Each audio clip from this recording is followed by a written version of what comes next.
Hello. Welcome in. Welcome in. It's day 2 today. I've successfully avoided any kind of spoilers about anything. I don't even know if it's like done yet, honestly. I think it's still going. But I'm gonna watch it from the beginning.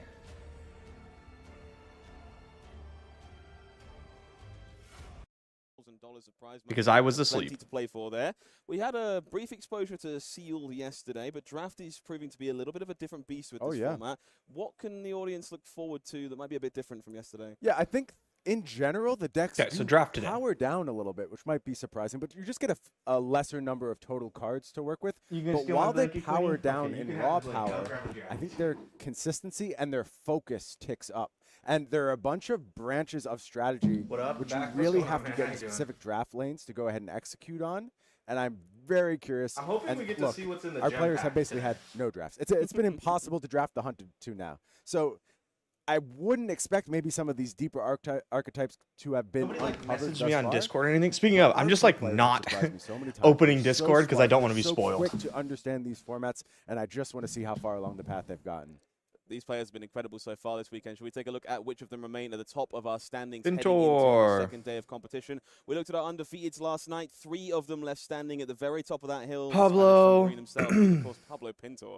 Yeah, no submarine this time. Just straight up undefeated. Brody, 1 of 3 undefeated. One of each hero represented amongst these 3 undefeated players. Yeah, and there's so I have friends playing and calling and everything, and I'm just like I'm not opening Discord because I don't want to know how they're doing. I want to see it. We're going to see a lot of them down in our feature match area, but there's talent lurking just below. I see folks like Majiinbae, Pro Tour top 8 competitor. Of course, Brody Spurlock currently leading the Player of the Year race.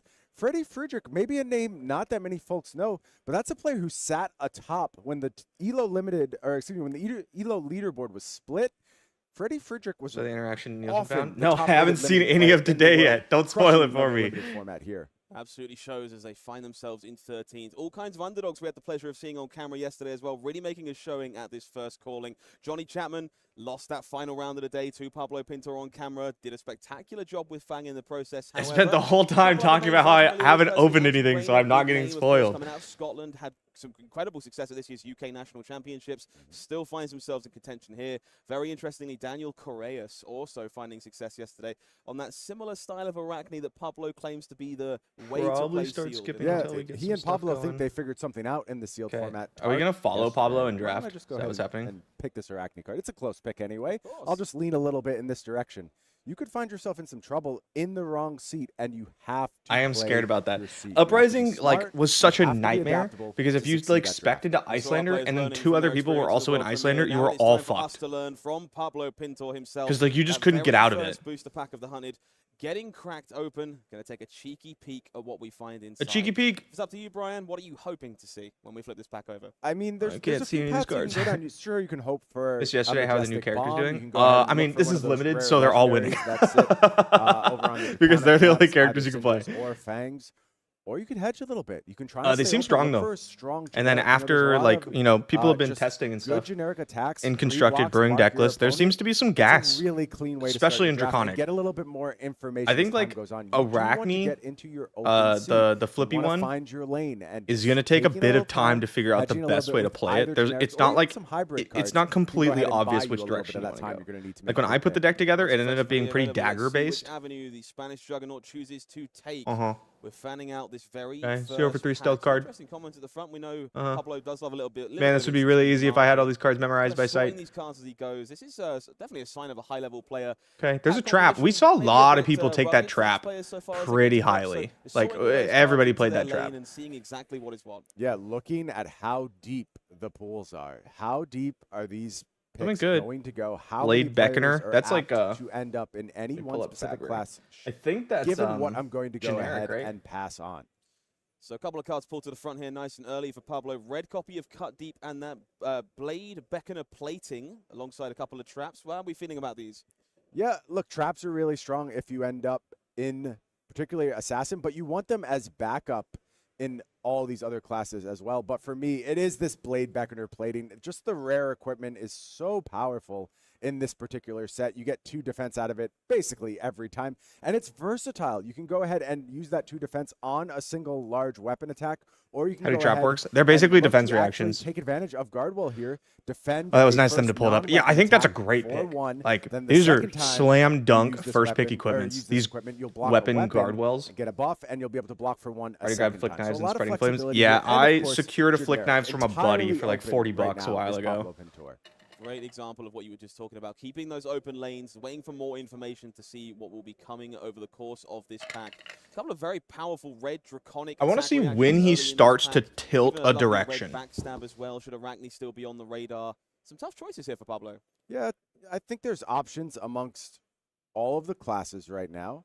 And this is a spot where you start to ask, what am I prioritizing? What do I care the most about in this format? Am I trying to push damage? Do I believe I need to buy some time and do a little setup? And for Pablo, it felt like he was defensive leaning on day 1. Is day 2 going to be more about offense? Is it time to shift towards those draconic heroes and look and see how much damage can be done? It's worth noting there's a double up here on the back of a foil. I believe that's a blistering blade, I think. Yeah, blistering blade. Yeah, one of those 0 cost. Is that the 0 for 4? Draconic attack reactions. So, well, pull a up. fine pick, but one that could set your opponent up to make a similar pick, and going to instead attack react split card, right? Really Warrior and assassin. Flexible. This hits a Marked hero. You may attack with an additional time this turn. Seems very good in Fang. Totally passable in Arachne. Hard focused on take a stab. Really interesting to watch Pablo navigate that pack. It's a split card, though, a hybrid one. Fan through, figure out the card they believe to be missing from the previous player, using it to make an informed choice at which card they're taking. I don't know the pack allocation yet. I'm sure they all spent some time figuring it out last night. Follow up in pack 3, another red copy of Cut Deep. Immediately jump into the front here. It's a very powerful common.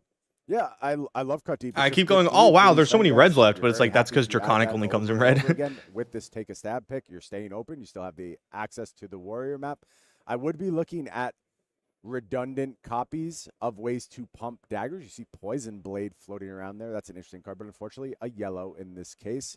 Something Poison like Blade is a really Pledge Fealty. I like this as a sidestep option, but I'm not trying to spend a pick this early. Perhaps on a Tooth of the Dragon, I might spend an early pick on a Draconic Instant, but I think generally you only want 2 or 3 of those in your Fang decks, and you'd prefer powerful front pumps, 0 for 4s in particular, or Draconic attack reactions. That's really what I'm looking for.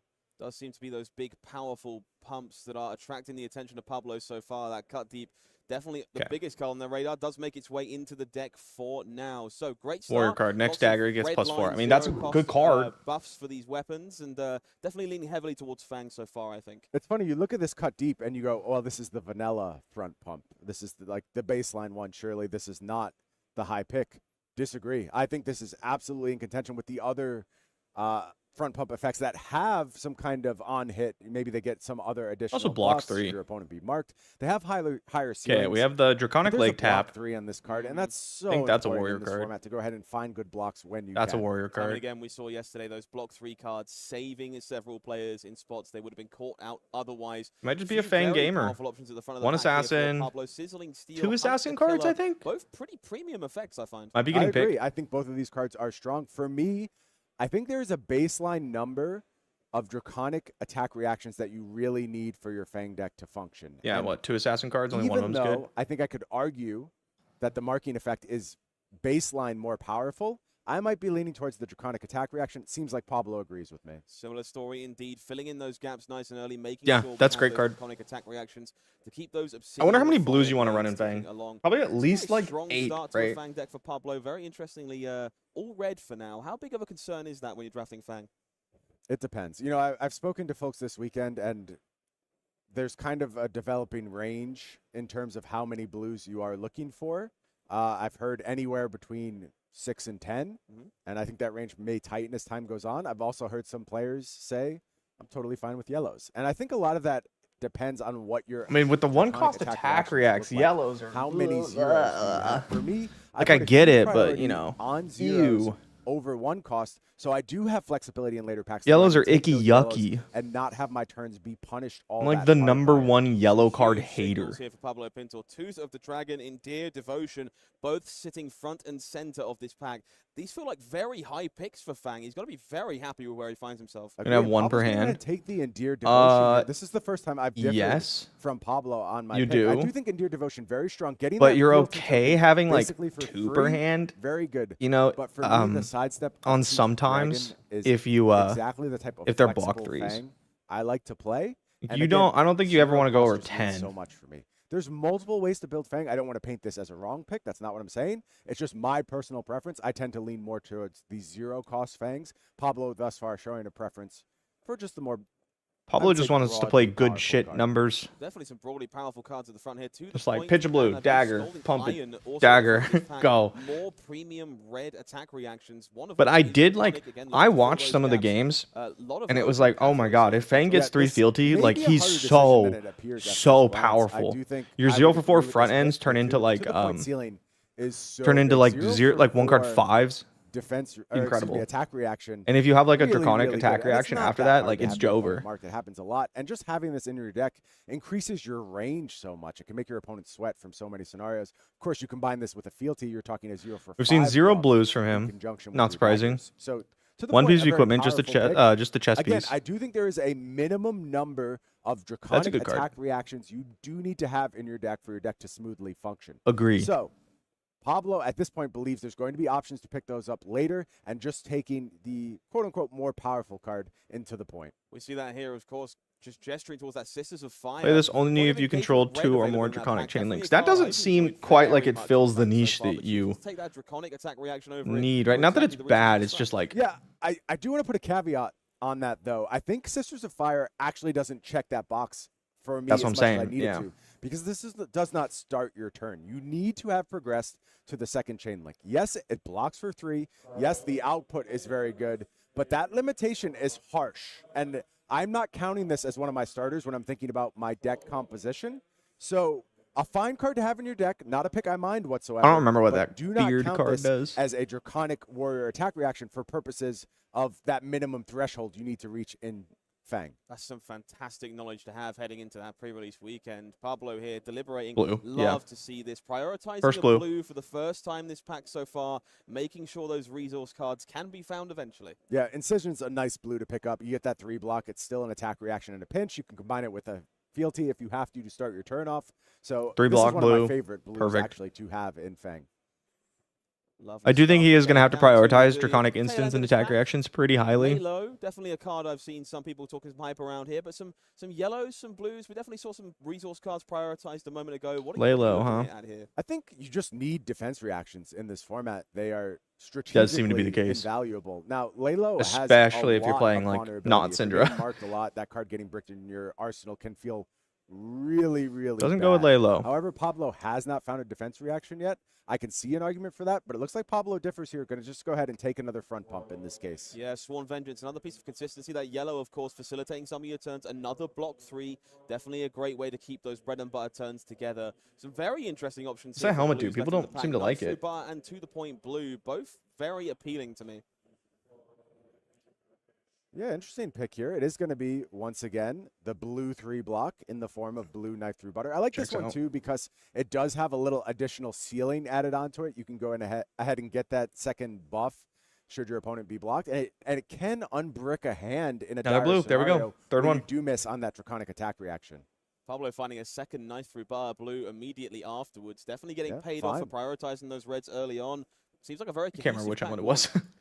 Yeah, I like a lot of what's going on. We've been seeing here Fang run Draconic attacks to activate second link stuff. He's found good blues. Yeah. I mean, that's what you want to. Draconic instants and attack reactions, right? But it's a developing blue or the that's the mark, right? The Draconic starter. Draconic instant, yeah. I mean, I think you take the Draconic instant because your draft's a train wreck if you can't find the instants and attack reaction to enable the second link like you're talking about. Proclaim Vengeance going to go ahead and get added to the deck here. I think you can always find like other filler. You just have to have that stuff, right? Prioritize, even in the yellow forms here. That might be if your opponent's Arachne, mark them. Will block 3. Great in that late game when you're down to those final few attack reactions. If your opponent's Arachne, mark them. Which helmet is that? Everything together.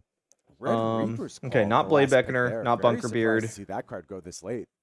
Not red alert. Maybe a slightly Arachne-like pod. We'll have to wait and see. I don't have as them the all rest of the memorized game yet. goes on, but Not I gotta leapfrog. agree here. Reaper's Call Red, one of those fantastic ways of marking at instant speed. Oh, Not Vow something there's a ton Vengeance. of in this Destroy format this mark outside of target itself Arachne. and It still tip-off. blocks And we saw one. it be very I'm shocked he powerful didn't take multiple it. He times must as be like, well. damn, I need the For blues. sure. Equipment's I going don't late. mind Does the anyone blue else notice Reaper's that? Call. And in There was fact, like a in lot of cases, I common prefer a equipment blue in Reaper's this Call, set. filling out my resource base in that fashion. But seeing that late still raises an eyebrow. Red for Reaper's sure. Call, last pick. God We're damn. going to get a brief moment to review their picks, no doubt, before we head into the second pack. Not that I'm saying that card's Kind of alluded great, to but those like draconic instants that Pablo red, may want to find as they move forward. 3 I was block. surprised that we haven't prioritized equipment after that first pick. How we heavy got of a chest. factor is that in this draft? How If I remember correctly, it's like aggressively 3 should you look for those blues. equipment 1, I think you need 2, to have 3. Yeah. basically a full set of equipment. Needs It's more almost attack a reacts. requirement in this format. The damage numbers are just too high, and essentially it's designed around the theory Draconic that attack everyone reacts. will We're be able instants. to go ahead and get Tooth of the their Dragon full seems nuts. equipment set up. Like, There are a lot always of happy to see that. equipments I say in always these happy to see that. packs. Like I have any experience in this format It's whatsoever. kind of a double-edged sword in that fashion. You are comfortable waiting a little bit longer because you assume, given the density of equipment, you are going to find it. But if you don't, you get hard punished. Great to see this from Pablo here. Just kind of sorting their cards where they have the opportunity to review those brilliant red attack reactions. Just kind of put it to one side immediately. Hoping for a Just better head to come considering around. the Yeah, no, blues, I figuring out what gaps yeah, they it might seems have. like it. How many of those blues are? There's a gonna lot be of good great in the equipment. late game. How many are maybe a little bit more situational? Which cards stand out to you here so far as cards we should be paying attention to going into Pack 2? Yeah, it is just the story of these draconic attack reactions. That is Yes, sir. my intense focus point for Pack 2. I think Pablo needs to deepen the roster here of those effects. The times, Fang. All right, what do we got? Draft continues if Pablo agrees. Second pack kicking off. So just another like 0 for We do see 4. some great options. That Tooth of Helmet. the Dragon available early. Flurry Stance, a very interesting card if we find ourselves in Fang. And also, I wish the Red Hunter resolution Killer on these front rank cameras is was just great a little bit fucking higher, options and then I for could read the yeah, fucking agree. cards. For me though, I'm leaning towards this Tooth of the Dragon. Tooth of the Dragon, baby. Pull forward here. There is a bit of a hole in his deck. What a card. Right now, and the strategic versatility What of Tooth a of the Dragon card. should not be Like 1 to 2 underestimated. equipment per pack. Doing that sidestep, So asking your normally opponent in to go Flesh ahead and Blood, load it's up with 1 blocks piece of on that equipment per first chain pack. link and playing Tooth of the But Dragon people don't and seem to be passing like the buff forward to the hurting for next chain equipment. link. That's how you get some leaky damage. To Or they're keep just not hitting taking it your very highly. opponents, and you do get the true numbers So I don't advantage know. in that moment. card I've been consistently impressed by so far. Players obviously figuring the format out, inclined to overblock that first dagger. Tooth of the Dragon, perfect way of punishing that. And we see Pablo taking it aggressively here as their first pick of the pack. Yeah, I think that's a great pick from Pablo. Starting to fill some holes, just a flatly. Is there like a powerful card. rare cycle of Keep an eye on these equipment? equipments Because as that's we when you'd move be through these seeing next like few multiple. packs for Pablo. Finding at a glance what might be coming from the other direction as we see Rare. our Okay, the first Blade past pack Beckoner of is pack rare. Number 2. We do see some Vengeance equipment available. Selection of blues in the middle of the pack. Brothers of Flame. Some more attack reactions if the red sword. No instance. Blaze Headlong. Blaze Headlong. Ooh. Yeah. Oh, Ooh. the back of this pack is incredible. Yeah, Drop really the strong. Ooh. I love this What are we card. looking Really at strong here? back of the I mean, pack how much we for see people on Pablo. 4 equip might be 1 Drop plus. of the That Dragon it Blood is an seems like interesting it. card. Yeah. I again think No. it fulfills that thing you're looking for. You need to go ahead and have those starters, and you can use. God, Drop of the Blaze Dragon Headlong is a Blood as starter fucking in an emergency. house, It does though. ask you to play with some uncertainty. You won't really understand the texture of your hand until you draw that It's card, and hard that not can to break take you Blaze sometimes. Headlong. But to me, Blaze Headlong just too consistent. Even It's in so Fang, good. It's very easy to turn this card on. You go ahead and play a red front pump, just fire off your Blaze Headlong, and then you get to do your dagger thing later on down the turn. So let's see if Pablo prefers that, or if he is just looking for more 0 for 4s, or if he's going to take the gamble on the drop of the Dragon Blood. Ooh, tough choice for Ooh, 0 for Pablo 4 there. front Looks like pump. the cut Really deep going choice just full there. weapons Passing here. on those draconic cards again. I respect it. Prioritizing I those respect plus it. fours But and Blaze fives. Headlong Yeah, is kind of Pablo basically good. saying this works like a Blaze Headlong. I don't need to do anything different here. Yeah, This but is a you have 0 to for 4 pitch. in my deck. The difference is there is a little bit of a strategic pinch where you get pulled to have to go ahead and then activate your dagger afterwards. You also can't play a 1-card hand. You better with be cut hitting deep. these like So for draconic me, attack I'm reactions and leaning a little bit instants. to Blaze Otherwise, Headlong, you're gonna but have I a hard understand why time. Pablo made the pick here. Of course, you can't underestimate Drop is a that 0 3 card block dagger down in plus the 1 corner go there again on for the Fang. cut deep. Yeah. Lots So of what does options here drop? for It's like the it costs realm. 2, right? So Lurking it in costs front of the pack, 1, Mark with Magma, and then it another makes to the 1. point in I'm the trying back to of the remember pack. exactly how it Even my works. favorite Pits of Despair available here. What are we looking at in this pack? Pulling it up. This is a tough one for me. Again, like Okay, no 2 obvious cost. holes. So in my it'll deck cost construction 1 when you to be filled now, swing. so it's kind You of gain just a 1, you go raw back up to 2, power and then you draw a card. Like evaluation I think drop drop of Dragon Blood actually might have been the best pick there. I can't even tell you right now. But that's just me. That's just me. I think to the point I've clearly has the not played ceiling, this format. But he would know better your than turn me. with 1-for-5s also feels very good in Fang, and it often feels unexpected. 1-for-5s are pretty good. Your opponent tries to block in ways that sort of try to exploit the predictability of Fang. You expect Fang to have this play pattern every turn. I mean, to the point, it's just like a standard attack reaction, though, right? It's not draconic. And when you get Fang playing in face-up I'm a little worried he's just going to get hosed. He's just not going to have the... with a 1-5 to close the chain. It's often something they did not expect to have to deal with. But I could say the same about To The Point. When they're marked and you have 2 copies of red To The Point in your deck, being marked is going to be a dangerous proposition for all of Pablo's opponents. You take multiple legendaries in draft? There are no legendaries in draft. Opponent, I gotta be honest, I'm not seeing many here. I'm not seeing much of anything in this pack at all. All legendaries are now in the back slots of the pack, so they're not legal for limited. This was on purpose. Cut deep, another fine blue that I'm very happy with. It's sort of the ceiling for what you can get from a blue. There is something like a yellow scar tissue here. If you say to yourself, the way Pablo handles cards is really different than most people. On it, you could consider that. Also, the bunker beard. Like the way he actually holds them and moves them around in his hands. Unlocking that arsenal to defend, quite good. I might just lean to a more. Oh, legendaries isn't the keyword. Yes, you can have as many as you want. Butter with the pick. Yeah, we saw this a little earlier on. Pablo, happy to take those alternative colors of knife through bar. Definitely. I think it says specifically you may only have 1 drop of Dragon Blood in a constructed deck. Yes. Solid in the late game. I wonder if maybe Pablo's trying to cover a little bit for the still lack only of 1 equipment piece too thus far. But the problem is knife through butter only going to cover in a scenario. He needs these like Pablo. Not many effective ways. Draconic of doing that things. thus far. Does have a public bounty available here, but it's unfortunately in the pack with a piece of equipment. So Pablo's going to have to make a decision. Oh nope. Okay. Public bounty's good if you have the fucking draconic shit. I don't know if he's even seeing any though. In construction, it just seems. Like I'm so worried that his deck's just like not going to function. Card.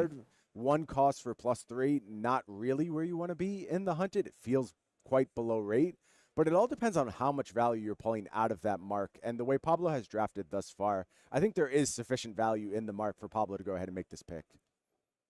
Pablo here definitely showcasing the importance of picking up things to fill the gaps in your deck, making sure that your most powerful cards are going to find their mark more often than not, but definitely a significantly worse pack than pack 1 so far. Yes. I would agree. Yeah, significantly it's clear worse. That there is a Fang train going on in my head. I think it is just a large row of Fangs, maybe led by Pablo when we're passing to the left, but once we start going to the right, it feels he's like hoping to just clean up in pack 3. Pretty clean before they get to Pablo.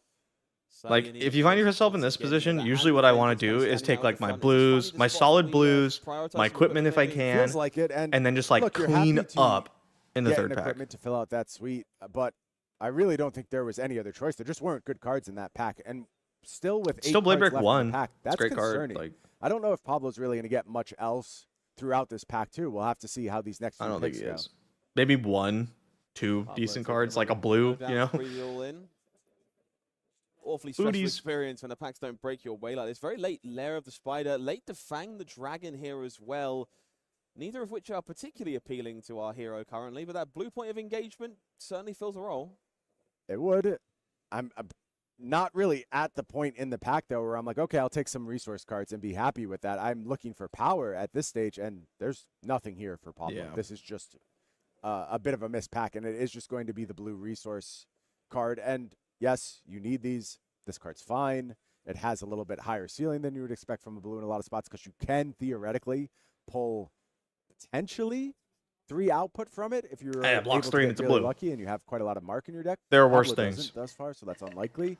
So this is not a high pick. This is again a desperation pick. It's just this is what's in the pack.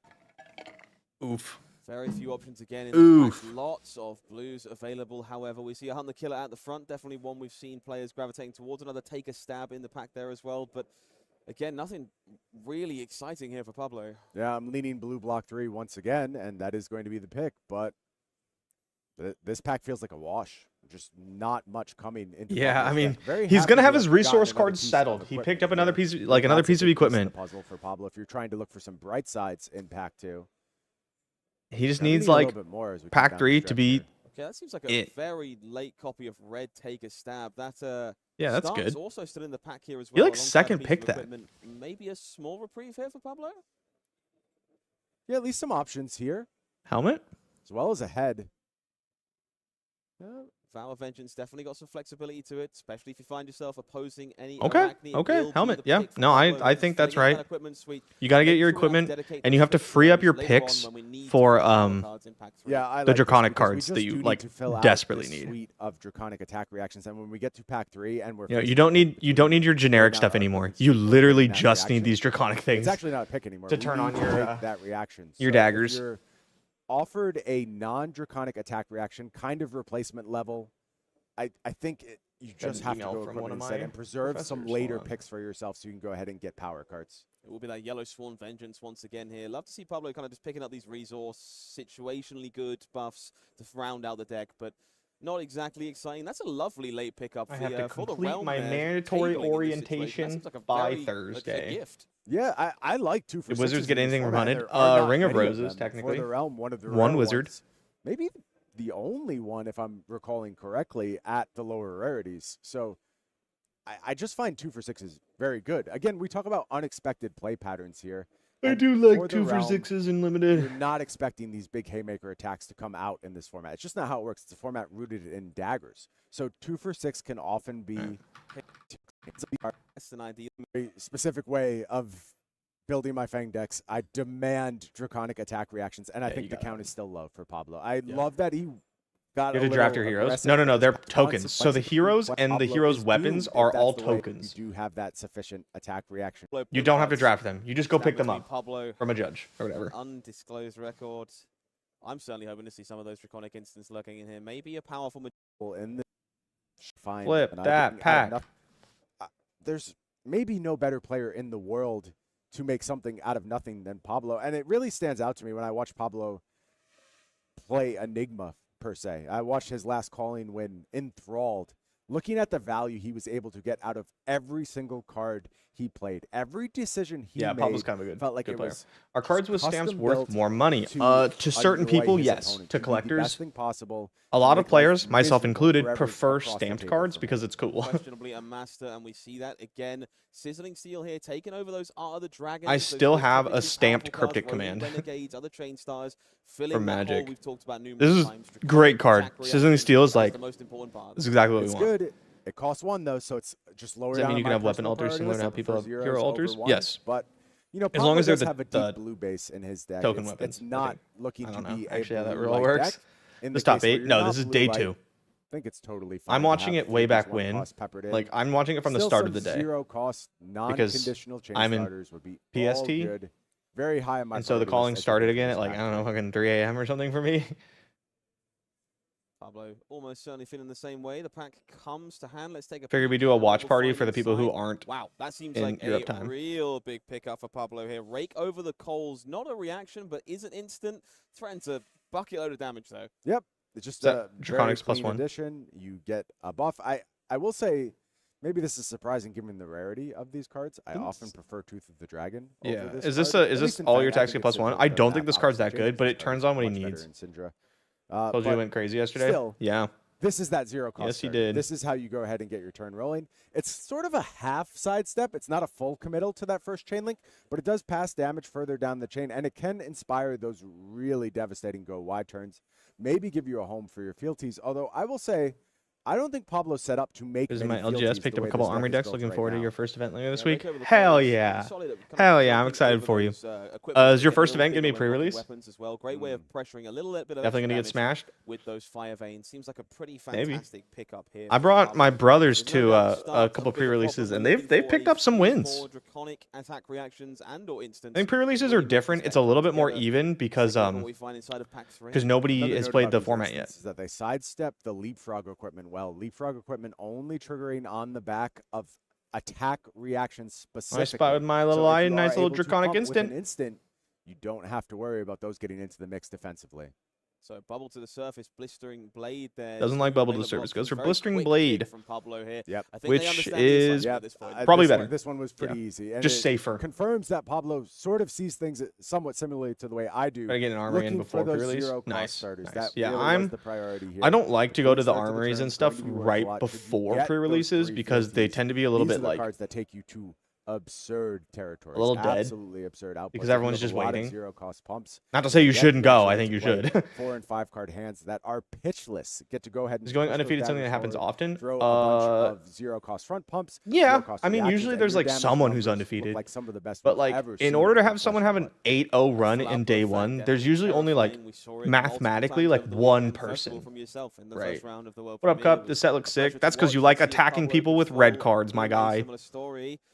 Okay, Burning Blade Dance, not really what we're looking Where's my for. tricky blues? Where's my wizard cards? No, it does look like a cool set. I'm not gonna lie to you. Options here. Yeah, it does feel like the Scalding Iron is going to be the pick. We even got Misfortune in a defense reaction. Being accomplished. We are finding these zero cost. MST looks sick. MST is sick. I stand by that. I mean, it's like busted beyond all hell, but like MST is a cool set. Situational, but would definitely be very, very powerful. Yeah, I think. I don't expect much from Scalding Iron. That's exactly what I wanted, Jason. Thank you. I don't have enough. That means it's kind of. I think Scalding Iron sucks. For me. Yes, it can theoretically block, but Draconic Instants tend to have like it's just there to be a Draconic attack reaction. Dragon, or a +1 buff. Turn your thing on, whatever. They're a little bit higher. I have this below the other zero. Personally, psyched for Arachne. He seems cool. Give a last set put you to sleep. However, I had high hopes for last set, and then the more we saw the cards, the more like sad I was. Absurd. And I have gotten +3. What's your opinion on Verdance? It's very, very rare. She's really not good right now. 0 for 3 on any chain link. This is a fantastic. I really wanted her to be good, but she's like very much not. Imperial Intent joining Smoke out there. She needs a lot of pieces, which she will eventually get, but not yet. Just gonna warn you. I think this pack. Now a lot of people still play Verdance at like the Armory level and they enjoy her, but if you're thinking about competing at all, I highly recommend picking up something else. A huge priority on them, but I understand the consideration of Smoke out here. Scalding Iron should be +1. If you have to play the mirror, if you have to play against Arachne, that's a really vulnerable place to be. Looked like a tough choice for Pablo there. Yeah, I mean, for limited, I'm a little bit worried about how good it could be in constructed. What does she need to be good? A new weapon, non-attack action that decomposes, like a wizard card that decomposes. I understand prioritizing the defense reaction. That's pretty much it. Okay, this seems like a little bit of a late gift here as well. Twist and Turn, not a Draconic option, but a very powerful warrior card that threatens to attack multiple times in a turn. Yeah, you pair it with stuff like this, right? My favorite of the front pumps, just 0. And then like you could possibly go dummy. I don't know. Significant upside. Honestly. Maybe it'd be too good. Maybe it's not good. I think that's a gift. X+1 is probably okay. That's a really nice find this late in the pack. Is Acilio struggling? Acilio is the second best hero currently. Yeah, no. Acilio is the best wizard in the game right now. Of a chain of fangs, which should tell you how wizards are not very good. Through that dry spell. Wizards, it's a tough time to be a wizard player, guys. It's a tough time to be a wizard player. Hopefully more goodies awaiting Pablo in the remainder. Right now, she can be a side project for sure, for sure. Any thoughts on how she should be built? Yeah, you can either go for like full defensive combo, or you can play the Scalding Rain. Because these would have to have come through the Waning Moon version, or just like you can play like a tempo mid range or like a full defensive combo. I won't say it's the end all. I have some streams that I put out earlier, like a couple weeks ago, I think. Maybe a couple Fang players. Or I played her. If you want to look at those. Seems like a pretty significant improvement for Pablo's deck. Yeah. Briefly considering that there's just not a lot of material on her because she like has not ever been good. But ultimately, Twist and Turn is the pick. We're going to be great. Pretty good card. Pretty good card. +4 at this point. A pretty good spot to be in. Twist and Turn really picks up an additional buff when you are able to produce those 3 fealties and get your daggers operating for free. Getting that free attack at the end of a chain, often a lot of value there. Trajan, I don't know if it actually linked anything. It's not popping up for me. Did it pop up for anybody else? It looks like you were about to link something, and then it just says, "Is this one : nothing else after." I've ever activated Death Dealer in a paper game of Flesh and Blood. Yeah, I played someone's Azalea deck once. And maybe it's getting to the point Pledge where it will be fealty. Impossible for Pablo Good to card. fill. Good enough. I believe we are now on the wheel. Glad to finally catch one of these live instead of being a VOD frog. Well, welcome in. Blue cut deep, as we kind of alluded to earlier. Fantastic blue, maybe top of the line for those reactions. Seems like a fantastic get this late. Totally fine. Love having for 3, pitches for 3. What more could you ask for? Down to the final cards. Just purging links. Yeah, no worries. Gonna be the it's not hard to find. We know there are Which one of the new Probably Room Blades several was an fangs, and then edgy Pablo on MCR the fan left. like I can't Viscerai? imagine too Bro, many look people at to do Florian. all the way back through. He's like Hopefully holding a maybe one rose in or his two hand waiting in the wings. with a sad boy expression. Yeah, you're just looking for You a can't get more couple My Chemical fine Romance pickups than here, that. Nothing all that exciting. Scar Tissue. Not the most exciting find here. Very similar to an awful lot of what we've got going on, but certainly not a bad card by any stretch. Yeah, the mark is good.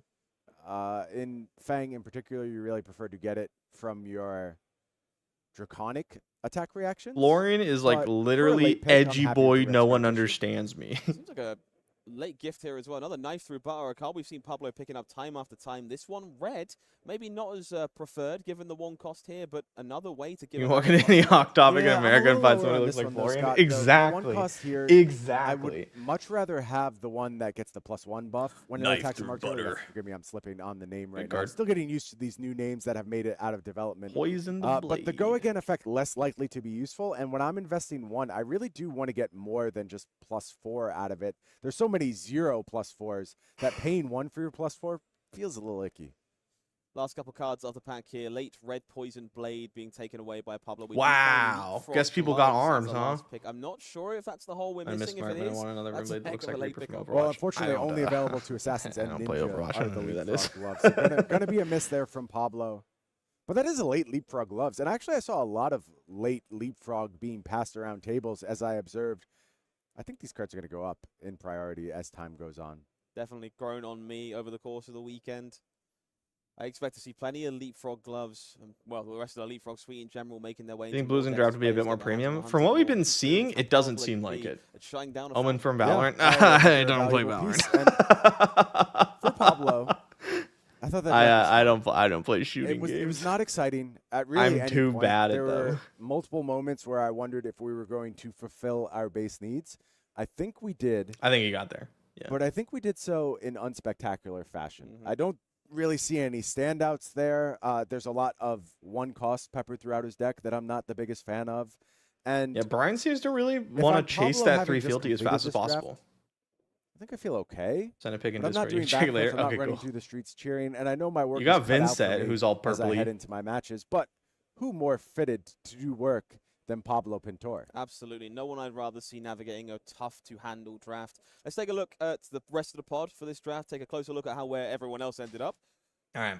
Beautiful. Okay, so we see 3 5s. Yep, all on that side. Feeling going on here that we thought during the draft. All Yeah. these Two fangs kinda Rachnies. lined up on Rachni, one I'm side just next to not each other. sure how so you draft Pablo was him, passing honestly. basically Like, up our screen. that's the here, one so you that's start like a bottom bigger there with question mark to Pablo, me. And he would have then Syndra, passed Fang, to they seem pretty Filippo straightforward, next, but like who was Arachne, I'm also really just not a sure. Fang. There was a Syndra interjected there, but then Johnny Chapman also on Fang. Oh, I love how they do this. They like recorded this on the other side previously of the so that you can just jump straight in. Chohohoi It's is, so on the nice other if you're side of the watching table live. Here, rocking Syndra. What are we All right, expecting from this nobody matchup likes from these feet, players? apparently. Yeah, Draconic Showdown. I think there is some importance to the die roll. In most Draconic Mirrors, you would prefer to go second. I do think there are some breakers to that, particularly in Mirrors, as players learn this format a little bit more. I'm not going to spoil them, Scott. I want to leave some discovery out there. Looks But, like the flick I will knives. say internally we found quite a On few Alexander's ways to go side? ahead and sway Mirrors one way or the other based on drafting and deck construction. So players will discover that over time. But I do prefer to be going second when I play these Draconic Mirrors. Yep. And it's not quite the breakneck race we saw back in Uprising when we were dealing with Draconic Mirrors. Thank It is God. a lot about setup. There's a lot of good equipment available. I saw a to lot trade more back and blocking forth. happening So yesterday you than kind we of saw need in to get into your Uprising. value game, execute your deck's game plan, and see which of these decks is better drafted, better constructed, and who can come out on top. Looks like it will be Pablo kicking things off for us here. A very brief moment of deliberation before we kick things off with one of those many copies of Knife Through Butter. No, you don't really do sending LOR that anymore, but I haven't Obsidian seen Fire Rise Vein doing paper into the TCG. combat chain Yeah, for it's just one not coming to of the America first yet, of so many I'm just like copies not of paying it. attention to it. Fang can play well on turn one because of his unpredictability. If you were able to leak damage here, Is that the often 1 for quite 4? beneficial. Probably going to go ahead and check the block That turns into a value 1 for here. 7? Is there a way to put Whoa, some defense big block. or attack reactions on this chain link? Nope, Pablo's just content. Draft with seems having similar to taken Uprising, 3 but cards. gameplay seems a lot Now, better. this is that a does still suck, small though. I mean, at least there's strategic wrinkle, hybrid but it is cards. one Like, that I think is relevant. drafting Playing 3 Uprising was cards fucking on miserable. turn one, you only Because if invested you like one went of your own. into Draconic and winning it the wasn't fatigues. there, where you went into Icelander and it wasn't there, by pick 4, you were fucked. It was over. Like, you just lost. Deck construction. So let's see how closely you had to just like pick your lane and hope to fucking God if that ever becomes a factor in that there wasn't 5 Fis or whatever, or 4 Icelanders. Not an awful lot of cards left remaining to play the game. It will be those Kunai of Retribution starting things off for Alexander here. Some good ones in hand. Cinderskin Devotion and another copy of Dragon Power in the wings. Close the combat chain. Just going to close the chain. So we're going to pick up that kunai later, this probably. This is going to be something that these players are going to learn, going to discover over time. Effective chain management. You want to have those kunais in certain then you can bring it back. I get it. At certain points in the turn. Guess it wasn't close enough to the floor, and he's pretty edgy. He is pretty edgy, yeah. He's cool. He gets to play a lot of the like Runeblade cards too, the like purpley stuff. Here is Alexander. Pablo, a little less happy to see this. I'm 14 and this is Deep Enjoyer. That's exactly what he is. Yes. Their life total high, even a little bit of a quick. Okay. Yeah, gonna go ahead and use that Beckoner plating here. Forward. Yep. Okay. Activate Syndra, bring it back. Nice. It does seem that you're going to be juggling one kunai a lot as Syndra. Given those kunai very rarely above 1 point of power. Yeah, and one kunai going into the next turn for Alexander. Something we'll track carefully, understanding how many available per turn. Does a lot Twist to and turn damage thresholds. All right, does he have the attack buff reaction? So much about twist and turn. Does he have the Draconic card? If he does, it's a good turn. If it doesn't, it's a bad turn. And we're going to see that over and over and over again, I feel like. Does he have the enabler? Yeah, yes, good turn. Does he not have the enabler? No, so bad turn. Options here in terms of pumps for Pablo. But it is just going to be a pass. Looks like we're going to set up Arsenal here. Yeah, that sucks. Like real big turn for Fang. 2-card 5 is terrible. Turn for Pablo does give all the tempo back to Alexander here, and that's something I'm sure Syndra is eager to grab with both hands. 4 cards to work with. That card parked in Arsenal from the previous turn. These chains can certainly get exceptionally long from the Draconic Ninja. Yeah, and Pablo just playing a 2-card 5 there, and I think that's what often happens with front pumps versus reactions. When you have reactions, your chains get deeper. You go further into the turn. I'm not the biggest front pump enjoyer so far. From both Obsidian Fire Veins. If you're just front pumping and attacking, Blaze Headlong. Numbers aren't that great. No They're go fine. again. They're not bad. They are plain, typical limited flesh and blood. But you want to do a little bit better than that. That Blade Beckoner plating coming in to soak up the first point of damage from this kunai. It's going to be a Blaze Headlong to follow, perhaps not. Definitely a little surprised by the lack of red card here to start, but seems like both players just kind of talking that out, agreeing that maybe isn't the smartest plan of action and reconsidering how to move forward. You just forget. Yeah, maybe misread the card there. There's a lot of fire on these cards, a lot of flames. I understand. I've been there before. And no harm, no foul. There was obviously no attempt to gain information there. Nothing wrong with thinking something is the other shade of orange in your hand as the game goes on. It's been a long weekend for both these players, and of course the pressure is on in a spot like this. It will be that burning blade dance making its way onto the chain instead. This one is Draconic itself, so does grant itself go again in the process. Okay. Yeah, very nice. Also flick a dagger, sure. To go ahead and flick a dagger should this hit. I also want to keep track, Scott, throughout this day where players are playing extremely high-level competition with so much on the line. Let's keep track of the fact Hunted has not released. It hasn't pre-released. This is the world premiere. The world premiere calling. There's so much that players have had to learn over the course of this just couple days. It's almost an impossible ask that's being put on them. I think little missteps like that should be expected, even as we get to these top tables and late in the tournament. Absolutely. Frankly, it's been drawn. This is a more efficient turn than Pablo's. 2-card 5 isn't quite going to get you over the finish line, I don't think. Showing you just how good some members of the Flesh and Blood community are as a whole. Well, this is why we make so much of these calling champions, these first world premiere calling champions. This is that the they world really are a special breed. It's so hard to learn a format to this extent so early on in its existence. A very exclusive club of those players managing to take down a calling on world premiere weekend. So we can expect 3 people so far after this 5 more damage if the Arsenal doesn't come into play. You could say a 4th is hot on their heels. Absolutely. Blaze Headlong. It will be that get a kunai back. Joining the end of this send it. Chain Ender instead. Doesn't matter so much about the go again now. 4 points of damage coming across. Pablo fairly eager to take that. If he wants to. Might want to just hold on to it. Yeah, the 1 damage might not be worth it. There is still a card in because you might need the starter. Alexander. Depends on what's in Arsenal, I guess. But it looks like we are just going to go ahead and reclaim these kunais, or a kunai at this point.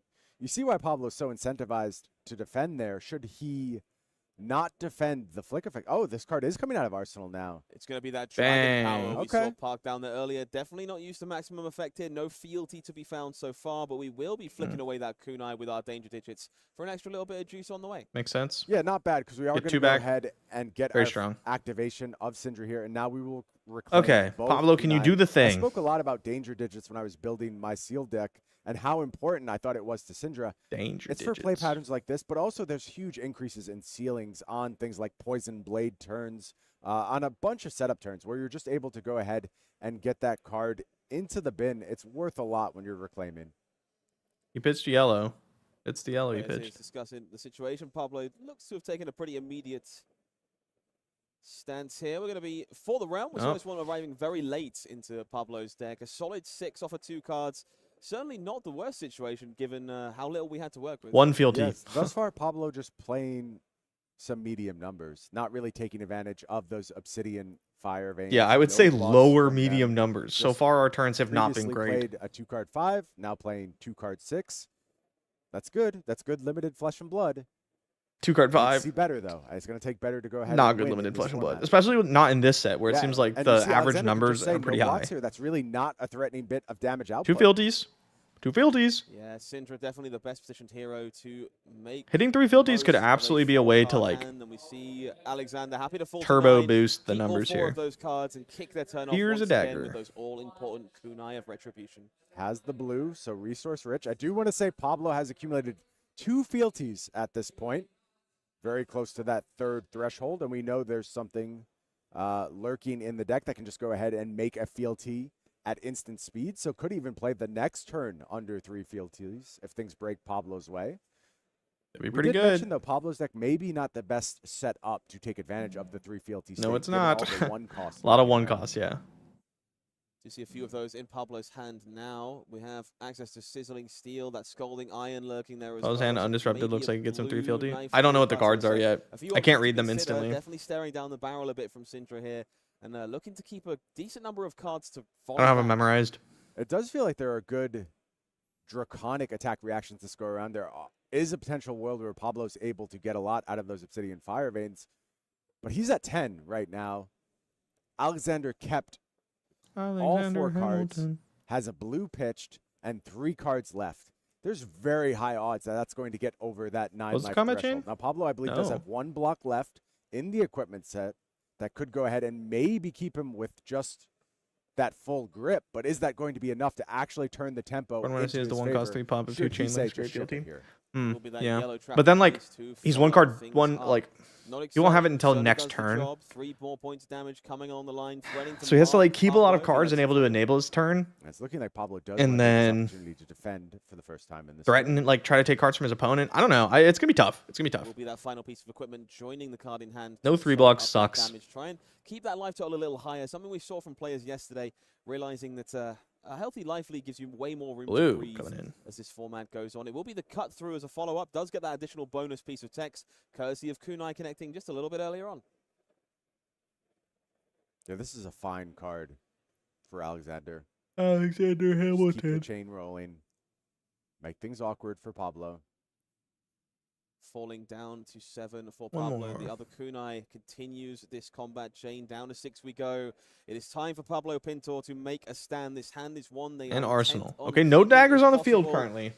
But you gotta pull a card from your opponent here. This life disparity a little less than it was before. Pablo with a full 4 cards to work with. This might be the beginning of a comeback here. Yes, Syndra can have some poor defending hands. There are several 2 blocks in the deck. There's a good number of 3 blocks as well. He can do it. At defending, it's in possible. This format, it's just tough. The worst defensive hero. So for Pablo, I would say this is a big opportunity to go ahead and get that life 0 cost low. draconic. And we know once the life total dagger action's great for a Fang opponent, things get really just +1 because this card's not very good. But Scalding Iron to give this first Fire Vein go again and an does what it's supposed to. Of damage.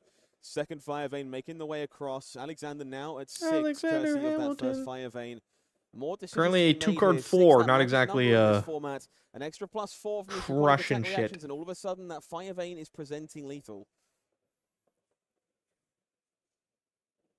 Scary. scary spot to be in. You have to consider all the ranges when you're up against a Fang. Okay, bang. That is spooky. No blocking here. You could die like pretty easily, even through your equipment, right?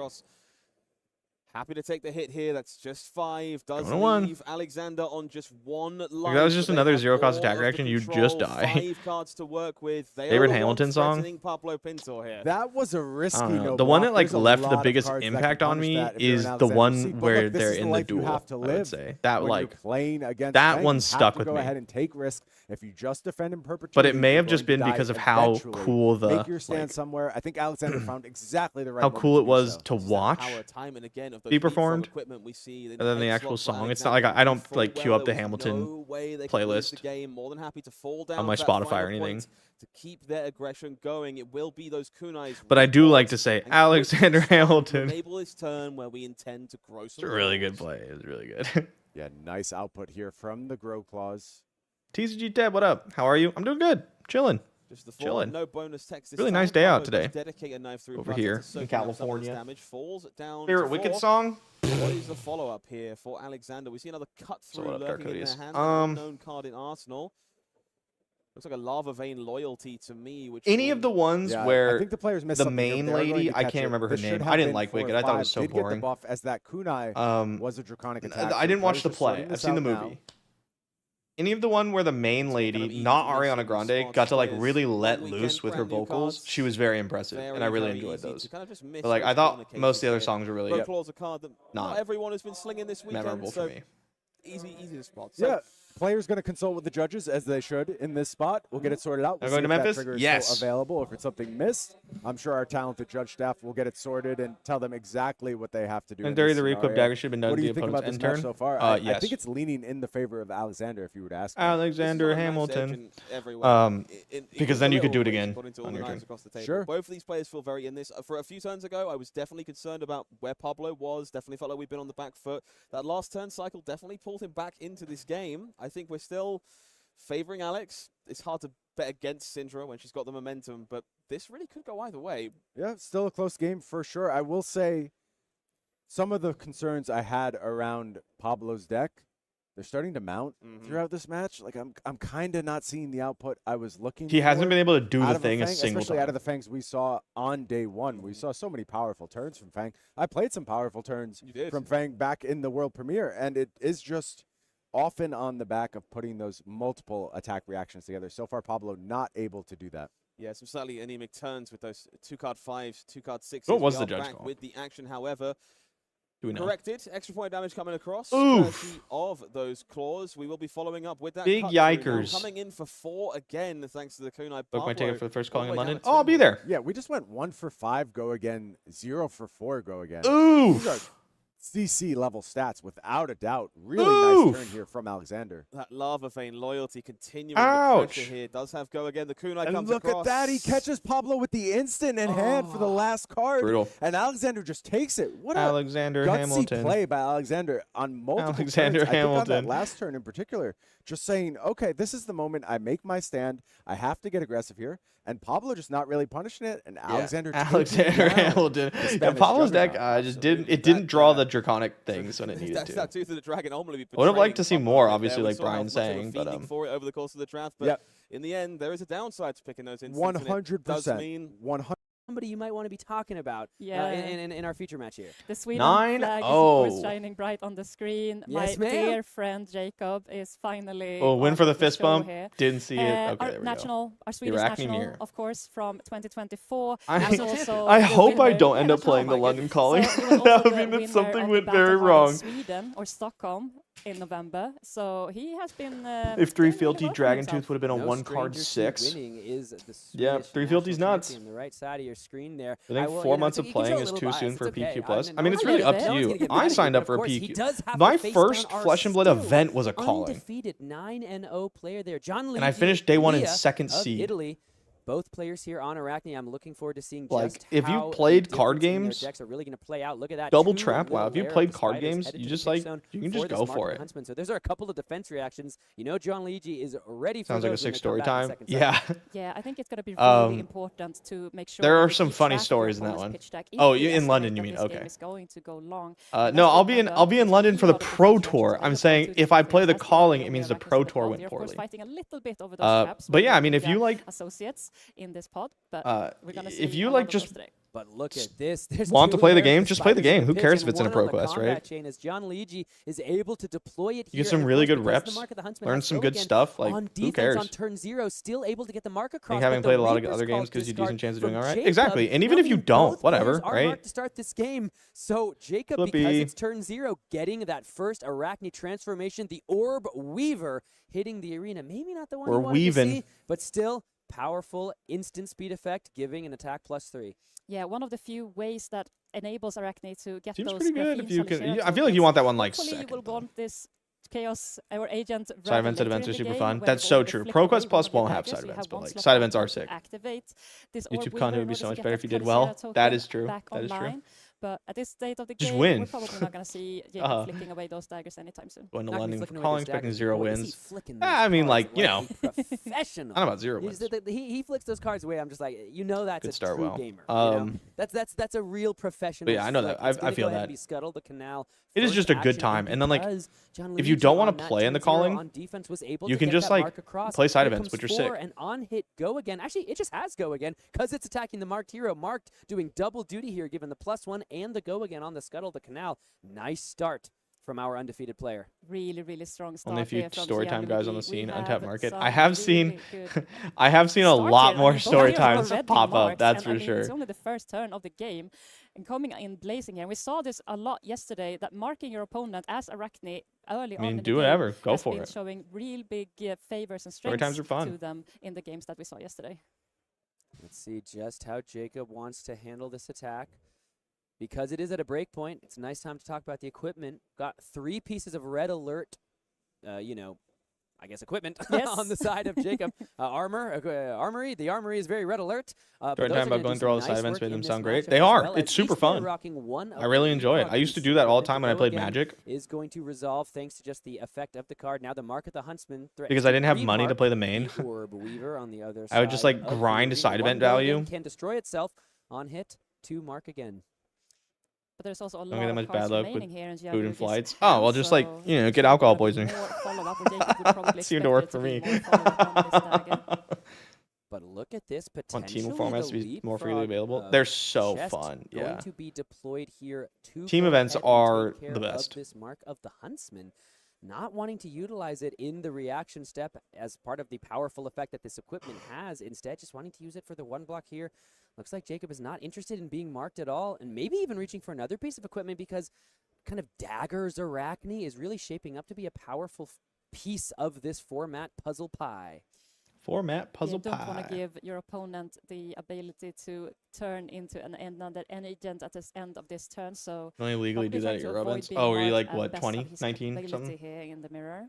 But look, actually, instead, it's going to be the red alert gloves hitting the combat chain as the leapfrog is going to stay behind, ready to leap forth another day. Any reactions here from Gianluigi? No reactions, but no hit, which means the backstab comes in. 3 damage right now, but we don't know what that last card is in the hand.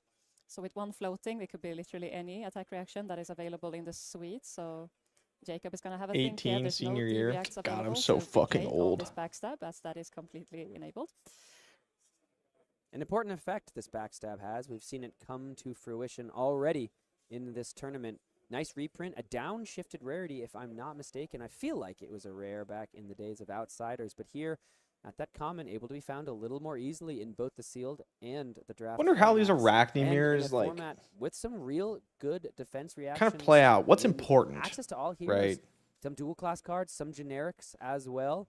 Backstab can do Is some it just a real work. value grind? Definitely, and we saw, or I They're saw when I went down fatiguing. the show floor, that Arachne The channel now flickers instead of are like 6 really months, you could valued already this have card yourself highly, established because it content can farm, really moving to help college enforce and some trying of all those the surrounding nasty locals. on-hits Yeah. when your opponent is not allowed Yeah, to I play mean, if defense you reactions, want to do something, right, it's typically always a good forcing them idea to just commit start a lot doing of it. cards up front, and then they could just be like, you know what, I'm not going to commit on this attack. I didn't start my channel until No blocks 2020. from Jacob here, but there is So going I to be a was reaction. The two sides of the blade, a little kind of grimace there. That's just going to bump it up to 24. 6. Jacob might not have been expecting to see that actually hit the chain. But I never really wanted to have a YouTube channel. As I believe a result of the two sides of the blade. Or stream. That was like not something I wanted to do. Second effect, still getting the +3, Yeah. but getting the mark on hit. And we're going to see That's a good one. on Gianluigi's side. Ooh, here. and the mark That's of the so nice, the Black two Widow sides to the thing. blade, giving that Great mark draw, on hit. wow. Normally, if Arachne is transforming, it's because they didn't hit and the mark persists.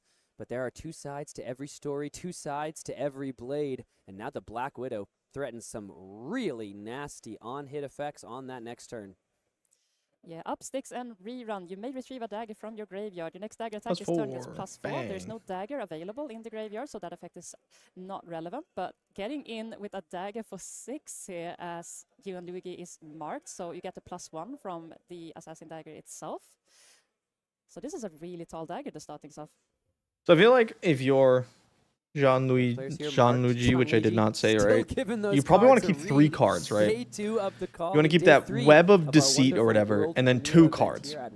2 threats to pump. You probably pump one, and you just arsenal the other. Undefeated, needing to double check what every. Because you got to get over the context on armor. these cards is. And 2 also block and remember, there is a armor. lot on the line here, so imagine that you want to make But I don't sure that know. you understand all the intricacies That'd be like and all 10, the little details threatening that 10. comes That's hard to block. with all of these cards that you have just started playing with as of like 48 hours ago or something like that. Yeah. So I mean, we're still in the weaves of things, trying to understand what are the different intricacies and strategies that we can apply, and with all the information that we have. 6 damage on offer. Plenty of time remaining in this game. We might expect this one to go a little longer as the web of deceit grows ever larger between these two assassin heroes. Jacob just going to go ahead and readjust that life total for us watching here at home. Down to 14 goes our undefeated Gianluigi, as that effect is going to trigger on Keep the mark going, sure. The mark of the Huntsman. Gianluigi already marked, loses the mark, gets remarked from. That makes sense, because you know, you can get a Yeah, we might see equipment the from order your come into full effect there if Jakob decides this guy to right here. Yeah. play into its effect, and that is exactly what we're gonna see here. Now, what does this represent? Because the Next mark attack is with now stealth gets available, that +3. means this Equip Graphene a Polycera sword can thing. come in and attack for free because of Do you the want to Orb Weaver swing the ability, and sword? it's going to get that +3 from the discard effect, basically turning it itself into a 0 resource 4 power go again attack. I've heard that's good in Flesh and Blood. I've heard it's nice. I love go this again. so far. There's It's a so good many turn. strong turns from both of these players. We're and at, really we're at 10 sets points of back and value so forth. far. We're talking about a long We're at game, 3-card but 10. looks of it as it That's looks solid. right now. It feels like it's going to be over by the next turn, by the looks of it. We'll have to wait and see. 4 damage on I wonder what the offer. card that's How does in Gianluigi wanna Arsenal handle is, this? because you Both could like players just already discard for showing this. such I think it's a blue, so you just like discard this to get mastery of +3. a format. Coming with a stealth Or at attack from least, you know, Arsenal, if that's what mastery you of the have. early format, right? Like this is Or we could this see a is as dagger early of a format as to try there to can reapply be, marked. and there I are don't going to know. be players at our Pro Tour Wanna do in good London that RTNs are going to happening? have See everyone delved at Natty's? so That'd be fun. deep into this That'd be format fun. to find all the lines, find all the archetypes. RTNs are so There cool. is not the luxury of time or resources for these players, which means we're almost in a very unique format for this limited set, and these players are by far showing that they are at least at the top. Like of the even mountain, top Arachne 4 mirrors now. seem like Gianluigi still more unblemished aggressive than they are in defensive, our tournament run. which wasn't the case with It's a very, Assassins very young format prior. indeed, and it's like so many things to discover and so many new strategies to be found, and I think there's so many archetypes still undeveloped from all of the players that we've seen so far that can go in and find some Dagger deeper you. meanings and play styles or play This has been patterns 11 going points, forward all in this, daggers so scene. far. So super excited to see this 4-card being played 11. at the Pro Tour London as well. Here comes the mark of the Huntsman. As Gianluigi down to 10 as well. You hit the nail on the head, I think, my friend, as it I wonder felt what's like in we were Arsenal, maybe because in for a like bit of a just keeping grinder. this But these assassins to are attack kind for of 1 and just reapply mark turning doesn't around. seem Both down to 10. Only 10 minutes have elapsed so far. the best, maybe? Maybe it But is, as I don't know. often can happen, especially in limited Like games this of card Flesh could have and been Blood, when you discarded to feel get like you +3 on have the all this Graphene life, all Chalera this or whatever it's resource called. that you can use, you know, to try to enact your own game plan. I'm sure he's got a plan. Once we start to hit these Maybe 10, having marked 12, is 8 really life important to totals, the game threaten does the sometimes like you get begin +1 on the following slow turn. down. So Maybe it's we'll have just to really see if that important is to what threaten happens. the Market Huntsman the is gonna flip. hit on Or the threaten to go again. It looks like Jacob is just going ahead and think in the I assume resolution they should have step another if resource. he wants to Oh, destroy this yeah, I Mark of the didn't. I Huntsman forgot about that. to re-mark Gianluigi. Okay, The answer mark. is yes. So that means only the Is that it? Kalissa And that's a on pass? option, or on, yeah, as an option from this point forward. Okay. Let's go ahead. Looks like they So that's maybe rolled the dice -1 again, point or of are gonna roll value, right assuming now we come in to re-transform from the robot seat. with a stealth No, attack so he next was turn. Oh, 'cause he already was at the Orb agent, Reaver. Yes, yes, exactly. yes, So we're yes, going to yes, yes. return to the -2 group if we first, don't. and then on the next turn, if they're still marked, they're going to re-roll for another agent. But Backstab. Whoa. so much back and forth so far. It's such an intriguing game to watch. Surprised to not see the mark of the widow or whatever it's called. Oh, I guess he's not marked, huh? This is coming Yeah, in never for mind. 4 on hit. Is going to gain the go again. Could have daggered. You know, Brian Gottlieb. Oh, he's got flick knives, so he can mark whenever he wants. I'm surprised he doesn't just go like, okay, mark of the Black Widow, flick this, boom, dump this shit. We have seen, of course, some games go very long. Some games get to end of second cycle near a fatigue state, but we've also seen players able to just They utilize seem infinitely the better go from again other games, that the RTN style Web of events. They Deceit are, yeah. can give you and just present some good on rate or Threatening slightly over rate attacks. 13 potentially nasty on hit with the effects. flick knives. The defense reactions are going to come in clutch, but not on this backstab. As we know, defense reaction Oh wait, no, cannot be this played. I can't. The marked was covering. The marked was covering. He's the Black Widow. Yeah! He's the Black Widow. Yeah. He's not the Web of Deceit. There we go, there we I go. was trying to say, like, why aren't you showing me 4 power? Show me 4 power. No, because you've covered the hero token with your marked token. That means this actually threatens something very different than go again. Indeed, we have an on-hit effect that is sort of like a pummel. If it hits, We don't get to, like, Jacob needs to discard. Black a card Widow from that. doesn't double And the apply the implied discard kind of effect, right? implicit value here of that backstab are also really Oh, it's only coming in once per clutch turn? I straight up because you did can not play know the that. defense reactions. You have got to go pretty face up That makes here. sense, though. You have to wonder just what Gianluigi is going to have up his sleeve.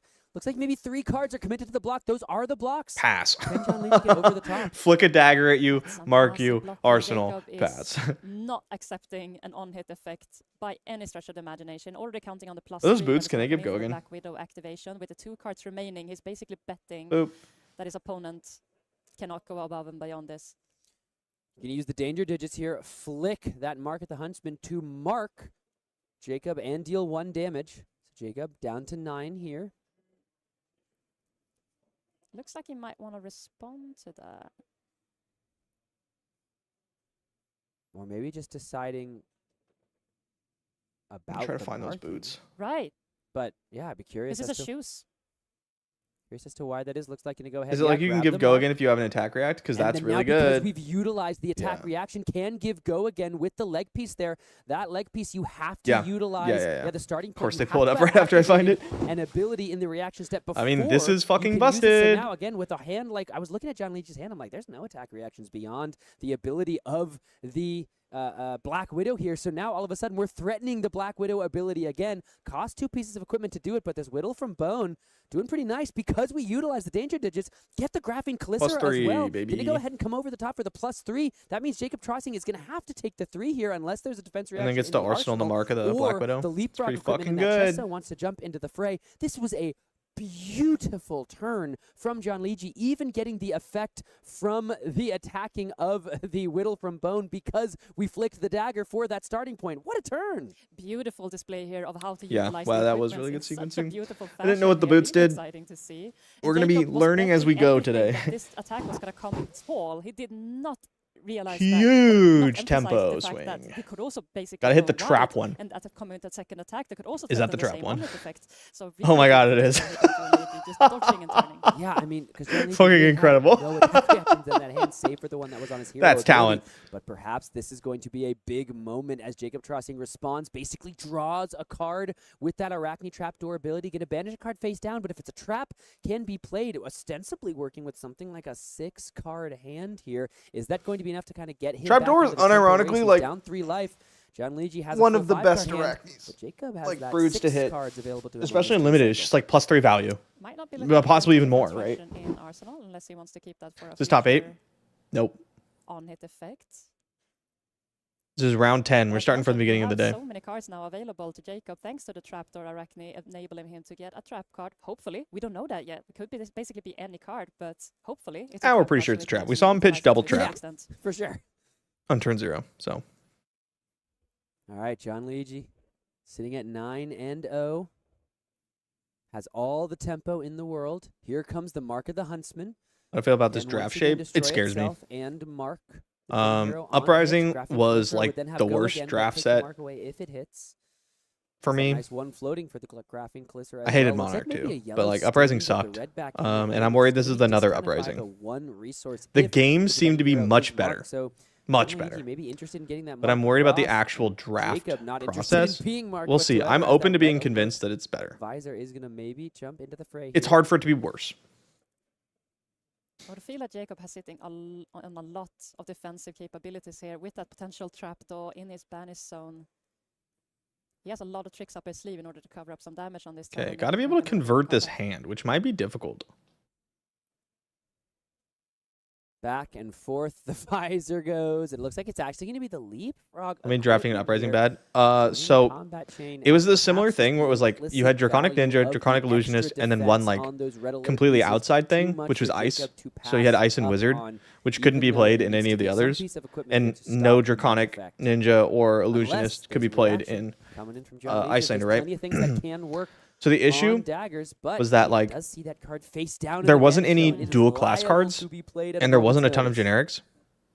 So it was like you had to pick within the first few picks what hero you were going to play, and like if you picked Icelander and there were 4 Icelanders, you were just fucked because by the time you figured it out, you can't pivot, or you like would be playing cracked bubbles. Discard Reaper's Call or tip off to turn on not only the ability.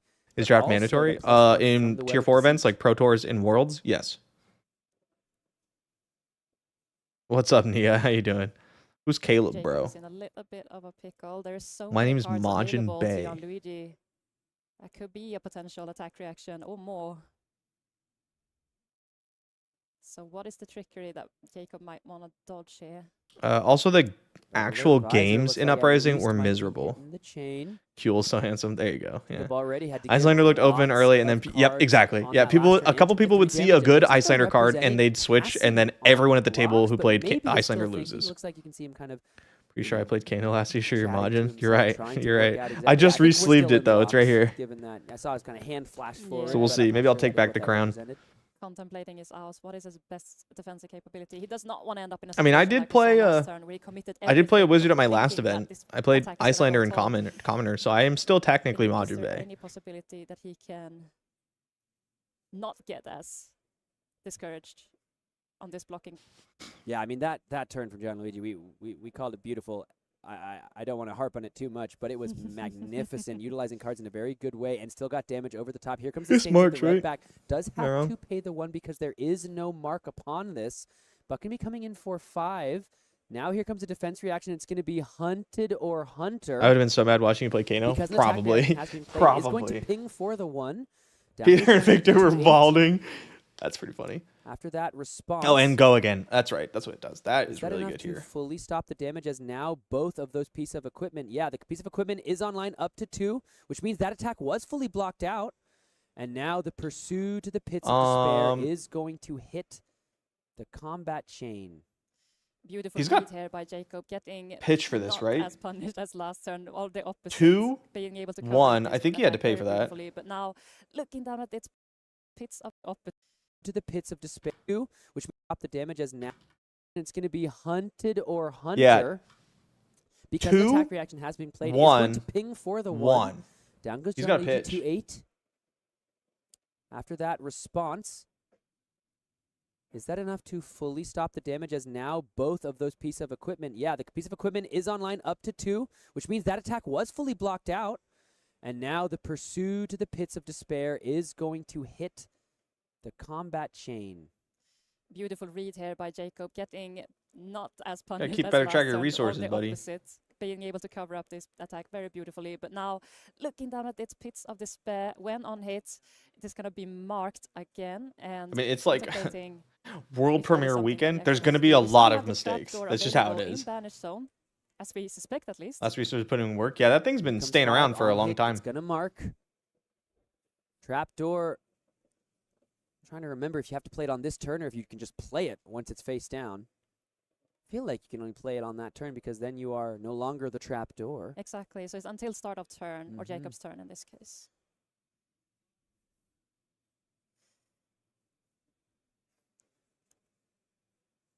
Double checking. Gianluigi also threatening a real healthy chunk of Jacob Trossing's remaining life total. Yeah, down to 6. Staring down at this 5. Doesn't look like they're gonna catch it. Really comfortable at this point in time. There comes the lair of the spider, not dealing with the go again, so not going to mark. Just going to go ahead and soak up 3 of the points of the 5 damage. Is there a reaction from Gianluigi here? Guy's already marked. Let's see. Just going to pass. So you just shouldn't have a card in Arsenal, which is Send like it a over. much... We're looking... If he doesn't have a card in Arsenal, we're looking at a Or it's much gonna be different the game mark, of here. course. And we should be rolling for an agent. God Hitting the damn. 6, which means I really Trapdoor feel like leaves the arena. Trapdoor joins hitting the Trapdoor arena, as here in comes limited the is Trapdoor like once the again, best. meaning a card can be hit. Maybe not in the that best, but banner I zone, think it just might like be. you saw on the right side of your screen. So fucking good. Not probably what Jacob wants to find there. Keeping the 3-card hand, trying to find as much offensive capabilities as possible on his upcoming turn now. But his opponent giving a free trapdoor at this point in time. It's gonna put some nails on that If you don't have coffin. D-Reacts, it does smell. Yeah, but everyone seems to already have D-Reacts. Jacob Trossing here, you can see looking around. Like, people seem to have it, so. Waiting to see just what Gianluigi has in store, taking a real time to think. As he Yeah, if you, tries to decide played your just 1 or what whatever, then trap it does is right suck. for the job. Contract killers abound here in the arena as the 2 assassins look to face off. It's amazing, even with the variability of the dice rolling, that we still have a mirror match, as the trapdoors are currently trying to prove that they are the true master of the undercurrents and what lies beneath. It's really important to remember how many trapdoors you have available, or not trapdoors, traps, period, that you have available to you when you flip into the trapdoor, because when you start the search, you cannot cancel and be like, oh, I didn't find a trap. You need to find a card to banish, so it doesn't necessarily need to be a trapdoor. It's just a bonus impact. If it is a trapdoor, you're able to play it. But if you start the search, you have to pick a card that ends up into the banish zone. So if you run out of those traps and you start the search, then you are basically discarding a card for yourself. Yeah, and we knew Jacob at least had one of those defense reactions there, because, of course, he pitched 2 of them to start this game. So one of them was the one that he grabbed, and he got to shuffle up that pitch stack, so he didn't have to deal with 2 defense reactions late in this like game. minimum 2 D-Reacts. Well, yeah, I mean, like, if you can find them. Has go again because it's attacking a marked hero. In draft. Let's see if there's going to be any reactions. I imagine they're going to be picked kind kind of highly. D-Reacts seem really good in the set. Without the access to his OG dagger, so to say, it's running out of capabilities to mark his opponent. He's just relying on his card in order to get some of those effects on. Ooh, Incision. Okay. Now all of a sudden, a fair chunk of the life total being what if he just fucking kills him? Being represented as well. A yellow double trouble. incision. Yeah, double trouble indeed. 5 onto 1 makes this an attack for 6 all of a sudden. Is there a defense reaction? Just throws another pump out there. Like, like, yeah, the banish zone there. Here comes the leapfrog, but that's going to be it. There's no trap committed. Gets rid of the mark. Fascinatingly, does Jacob Trossing just go ahead and pass Arsenal the turn here? pass. Allow that card to remain in the banish zone face down. Nice play from Jacob saying, listen, you're not going to commit it. I'm going to make you keep that card in the banish zone. I mean, 3 cards 6 is not exactly something to be super excited about. But indeed, when we end or go back yeah, to not firing off the trap. turn, I mean, maybe it just isn't a that trap, right? Maybe it just or doesn't that have card one.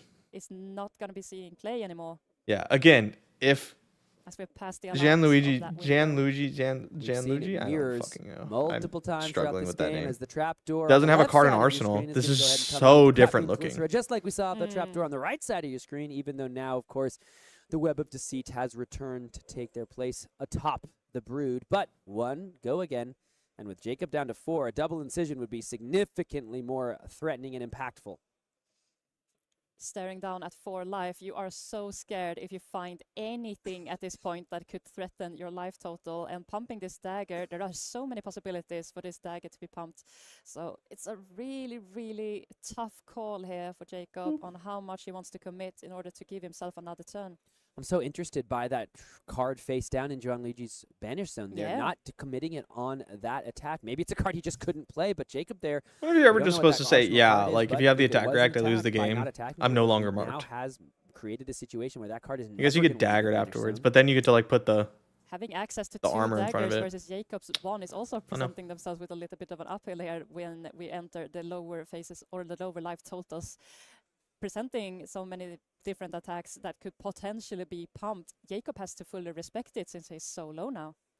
Jacob here going to go ahead and deal with an plus Orb 2. Weaver Spinneret, which would have equipped a token, but gives the next attack with stealth +2, which means 6. that the mark of the funnel web threatens the arsenal that Jacob established just a turn ago. Coming for just the 3. Oh, 5, excuse me, because of the +2 from the Orb Weaver Spinneret. Is he Jacob marked? Not too happy to see. Oh, he's got Trap Weaver. Never mind. Remaining in Gianluigi's hand. This is looking devastating.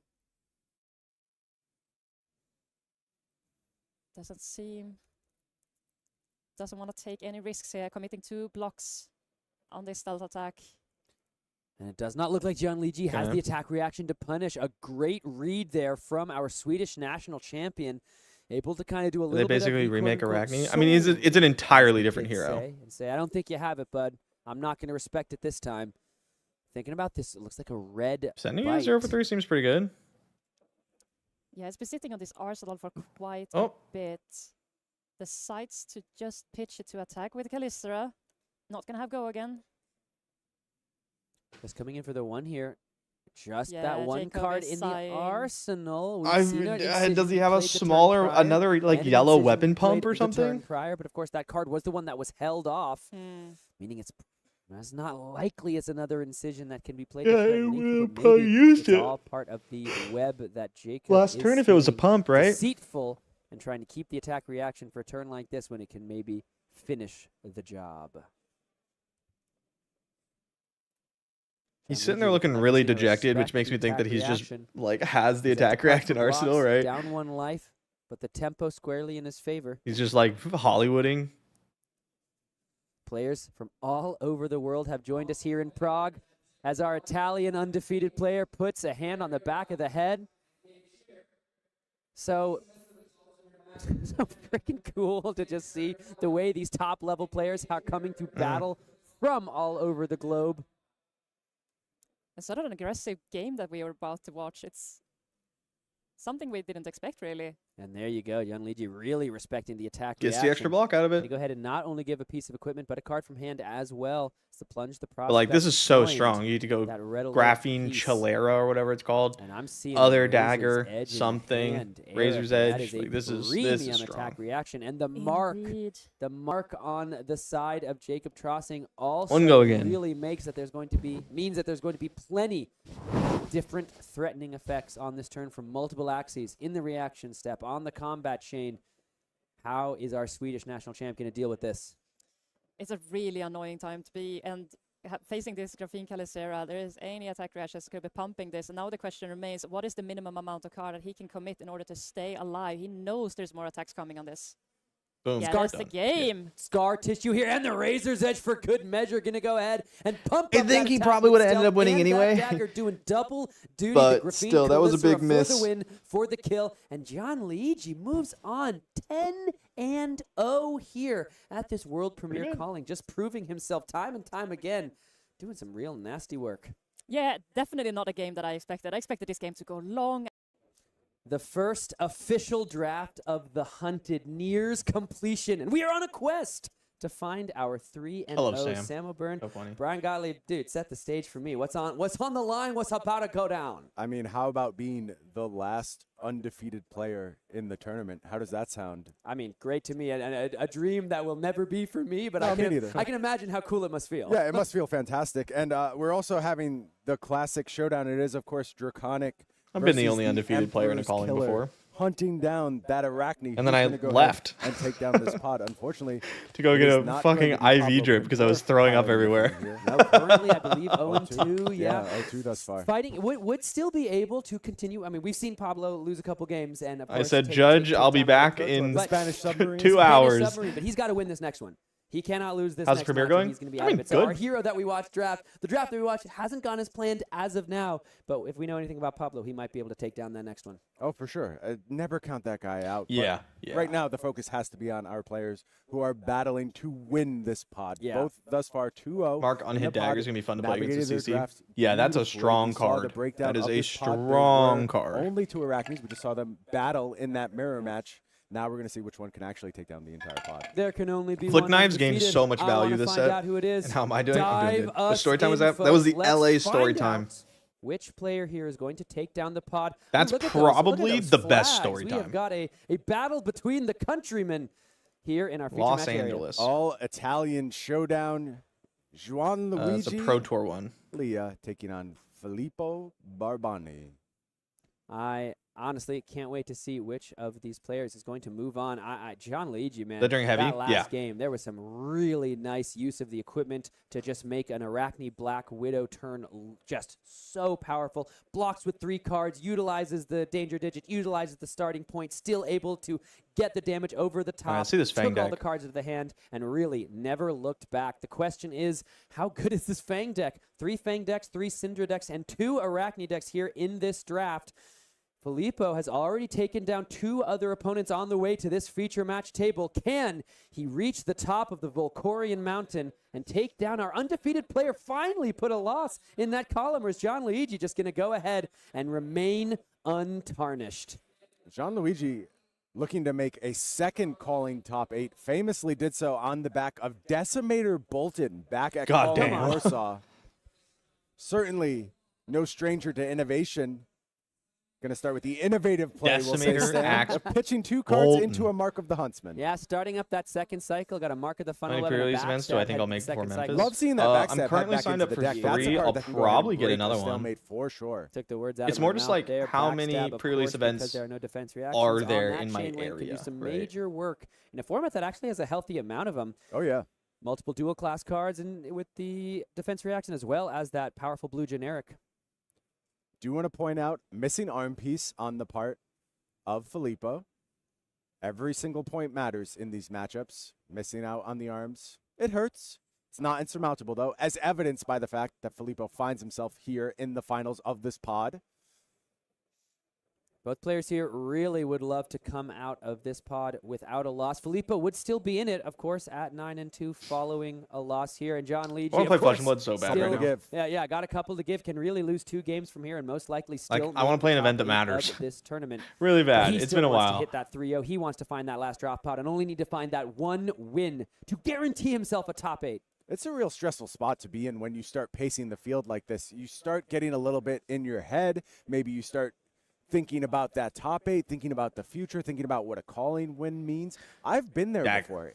And if you don't finish in these spots, if you go ahead and miss and you don't convert into these top 8s, it can haunt you It feels for a very so long fucking time. bad, yeah. Obsidian Fire and Vein. First game action here for Filippo.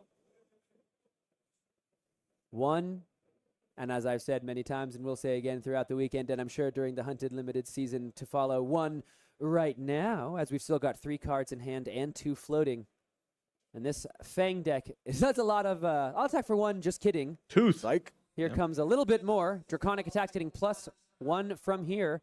With that, I believe the Rake over. Oh, no, excuse me. This is the one that gives the next attack +3, the This one's Tooth of the good. Dragon. yeah, Tooth of the Dragon, a card I will not Didn't get stop any blocks, singing the though. praises of. Love this card in my Which is Fang like decks, the pass main that benefit of +3 this is over that to the next people are chain going to link. be more incentivized to block the Next first Draconic dagger. attack this turn gets +3. It is worth noting, next Draconic Attack, I love combining this with Draconic Attack actions as well. You get really tall really fast with Tooth of the Dragon. 2 go again, but now John Luigi does have a chance to respond. Priority back to our undefeated player. Does he have a trap? Yeah, and we know multiple defense reactions available in Juan Luigi's deck. Checking out that Blistering Blade in the graveyard. Looks like we can see at least 1 defense reaction in the hand, but no, Okay. not going to be deployed. Wants to get full value out of it, and we know we can see at least 3 offensive value sitting there with that instant that will be represented on the Obsidian Fire Vein as it gets pushed into the combat chain. 4. Currently coming in for 4, and it could be a whole lot more in a short amount of time. And a whole lot more. So this is currently a Yeah, 2-card now it's 6. John Luigi to figure out Respectable. what the range is. How big is this Obsidian Fire Vein going to get? And what does my returned fire look like? No marking on that first turn. You love playing the game with your opponent marked if you're in the Arachne seat. I want to point out those danger digits on the side of John Luigi's equipment suite. Going to be keeping a close watch on those. When does he want to cash that in? Because in Arachne, it's not only about that damage. Sure, the unpreventable damage is great, but the mark on demand, so important. Mark on demand is very good, yeah. Didn't think I'd like Fang. Looks like so much fun. Yeah, he's cool. He's 4 like damage right now. definitely more interesting than the other chain, warriors I feel like we have in the game. Does he want to make it any bigger? Does Gianluigi Still want probably to not commit for any me. blocks in the defense step before the reactions? Answer is yes. Scuttle the canal. But I didn't exactly go into the set thinking I'm going to pick up a warrior. No, we see that lair of the spider still sitting in the hand for Gianluigi if Filippo wants to push this thing up. Yeah.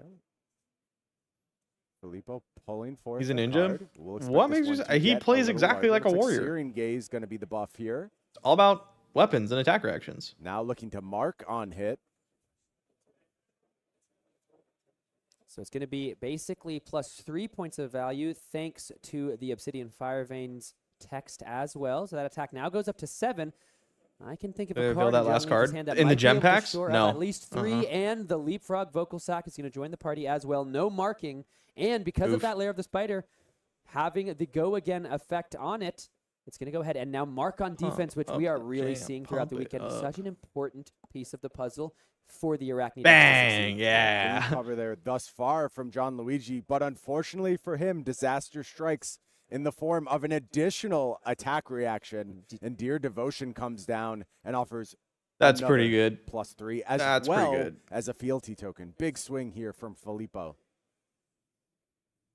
3 more damage now represented. This attack has gone up to 10. Is there a second defense reaction sitting in that hand or the arsenal for Gianluigi? Looks like the answer is no.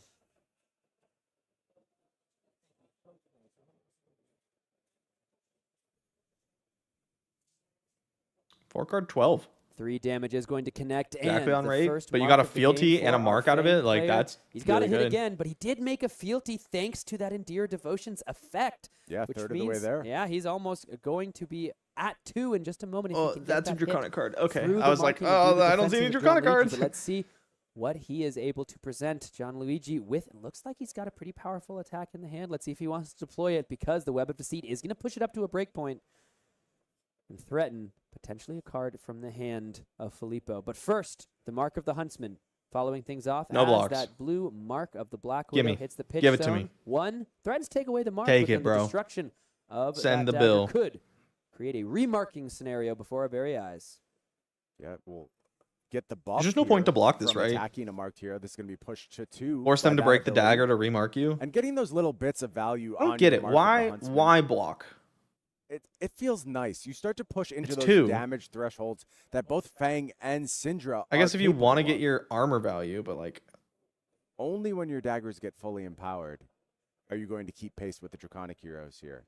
And by keeping your opponent mark, you routinely get. I don't know if I'm on board with blocking this. this. For force. You get the 2 resource to attack out of your daggers that the Draconic heroes are able interested to to see what access Fang's at small will. hand play is like in CC. Plus, Pitch a you get a blue, bunch of swing disruption. dagger, That's the draconic benefit card, of swing being other Arachne. dagger. Also, you get to be the coolest hero in the history of Flesh and Blood. Of course. And that is important when sitting, trying to become the undefeated player in this pod. Coolness, always an ever-present factor that must be respected. We talk True. about strategy. Good point. We talk about preparation. Darn it, we talk about execution. But when it comes right down to it, how cool can you really be? Feels like one of the most important factors in going ahead and You're just winning doing one of these everything events. to avoid being low. Yeah, I mean, if Also you're an just playing important purely factor, decision to mathematically, make while then it playing like the game. makes Oh, sense yes. to put your armor in that's front of part it. it's part of the Except But hey, if you honestly, keep cool in them, the face of if you adversity, keep the cool in mark the face of pressure, it is these by are some of blocking it the, out, then qualities your that next make up opponent's our stealth top level attack is going to get competitors, and both +1, of these players negating the proving +1 you themselves got from your in armor. such a vaunted group. A As the card. Hunter Killer hits the combat chain for the block here. Not interested in the Mark of the Huntsman dealing any damage here. A full card. It's a little win when your dagger demands. was- a Yeah, card it from your is. I opponent. was about to say, John Luigi probably feels great to see that. And here's a nice follow-up. Coming in with the Pursuit of the Pits of Despair. This means that even should this hit, Gianluigi is going to have access to an Arachne transformation to end this turn, we expect. Yeah, kind of damned if you do, damned if you don't. On hit will remark. This If cycle you of cards block, is you going to be stay really good marked. and limited.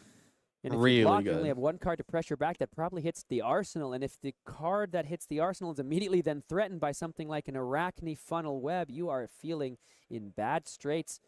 So the Red Alert Vest and the Red Alert Visor are going to be committed to the block. And then there's the Den of the Spider.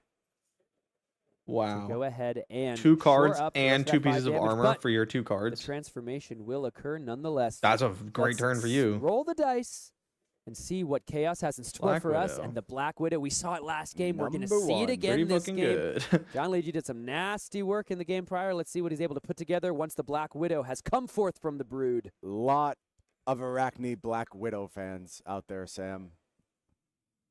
No idea why. No idea, yeah. Probably the ability. It's got to be the ability. You're so right, Brian. Figure it out, please. Go ahead and let us know. All I'm saying. Coming in for 1.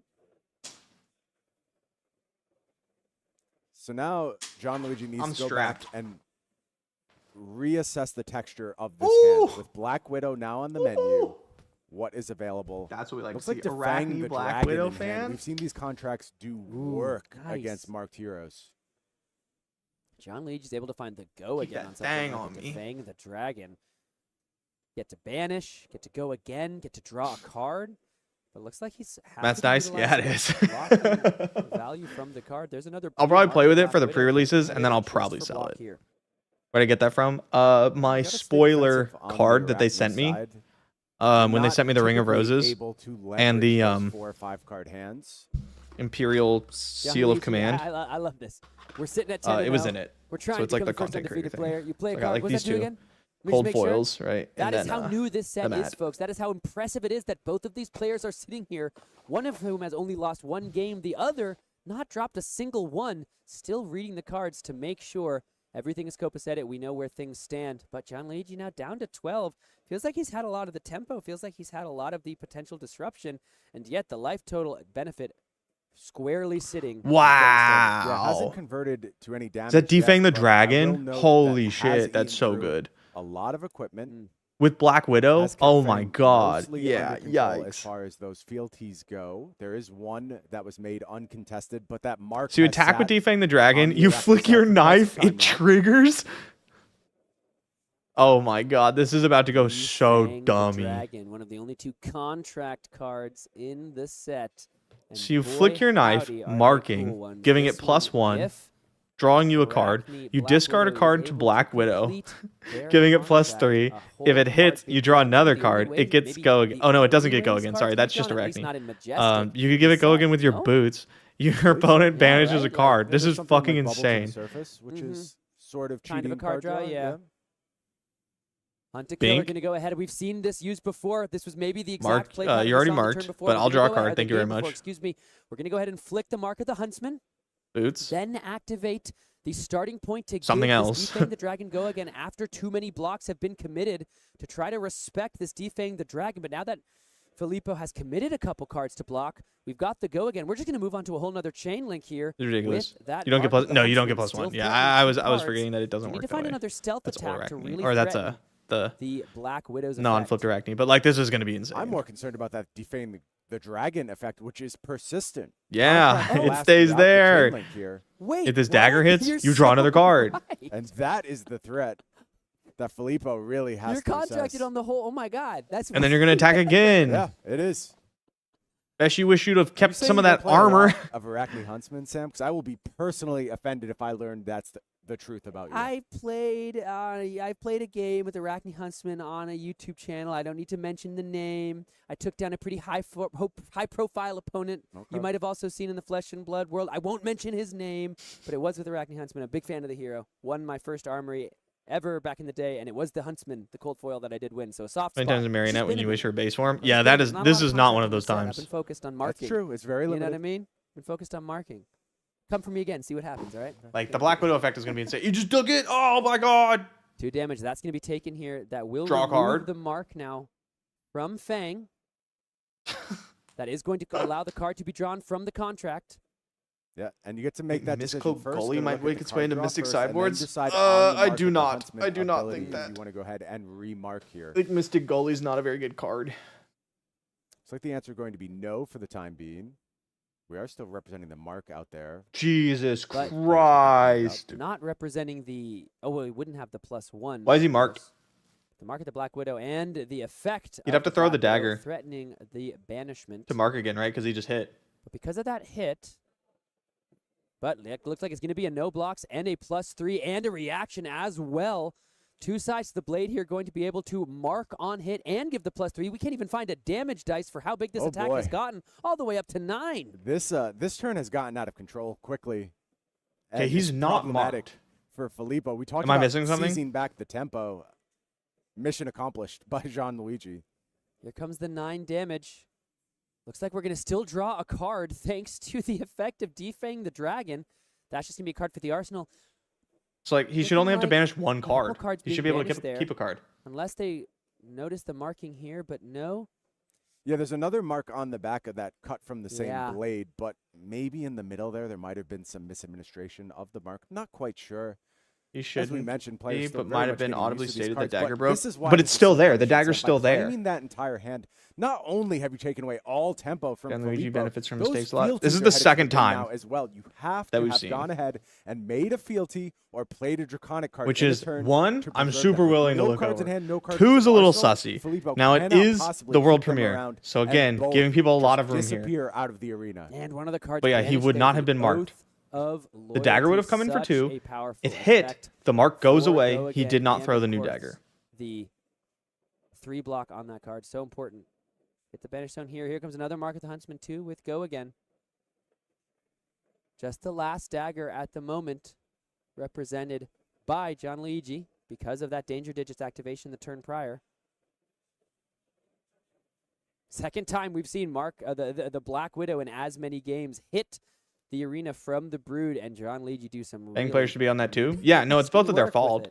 You know, I keep howling like a buffoon about danger digits. Whose responsibility is it to catch the mark? Both Both of them. That particular turn. So, like, if a judge got called, they would both get a warning. Do not look at this as a simple effect. I'll just be blunt. I'm watching people drafts. flack on for on streaming priorities 10-0. Okay, so your deck with danger digits as remember, I don't know if you were here, but earlier in the stream, I talked about how like my first Flesh and Blood event was a calling, and I ended day 1 in 2nd seed. Make sure destroy the mark at the Huntsman. I was very, very new to Flesh and Blood, right? You can go find this. It's Calling Dallas. It's Tales of Aria. It's like the first like limited Tales of Aria event.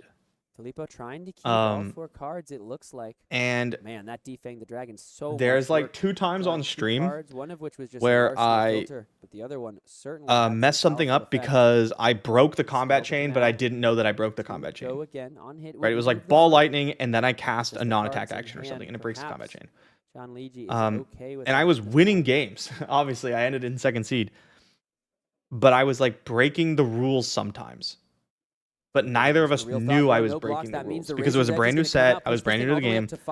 But when I went back and watched the VOD, Twitch chat was like very quick to call me a purposeful cheater. Is terrifying. So every time I got back in the feature match, Twitch chat would be like, "Oh, it's that fucking Caleb guy again, the cheater. I don't know why they keep bringing him back on here." You have to account for. So I do give people a decent amount of leeway, especially for new sets. It just happens. Mistakes happen. Only 3 cards to work with. No fealty. The Emperor does not see his allegiance. But like, if mistakes continue to happen, trapdoor comes again. The trapdoor. You can see just a shake of the head from Filippo. That's it for your offense, Filippo. That's a wrap. Gonna go ahead and get a trap here.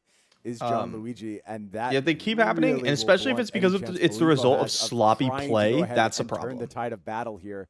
Basically, they know non-attack actions broke combat chain until last week. Combat chains are weird. Have the trap in deck. I might bluff. And your battle hard win happen. Yeah, there's always mistakes. Gonna go ahead always and banish it face down. Gianluigi looking to become our 3-0 undefeated player here, not only of this pod, but that a second defang the dragon tournament. Doing so off the back of some masterful play. And let's be honest, a little bit of luck there. The 1 and the 6 on the die, those are some really powerful effects you're always happy to see. Yeah, I feel like those are the 2 best, 1 and 6. Back. Yeah, good rolls to be sure. And this can be so frustrating against an Arachne as a Fang. You've got the reaction in hand. but you know Trapdoor has set up the defenses. It's gone ahead and banished the card, has it at the ready. Do you even want to commit cards here? It feels almost fruitless. Another defense. Do you see that in the first pack or so? That makes you avoid the targeted class? Probably not. Alongside a Reaper's Call. There's a chance you play against the person. It's a nice little combo. Across from you, the person you're passing to, or like of the effect for this. And if we actually mapped it out, it's like sub 50-50, right? There's the mark of the funnel web. Because you can't play against them in round 1. Loyalty. It's just going to be, it's one of those instants, sidestepping, making that fealty. It would have been the third fealty. So I don't think it's worth it to base your entire thing around that one card you passed. For one.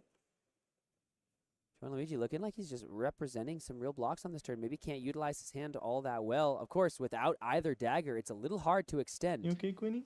Yeah, the offense could get a little anemic at this point. Also, Trapdoor not going to contribute to the offense. So it's just hard to use a lot of cards. Yeah, no daggers and stuff. That's true. Have to just fire back with something like a 0-3. So yes, Trapdoor has a massive ceiling. But your next offensive turn after Trapdoor, not likely to be very good. Maybe this is where Filippo can somehow claw back in. Gianluigi isn't able to find the reactions. And the offense starts to get less than satisfactory. Maybe he'll only have to give a card on defense, force Gianluigi to have the attack reaction. And if he doesn't, all of a sudden, 3 cards in hand and 1 in arsenal. Not looking that shabby. Especially when we've seen Fang do some impressive things all weekend long. Gianluigi wants to use the equipment here. Going to keep all the cards in hand. Another fealty made. That does mean 1 is going to go over the top because it's not an attack reaction. It is an instant. So even though that red alert piece of equipment there gets +1 if an attack reaction has been played, we're playing it in the reaction step. However, the Obsidian Fire Vein going to get that +1. I feel like maybe that was red alert an arsenal turn. Its own we got a dagger. Defense. That was not a great hand from Filippo. No. And there wasn't a lot of defense because there wasn't a lot of defensive options. Earlier in the game, I would be so happy making 2 fealties on the turn. I can leverage that, do something with it. In this spot, however, not what you were looking for, facing a big 10-point life deficit. And now the dagger slot has been refreshed. Graphene Calicera doing its thing, attacking a marked hero. I didn't know how you were picking supposed up to pronounce go that. again. Also getting the buff from that Orb Weaver, Spinneret. 3 go again. Hi, Remy. Has, of course, the stealth keyword, meaning many different reactions are online and available for Gianluigi. All considerations Filippo must take. Thinking about pulling a couple cards forward, it looks like. Got to start thinking of your path back into this game. Just surviving is not enough. If you start putting 2 cards in front of everything, like you're never coming back.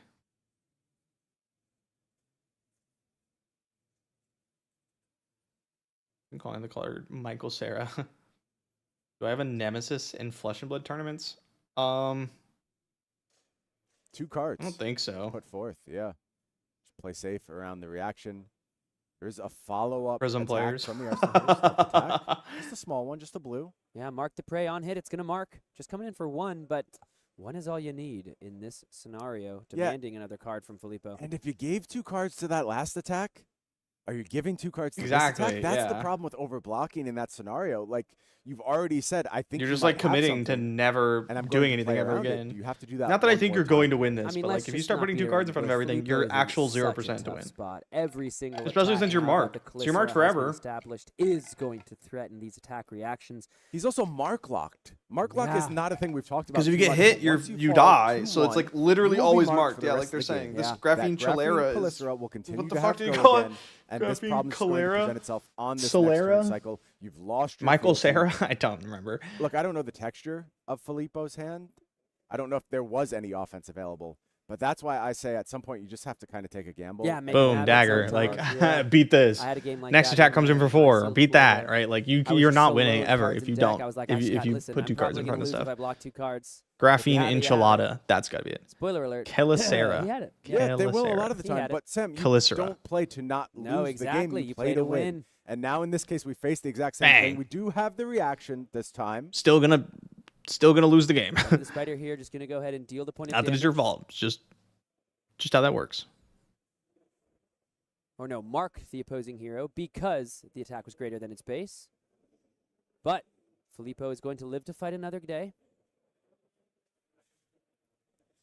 But how many times can he just give these multiple cards from hand? Right there was a nice block. Make you have it. Oh, you did have it. Well, good thing I have the Sick. defense reaction. This time, though, you have to give the this 2 is gonna cards. demand cards, and that means this last stealth attack is going to get the job done. And John Luigi, the last undefeated player in this calling, moves on to 11 and 0 make sure we're not missing anything on here. the back of Arachne. On the back of Arachne, on the back of take it one.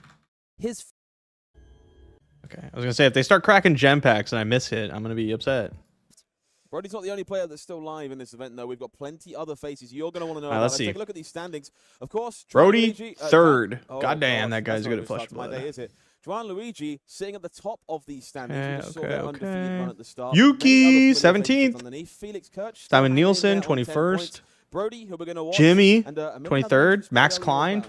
24th. Okay, Indeed, okay. We have Andrew Rayner and Tim McCarthy. So they're also here on 10.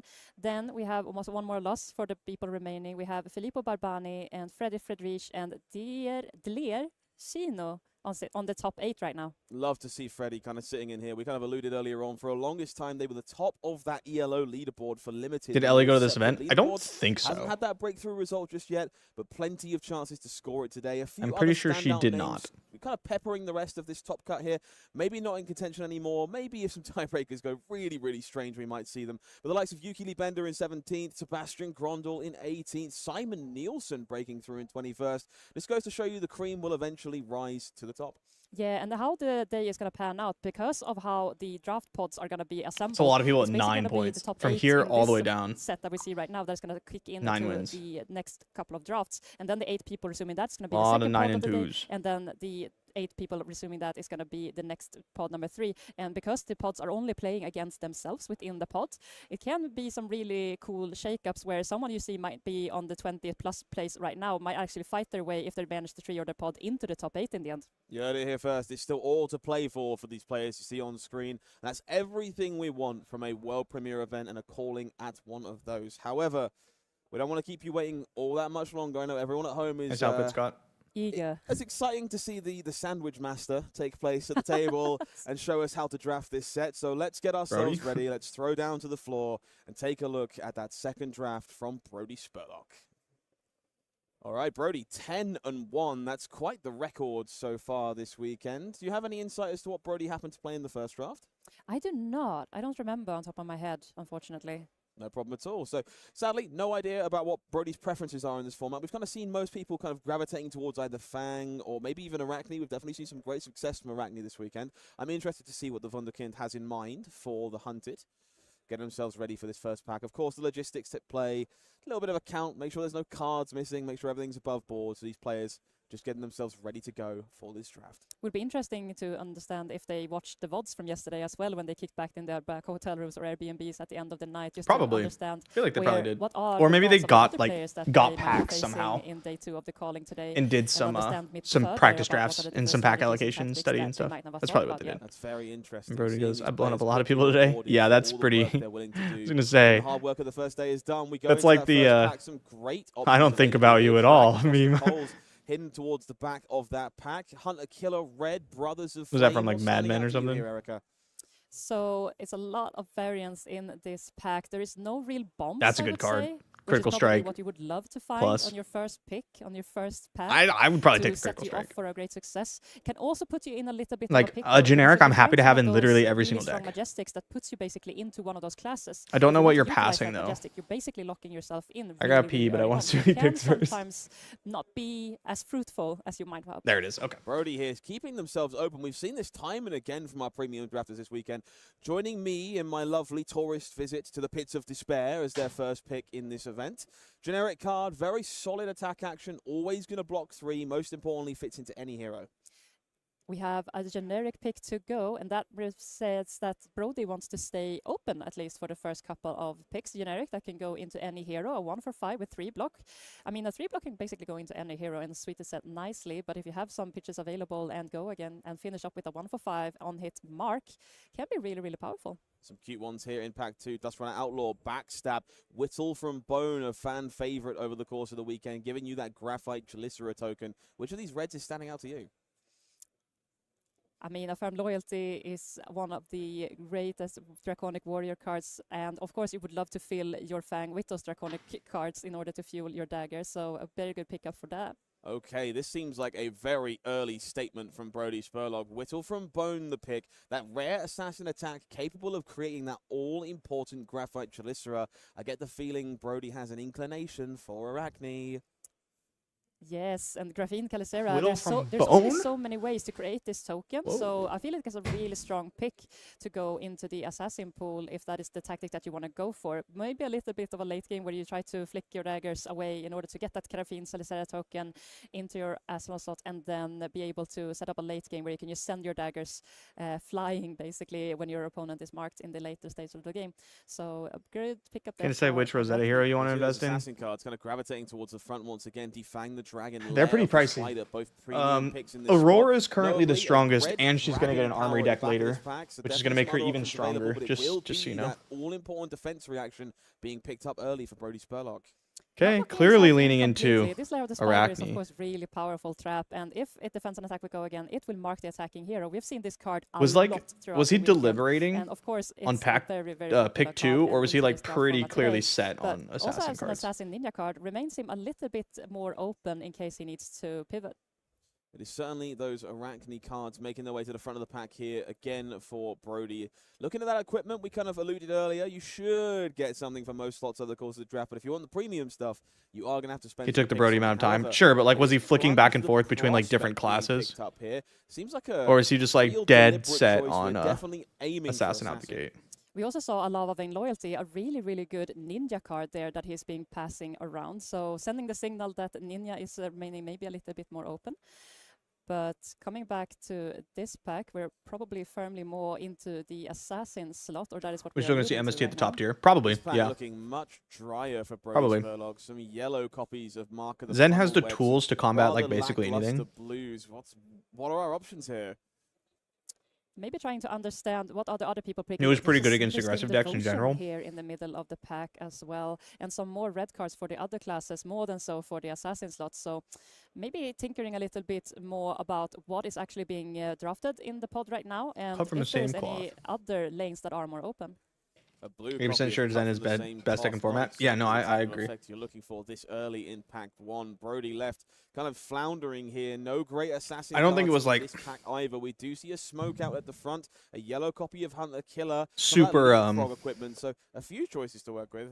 Definitely, and it's interesting to see that there are so I don't think that was an equipments, unpopular obviously, opinion for Lethal last Pick, format nice either. There's like, so many equipment that Zen is left of currently, this as of pick right now, the in best this deck. first pack, and it's an interesting twist to in Rosetta in comparison. We see the equipment being picked very, very highly and very, very aggressively, and most of the equipments are generic, so they really, really help you to stay open. But it's interesting to see how much the players value. Looks like Assassin's not quite as open as you wanted it to be. Some good reds left in this pack. Copy of Mark with Magma. Take a Stab also lurking in the back of the pack here. That Mark with Magma does stand out to me. I'm quite a big fan of that. Let's take a card. stab, I Maybe guess. a little but, late to see that one. Indeed, and this is maybe sending Brody a signal that another the lane PTSD is from buying way expensive more cover and open getting than it the other reprinted one. out from Picking underneath up me. this Yeah, it doesn't really Draconic happen in card Flesh and apart Blood. from his assassin slots that he has picked up earlier, but he has also been picking up these the assassin ninja mix cards as well. So that has left him in a lane where he can stay a little bit more open in order to pivot in case B, and that might be exactly what we're seeing here. Hybrid cards potentially paying off in spades here for I could win so far as a signal. I think so. Mark Magma was really good. Target. The follow-up here, that ninja attack. Yeah. Always I think he's like right a very deliberate to move here. shift of pace from the Wunderkind here. Indeed. Getting past a lot of really good Cinder cards. Is that another red target? That looks so open right now, and so Brody is just doing accordingly, and it's reading these drafts accordingly, seeing that Assassin is being closed. Goes with the blue. Firmly into Is that a blue Assassin card? That's so surprising. A red copy of Tag the Target. They're passed up for one of those blue contract cards. Maybe he clearly does not want to play Ninja. Decision paralysis. Quickly followed by a Dusk Runner Outlaw and a Hot on their heels. Some really powerful late Draconic Ninja cards. Yeah, if this is not a sign that Ninja is wide open, I don't know what Yeah, is. right. Like, You're just playing seeing Syndra, so bro. Like, many good Dread cards this late he in the really just pack, didn't I want mean, to. I don't know what else to say. That's so open.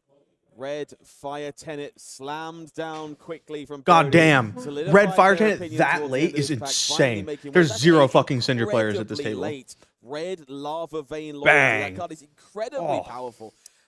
We saw Brody pass this Man's playing earlier Blitz on, and Fi. we made note of that, and he's actually made his wheel all the way around the table. Is he solo and Syndra? this I don't is think he'll the end up being nail on the solo Syndra. coffin, I think there's telling another Brody one that probably yeah, had to Syndra pivot. is wide open, and this is probably But where like, we should be. he's Some one of incredibly two at rewarding most. Late grow claws of the blue variety. We'll end up Brody seeing Spurlock what it seems looks to like have in pack found 2. their lane late in pack 1. This deck definitely a little wobbly to start, but you can't deny it's coming together.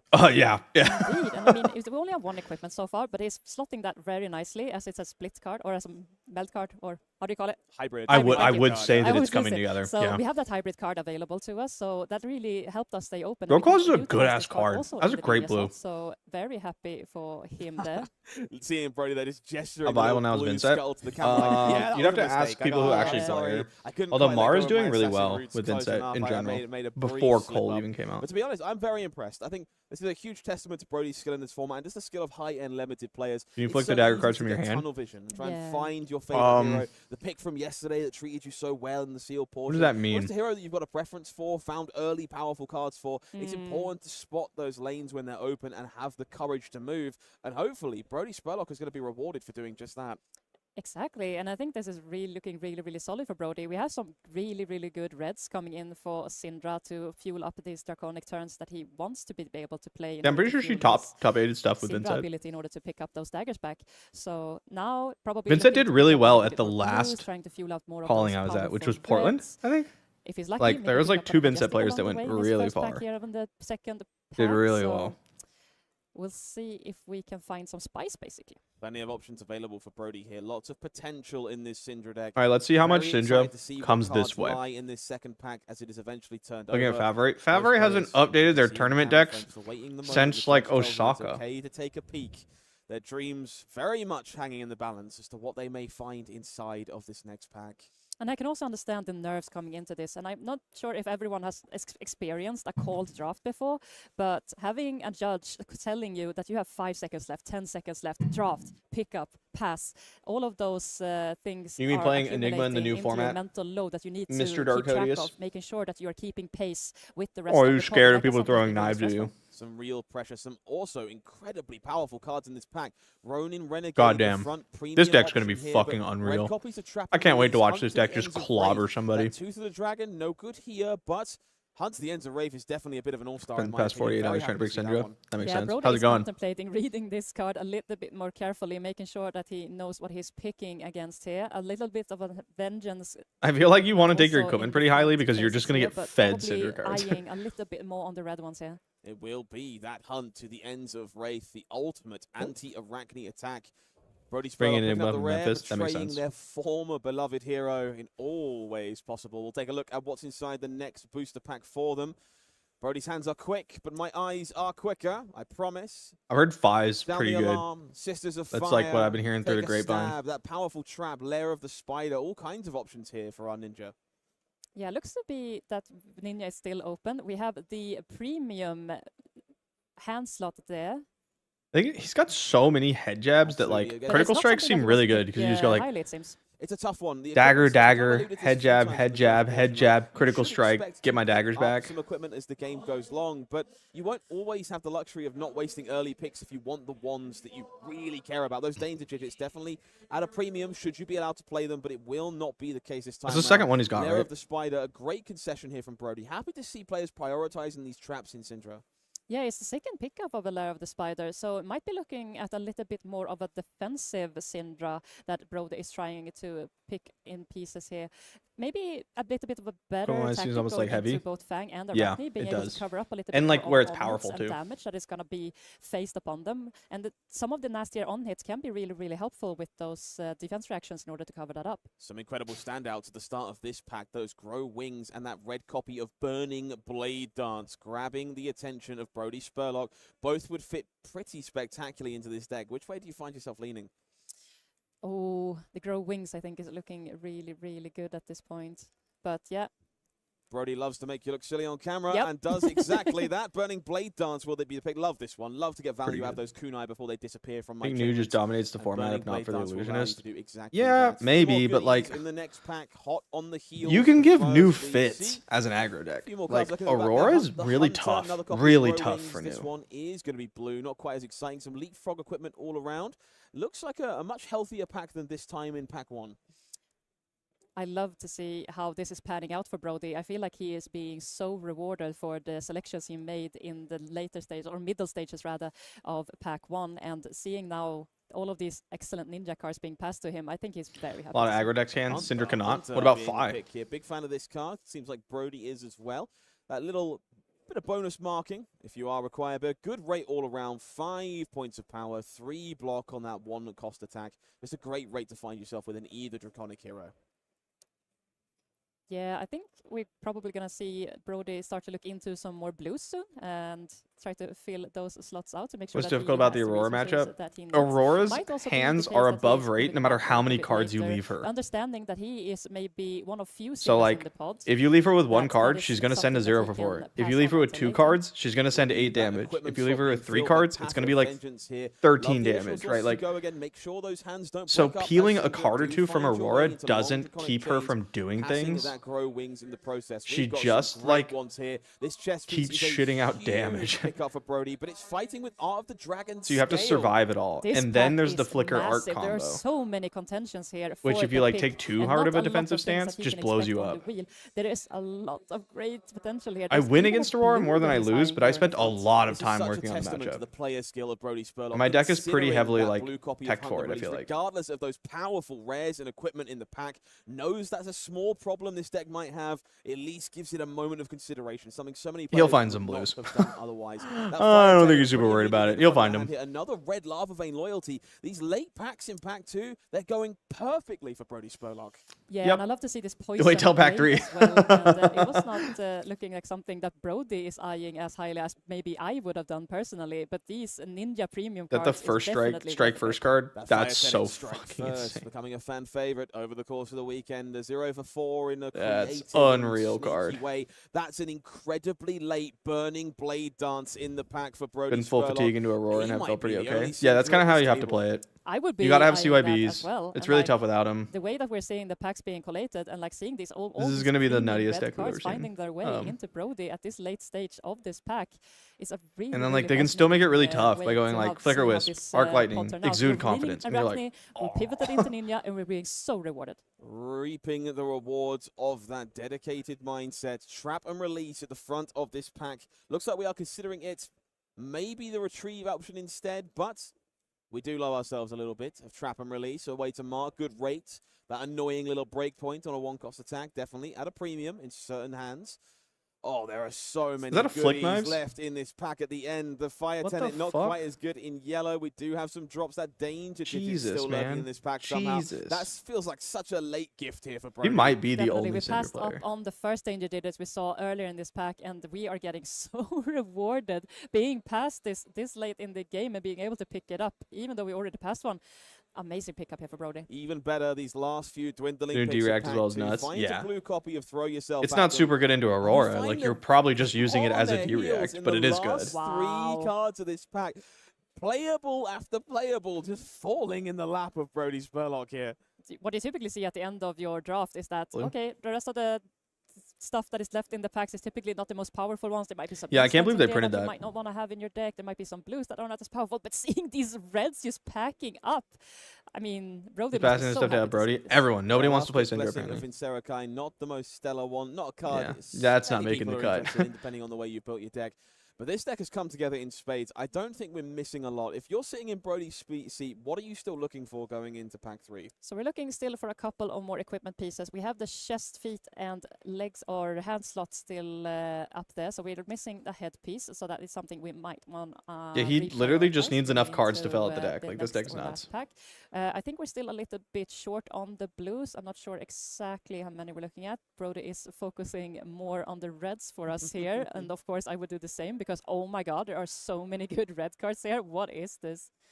Certainly a bit In of Tampa, a everyone just wanted to be on now. Earth, The even in card draft. quality Yeah, I mean, like, undeniable, but the it resource doesn't help curve that if may all be you a had little awkward practice Brody for was Spurlock. sealed before Wouldn't that, surprise like, me if we see them kind of leaning towards a few of the more proactive. remember, it was the powerful world blues premiere, so it's available like to we didn't Sintra, see the just to set. facilitate those turns with those kunai Earth was executions, make sure clearly they're better. constantly coming back onto the battlefield after you're done throwing them Then away. if you were playing But there's sealed, not an Earth was awful lot missing from this deck. clearly It's still better. pretty powerful after just 2 packs. Yeah, I think we want to prioritize some of the blues, getting that blue count up in order to fuel our turns. Testing is new gonna with be 3 really, really sync, important. Fate, Shelter, Question and 2 remains how that all many you blues got? Do you Brody is just gonna like aim for. I not think believe in somewhere Command and between Conquer? the 10 and 11.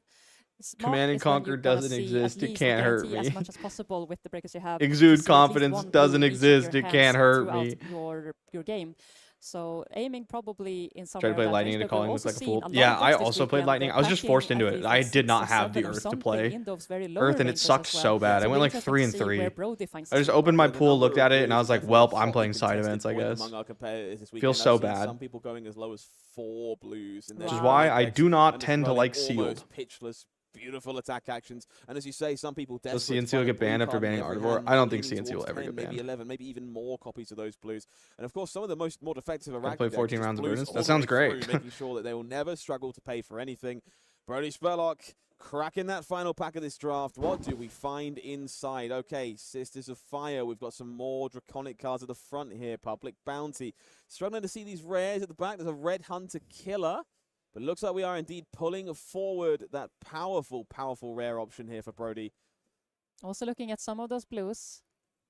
Reconsidering if we should add those in. This is the tough pick now. We know the blues are a problem. Brody finds himself in He'll that find them. bind. I have an He'll find incredibly blues. powerful option that would be great in my deck, but I do kind of need the blues instead. It will be that compounding anger, getting cheaper and This is cheaper. going to be a per 0 for Draconic 5. chain link, the Every perfect chain single ender time to he a plays Syndra it. deck.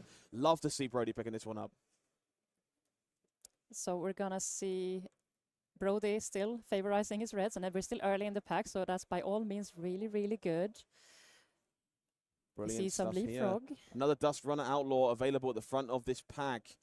A card that I love to see in these Ninja decks one way or the other. Grow Wings, some more Leapfrog There's equipment. so many good reds in This here. is another tough choice Jaeger might for be your Brody. favorite card in the We're set. worried It's about so that resource pretty. curve, but all these cards are such high quality. How could you possibly say no? I don't know what Ignite is. One thing to keep in mention is that we have a lot Which of one is finishers. that? We have a lot of middle cards, so to say. It's cards that care about Draconic chain links, and so making sure that you have enough starters to fuel those turns. If your Red, if Grow your daggers are not Wings, available, this also equipment. can be really Yeah, important. just grab the Love to equipment. see this from Brody. The controlled pick, the Ignite is current professional funnel, but for pick, the Draconic. Leapfrog equipment. Gotcha. We know we need a headpiece. We know we need to fill those gaps. Passes all those powerful reds. Make sure they don't go without. Strategy streaming All right, knowing the another bot doesn't work. Yeah, the beautiful bot pack only here for like Brody. We see that Silver releases Talons logo at the front. We know we announcement want after blues. I end Again, the stream. It's Mark so with annoying. Magma, a premium option. Red Grow Claws. These are all cards that slot perfectly in the deck. When do you finally have to pass on some of these good red cards? Depends on how well You got a Brody bit. feels. Like how many. Yeah, we're gonna pick up the blue. Very, very suitable here that Brody is respecting that he needs to start picking up on those blues to make sure that he doesn't end up in a situation where he has too few blues to fuel his deck.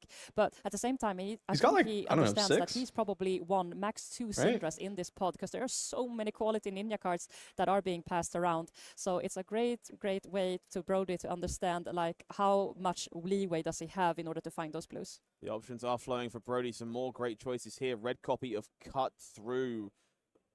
Front and center at this pack. Let's got some more Leapfrog. Start to equipment, stream and another red immediately sealed 29 Janky gaze. solution. Get plenty of options that fit perfectly into That's this. a great Even the idea. Bloodline I like it. available Good here plan, might good be plan. a great way to slot together a pile of the chain. What do you expect to see from Brody here? This is another really tough pick. Yeah, there's so many good reds here still. And First set as a new it's Flash Mode player. very Really excited to play tight Syndra. debate So here for afraid that Brody. Poison We're Blade gonna combo is go going to be too probably good. with the cut through It and won't be. decide on the drain before I here. don't think it will be.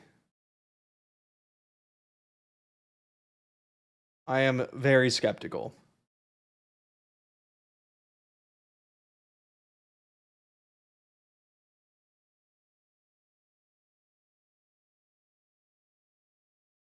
There's always some combo of cards that people figure out immediately when sets come out, and then they're just like not actually feasible in real play. It's like you do the thing, you Poison Blade or whatever, right? And then you play the other card, and people just start putting armor in front of your daggers, and you're like, hey, wait, stop. I don't know. Maybe I'm wrong. I think the red's really good. I'll have to like actually play some games with it, but you know, the set's not even out yet. We haven't even hit pre-release. Open the casters? I don't know. I didn't mute them, right? Oh, huh, weird. You do get to run 9 copies of Poison Blade. I mean, yeah, but doesn't the combo actually require, like, you could be sacking your mask or whatever to get the full thing?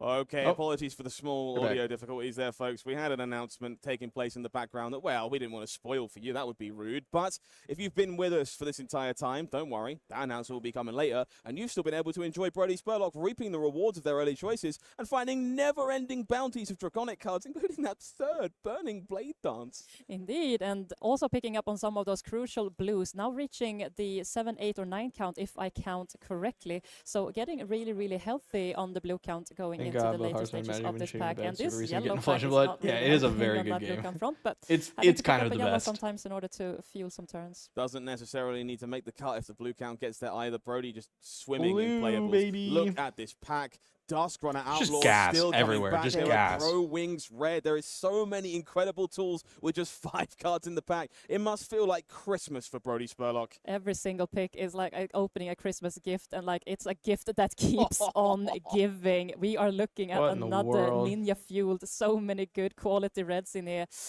Yeah, Brody's just swimming in good cards here.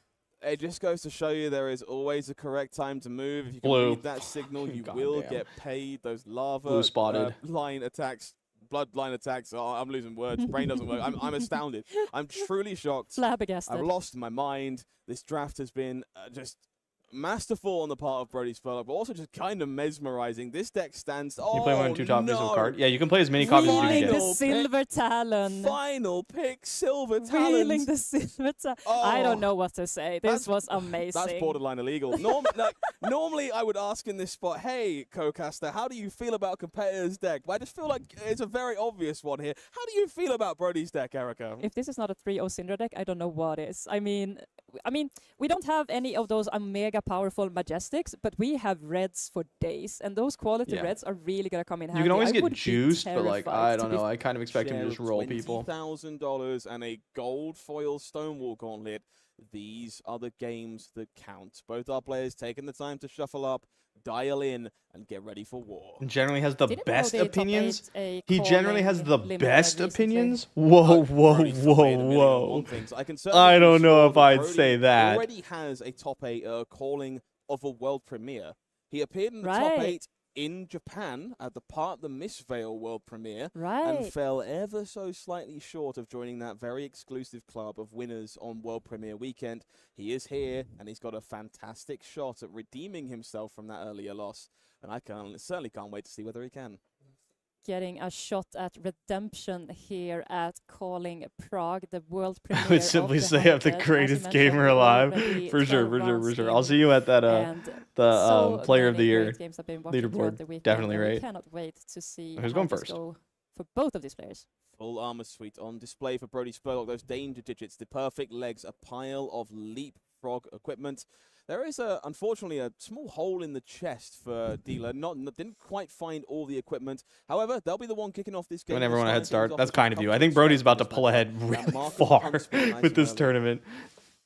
As we mentioned during the draft, I think he's about to pull ahead really far. Prioritize those equipment suites can be a cause of concern, because if you don't prioritize them highly enough, you can put yourself in a situation where you might not find all of the pieces when you need them. But it's all about priorities. You might be looking at those equipment, it's like, yeah, I really need those, but I also really need this red card in order to go into my deck. So it can be a really, really tough call sometimes. Now, Brody is often going to find themselves in my favorite position to be in Flesh and Blood over the course of this game. My opponent is attacking me.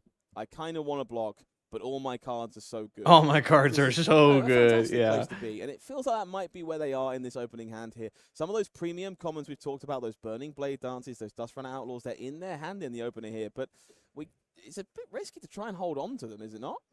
Yeah, I agree. And then, like, I think going second in this game is really what Syndra wants to do. You want to put the gas on the metal, being able to be the one who hits the ground running and presenting as much damage as possible. But facing Arachne on the first go around here, you never know what is going to slip through the cracks. It will be that cut through that's blocking here. Just a small amount of value on the Mark of the Huntsman. Go not fun for remake best video hype. Sometimes they're on it though. Sometimes they're right. We have like Kindle for Kano. Yeah, we have 2 blues in Bonds the for pit Zen. Those are the 2 that I can think of. Again, Sometimes they're not right.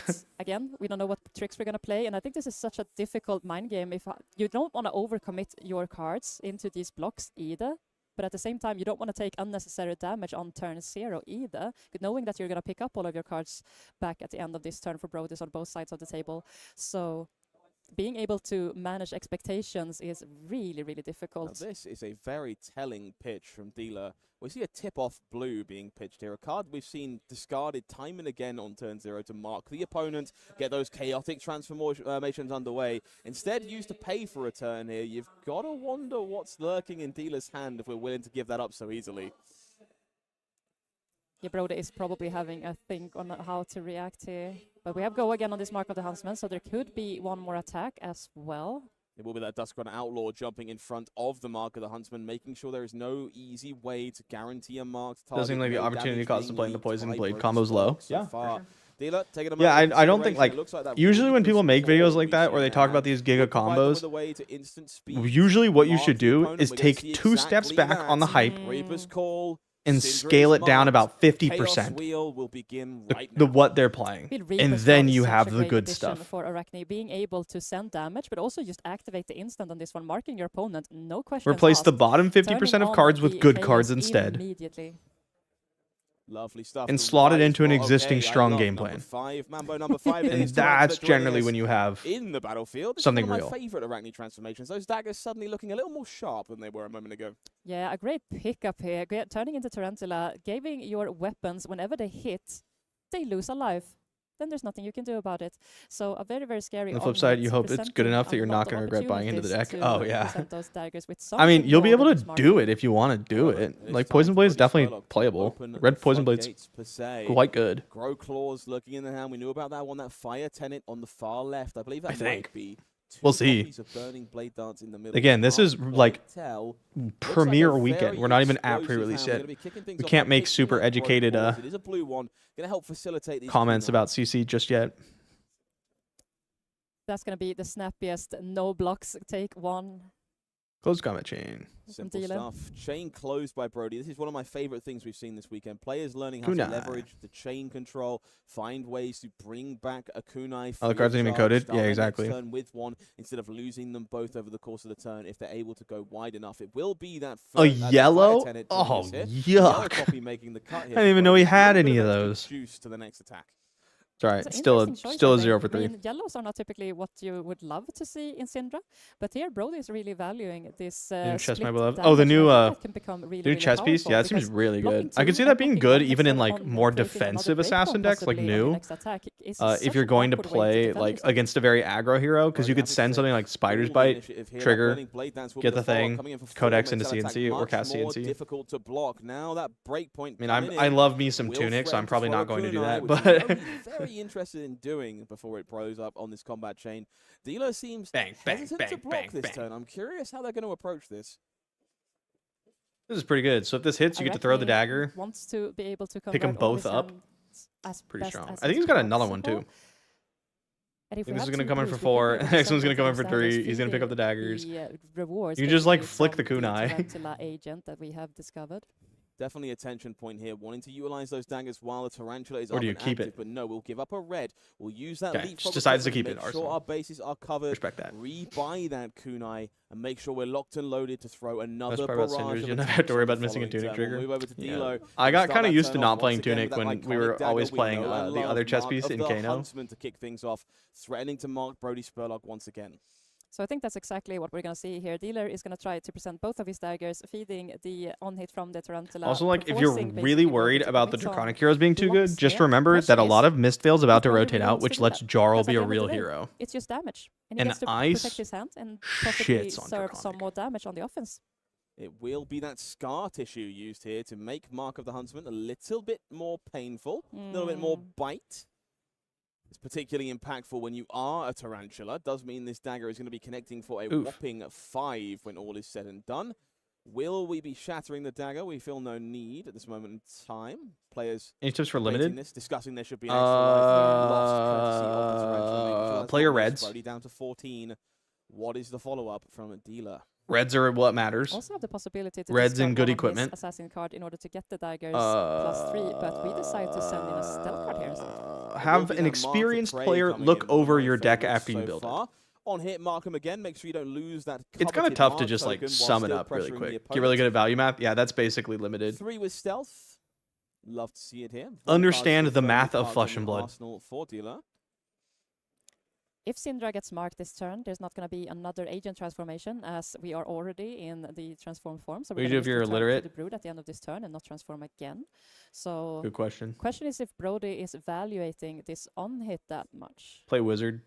Yeah, as much as we might want to slip between forms each and every turn, it's just not possible, unfortunately. And Brody knows that. Brody understands this is a turn where being marked might not be the end of the world. And they certainly want to keep access to a full chamber of gasoline. That's a great video from Flesh and Blood YouTuber Majiinbae regarding value, man. Yeah, I think you got it then. I think that's all you need. Yeah, most of the Ninja cards doesn't. I think the good ratio between reds, blues, and yellows. I mean, you want as little yellows as possible. If you could help it, you would like to play 0 yellows. His hand is creating a lot more value. And then as far as the ratio of blues, it depends on the hero. 7 reds, 13 blues. I think that's too high on blues for this format. Definitely see those gears spinning. Con Queenie. What do you think about that? How many blues do you play in your Syndra deck, Queen? Coin 4K for everyone at home. He's doing math. I think Syndra maybe wants like we love 10. Math. However, I think Fang wants between 8 and 10. Away from my opponent's Arachne probably wants like 10. 11 goes Brody Spurlock. However, but we don't know. Keeping that full hand. And a card in Arsenal. This is a 5-card hand. It's going to prove itself worthy of some offense here. And let's see how it intends to start. That blue being pitched, it is that kunai of retribution, that pesky 1 point of damage coming across once again. Hard to respect this on dealer's side. There's just 3 reds and a blue. There's not a lot of attack reactions on the Ninja side of things. You don't want to play yellow? Just the worst of both worlds? Yeah, they don't give you as many resources as the blue, and they're below rate. Interesting when you're faced in a draft scenario is that you've seen most of the cards floating around the table. You've probably made note if you saw a Razor Reflex going around the table. So that is also some interesting tactics going into the draft portions where you have a feed for much more information on what your opponents are actually dealing with. Sweet stuff. We have that Grow Claws coming in as the follow-up. This one just continues to impress me the more I see it from these this card decks. rocks. Becoming fine. This card is so good. Always with that natural go again. Such a painful attack to be staring down. And we see the daggers coming in healthy here, being a draconic light heroes attack. that like playing yellows keep pace. Well, the light cards, the light heroes that play, links, but we have more cards at our disposal to they either are like Prism in that their yellows are actually above rate, but have Phantasm, or they're Bolton and not real. So. Stare down a Tarantula and not block if you've not got something in the chamber. It will be a blue mark to prey. Paying some respects here. 2 Grow Claws, a little bit less damage taken, falling to 13. The follow-up, that Fire Tenet once again. This one red, a significantly better rate for Brody Spurlock. Quite a few of these were picked up by Brody, a card that he really enjoys. That card's so good. Sending your next draconic attack is +1. Good. Oh my god. Once again, I've loved to see this 1-2 punch more and more, providing a pesky breakpoint to this attack that must hit to get maximum value, threatening to. You flick the knife here, so you can pick up both. Instead, it will be that leapfrog armor jumping alongside the lair of the spider. Got another in hand. My god. No, we are full respecting these blade. Do it again. We are not taking daggers to the face. So full respect here, trying to cover this up as much as possible. The defensive aspects of this game being navigated incredibly well by Dilasino. Love to see them getting full value out of their cards, utilizing that leapfrog equipment proactively, not waiting for the reactions that Syndra isn't known for, just making sure those breakpoints never find a way through and keeping their life total high and healthy. It's incredibly impressive gameplay. I don't like the idea of letting them Brody have is debating whether he's going to use his last action point to send this 2 last cards, attack. but Or, yeah. Okay, we're still in reaction phase, actually. Okay, that danger digits being cashed on in, throwing away the kunai to get full value from Syndra's ability. Will buy them both back. Lock and load. We're ready to go again on the following turn. Another card being parked in the arsenal. Brody Spurlock certainly loves playing with 5 cards, doesn't he?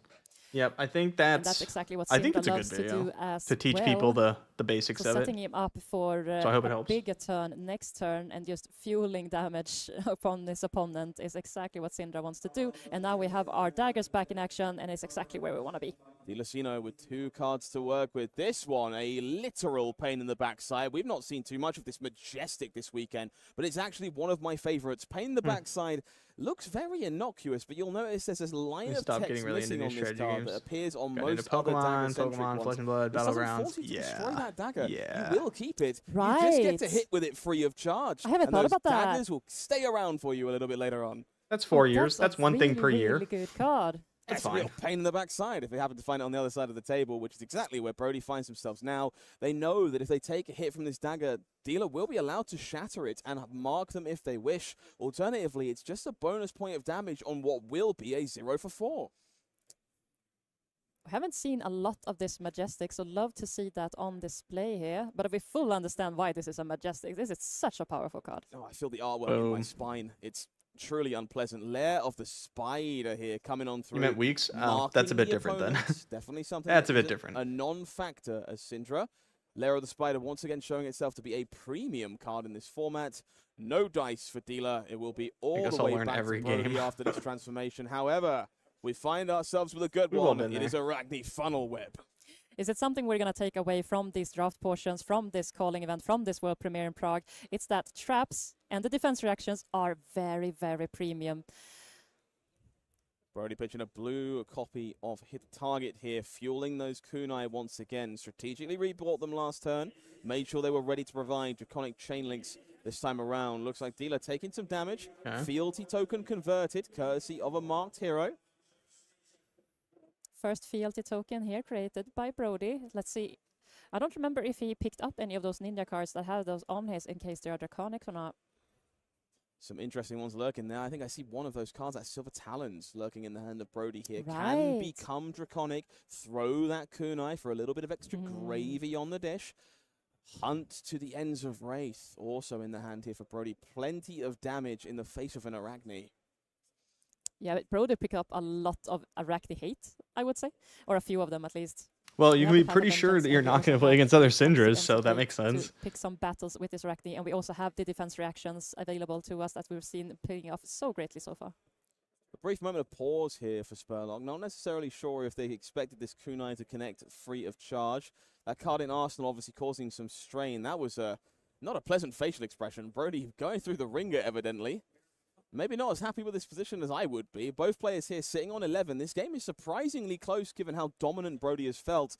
Dilasino finding the perfect opportunities to play defensively. It is, but he's got back with 3 more pieces of equipment, basically. So losing a little bit of equipment along the way, sitting only on the bunker bed left at his disposal, while Brody is still equipping those leapfrog equipments and the path of That's such a good card. So a little bit more healthy on the equipment side on Brody. Flesh and Blood struggles with casual. Yeah, it's really just not a casual friendly game. Letting that kunai fall victim to its own ability. Continuing a new one with Hunt to the Ends of Wraith. This lovely card will immediately mark Arachne. And if you're attacking a marked hero, well, it's straight up 4 damage. Covering up with a... Why am I blanking? Backstab, yeah. I know this card. It's been around forever, and we've seen it a lot this draft event. It's something that Assassin players love to pick highly, as we've seen throughout the weekend. Different type of pain in the backside, unfortunately used on defense this time. That kunai might be the follow-up.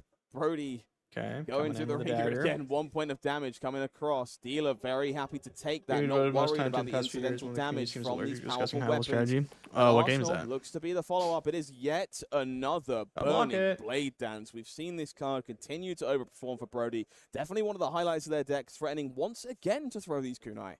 And even if those kunais are drawn or hit or flicked, then they are still remaining on the chain as a last remembers of information. So they are still fueling those draconic chain links in order to discount Syndra's ability. Absolutely. 1 kunai available for Brody here. Could certainly pick them back up. That is 3 draconic chain links once more. Dilasino respecting the powerful on-hit of that marquee common. Brody, considering that Silver Talons might cash in that fealty, this would be a pretty phenomenal turn if we break the fealty, throw the talons, threaten to throw that last kunai. No, we're choosing to leave the fealty intact. No, we had 2 fealties. So that's pretty good. One of them. Okay. My apologies. Yep, that's pretty strong. It's strategically positioned just behind the camera, and I totally missed it. So we are going Draconic. Silver Talons, throwing that kunai away. And most importantly, that means we're going to be rebuying both of these at the end of the turn, as there is certainly enough Draconic going on here for Brody Spurlock. Very, very strong turn here. That Silver Talon, fueled by the fealty tokens, becoming Draconic and flicking those daggers is such a power move. Making sure to return both of the daggers at the end of the turn, setting Brody up for future success. Love to see this copy of Bites coming on through for Dilasino, throwing away this is one not of top those 8. daggers. Little bit of damage. This is round 12. Already marked. We certainly are now. 2 to contend with in this case. The funnel web, of course, not super threatening in this spot, given there's no Arsenal in the way, but still threatening 5 points of damage on the other side of the table. Oh, we also flipped. Proposition here is that Brody is marked at this point in time. If he takes damage, that mark is going to be removed, and thus he's going to not enable his opponent to transform. Or wait. He's already a funnel web. He's already a funnel web. Never mind. Web. Nothing else to add there then. We all want to transform more often. I can't blame you for that. Brody taking a moment here. 2 damage seems inconsequential. Could certainly be 5. That would be closer to half of his life total. However, he's the one with the tempo here. Giving up cards is a serious cost to stay healthy in this spot. Brody Spurlock is the aggressor. He doesn't want this. It is the Arsenal one. Okay. There's no pitch floating here, so there's not that many options available for zero-cost attack reactions. So I'm just going to start investing both in Florian and Verdant. Yeah, I don't think that's a horrible idea. Like, you just pick up Earth cards. They have to play most of the same base. Hopefully have a hand that is going to be able to send a lot more damage than they're capable of. Like, Felling and Plow are the main But it also depends on how costs his hand is equipped. All right, taking a moment to browse everything that's been spent so far. It's another one of those marquees we see all the time on camera from our top players. Just, I was in this draft. I still think Florian's going to end up being really good when MST rotates out. Like, I think it's going to be really good. Still have. It's those corner cases, those extra inches that really make the best players in the world. And having that memory of exactly everything that you've seen. He's got such good tools. What your opponent might be sitting on for what type of tricks can be really, really powerful if you have the mental gain in order to keep track of all of those little tidbits of information, keeping track of the pitch stack, keeping track of the information from the draft, keeping track of what has been played. All of those sorts of information is so, so important to you. Ultimately, Brody happy to take the heat, removing that mark token, a little bit of damage, keeping all their cards to keep the foot down. Kunai of Retribution on that combat chain once again. These pesky daggers, they're starting to add up. Not a lot of life total left for Dealer here. These are becoming a threat quickly. Staring down at 1 damage, your cards do not block for 1, and you don't never want to give up 1 card to block 1 damage ever. And also Syndra is not sitting on a lot of attack reactions, so there's not much to worry about. But as you're saying, we are dwindling another one. Oh my god. No, that's not first time to strike first. Follow up here, the annoying break point. Yeah, that's also Magma. Fi's worst day ever. Coming across, soaked up a little bit by that Reaper's Syndra seems to care about Mark the least. And we are finding ourselves marked again for Dilasino. Fealty's like okay. 2 more cards to work with here for Brody. We do see that Pits of I guess can help you get back your daggers when you're not like when your deck's not a machine like Brody's. Solid way to get this game over and done. Everyone was saying Verdance was going to be A tier. No.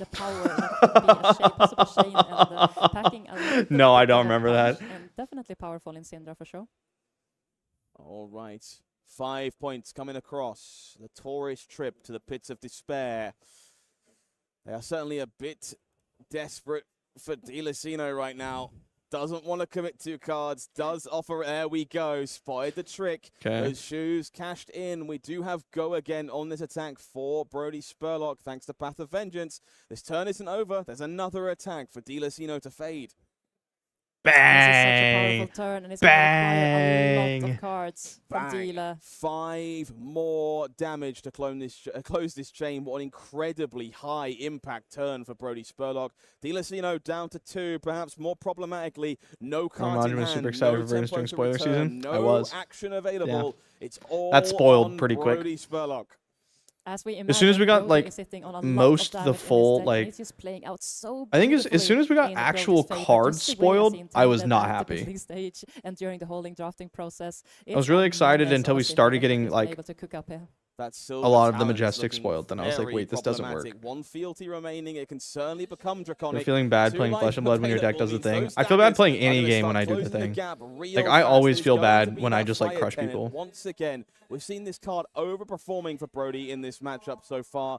3 points of damage, It but gets. it's front-loading I have types such of a problem damage with it. I don't know onto why. its dagger. Like 2 sometimes I feel coming so across bad on for the people Green that Knight. instead of Very cashing in inefficient my to like block, must demand 3rd the copy of card. X or whatever that's really good, Claws as the instead I'll just like follow-up attack. The pretend that I pressure don't have it, just never ends. and I'll just beat them like The slightly pressure less is hard. definitely on Brody's side. There is not that Bang! much cards left Jesus remaining, Christ. and Brody is gonna take it home the first game of the Insats second game first pod. had a lot of That negative Silver reaction. Talons Yeah, it's also on the like end, scorching we knew hot. pretty early. Well, at least I Saying knew pretty nothing, early, and but I was Brody's talking about deck, it pretty that early. looked That like incredible. That is Verdance some didn't want to massive play class. any Everything existing Sigrid wizard can do, cards It definitely shows you what you're looking for when you get to draft this outside set of for the just first them time. being making blue sure you block have those threes. draconic attacks, making sure there are And ways she to didn't even mark want to your play him for opponent, that. creating those fealty tokens, She only and plays them because getting there's the not better creeping options. rewards, sending those ninja attacks with those extra on-hit effects all the way forward. It's a delight to watch Brody. They checked the combos with in poison zone. daggers. I did. Incredible It seems stuff. I okay. can't- I Doesn't hope we seem get to see super more of this great. deck. I'm gonna be I honest with cannot you. wait. We're going to take a I'm not really sold. brief break, but we'll be right back in just a moment for another matchup. Open gem Anywhere. packs. Open gem packs, please. Side of Brody Spurlock. We've Brody seen these players on Spurlock. camera. He's playing Arachne now again. 12-0, looking, I think, locked up for that top 8 berth, but they can play Dream Killer. They can be the one who steps in the way of Brody Spurlock and keeps them out of contention. This is Arachne versus Syndra. What are we expecting here?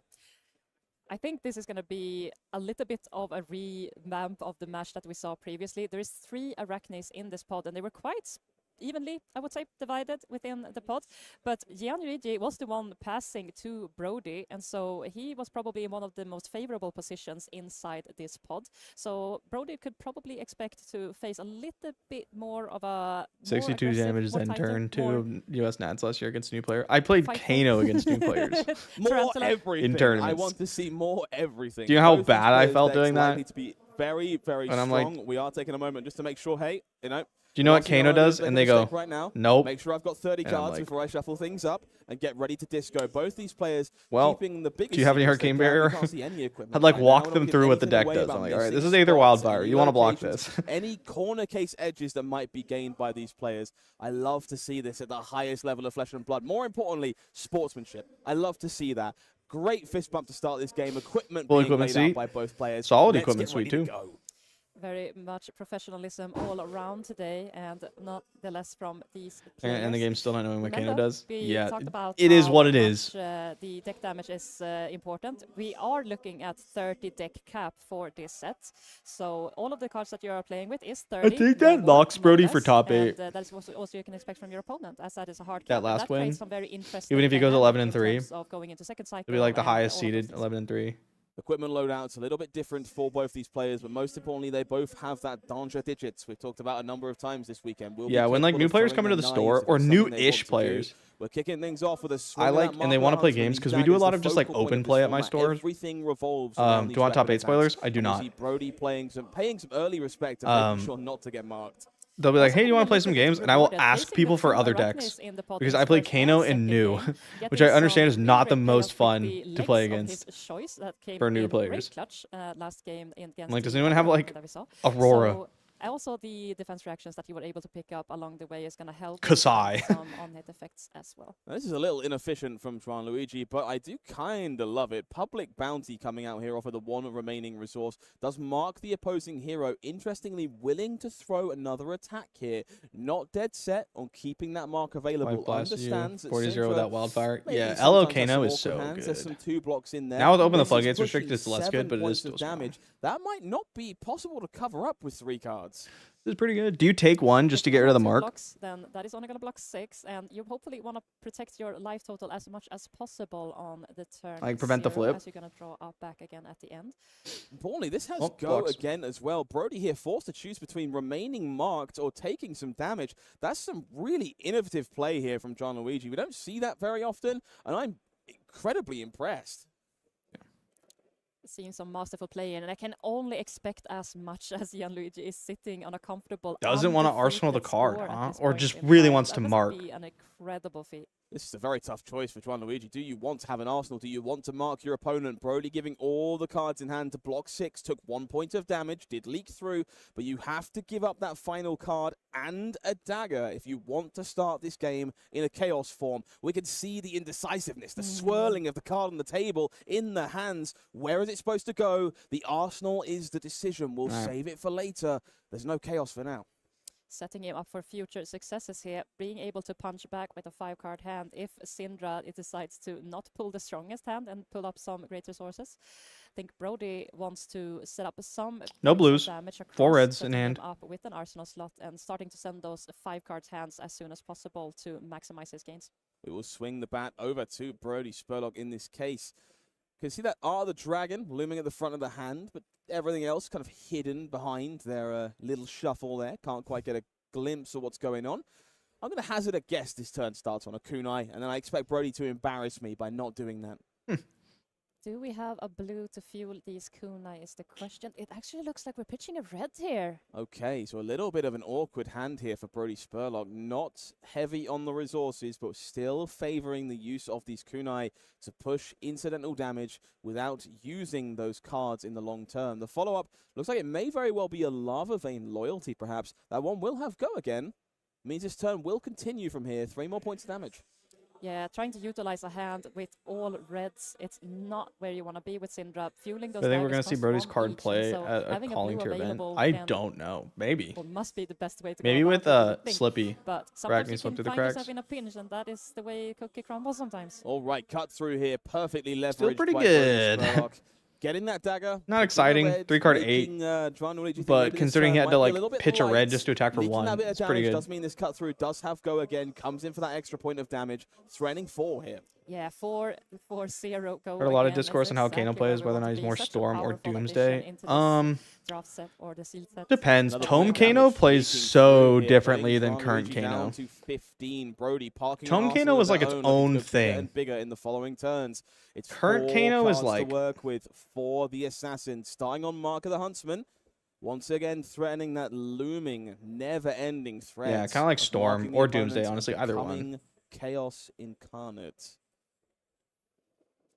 2 cards remaining. Kano with Tome felt a little bit more like Splinter Twin. Nothing floating as we were forced to pitch a yellow Reaper's Call. Where you were kind of like tempoing people. Dagger, so and then if they stepped out of line, you just kill them. Continue this turn for the pitch sake.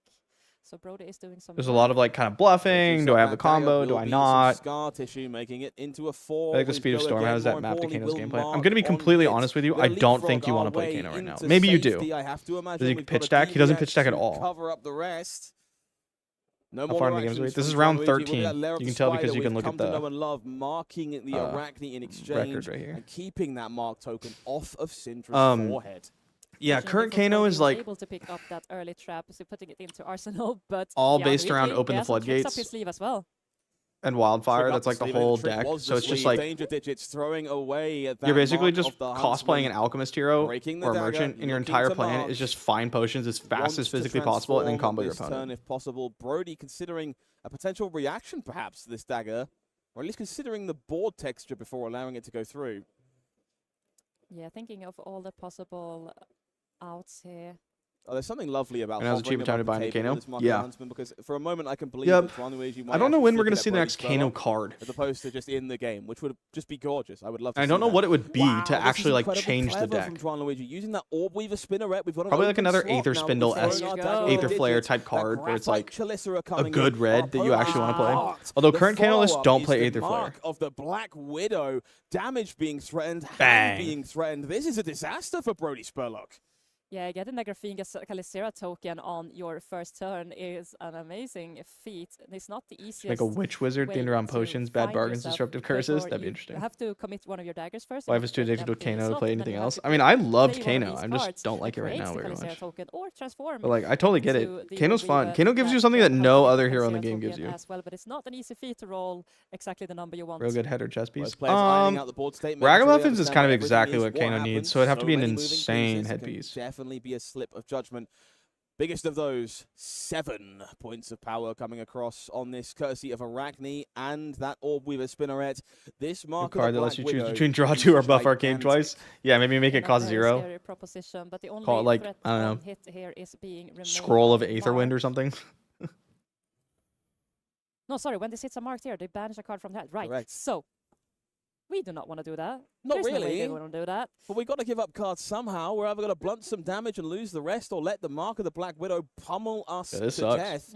An awful situation to find themselves in for Brody. You can see why he's taking his time. Make sure you use an action point. Yeah, and it's like a red, so it's not too good. Pummel we've seen today. Make it only block 2. It's not a place that Brody is happy to stare upon at this point in time. Also, as most of the Ninja cards that Syndra has available is blocking for 2. So if you would be very happy if you could just block this with 2 cards and blocking the 6, but in case of Brody, that might not be the situation of the hand that he's looking at. Brody Spurlock stuck between a knife and a hard place. In this particular time around 4 cards. Still no more Twitch? No, I'm trying to keep all Flesh and Blood on YouTube because that's where the majority of Flesh and Blood people are. That hand looks very synergistic here. Silver Talons, no way to make it draconic just yet. I'm really not sure yet, I'm going to be honest with you. So we have some other I've been experimenting with it, but it's like, it's tough to slot into current new. The deck would have to change a lot. Ideal for Brody heading into the turn, and it certainly you can just block this out. Yeah, I mean, I probably would. I think Brody would really I don't know if he has 2-3 blocks. His hand all for himself in order to send but it's possible that you just put like 3 cards in front of it and then Arsenal. 1 card discarded or banished from this on hit. But the issue is like if they flip into something, card hand is just not as oomphy as that provides like solid offensive pressure. You're pretty behind. Much power, and I can't blame Brody for taking his time here. I know people like to jest, but this is a winning in. I'm not able to do so heavy and mark. It's difficult. This is a chance of redemption for not quite getting there in that world premiere calling back in Japan. They have another chance at glory on the big stage. Did I talk about Skizik? We did yesterday a little bit. Afford to make any slip ups. Every edge counts, which is why they're considering this mark of the Black Rose so carefully. Also such a great start of the tournament year for this play. Their first calling.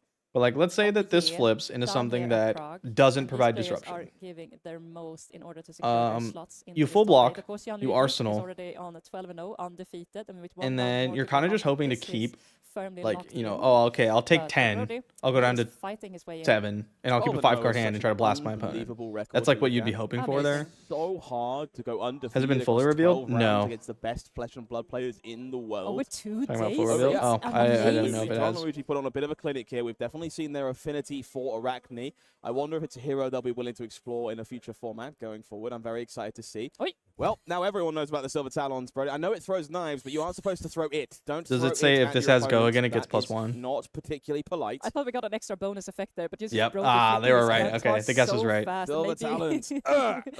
Committing a little bit too hard to be like, whoops. All right. Looking at which card we can afford to let go. Spurlock in the blender.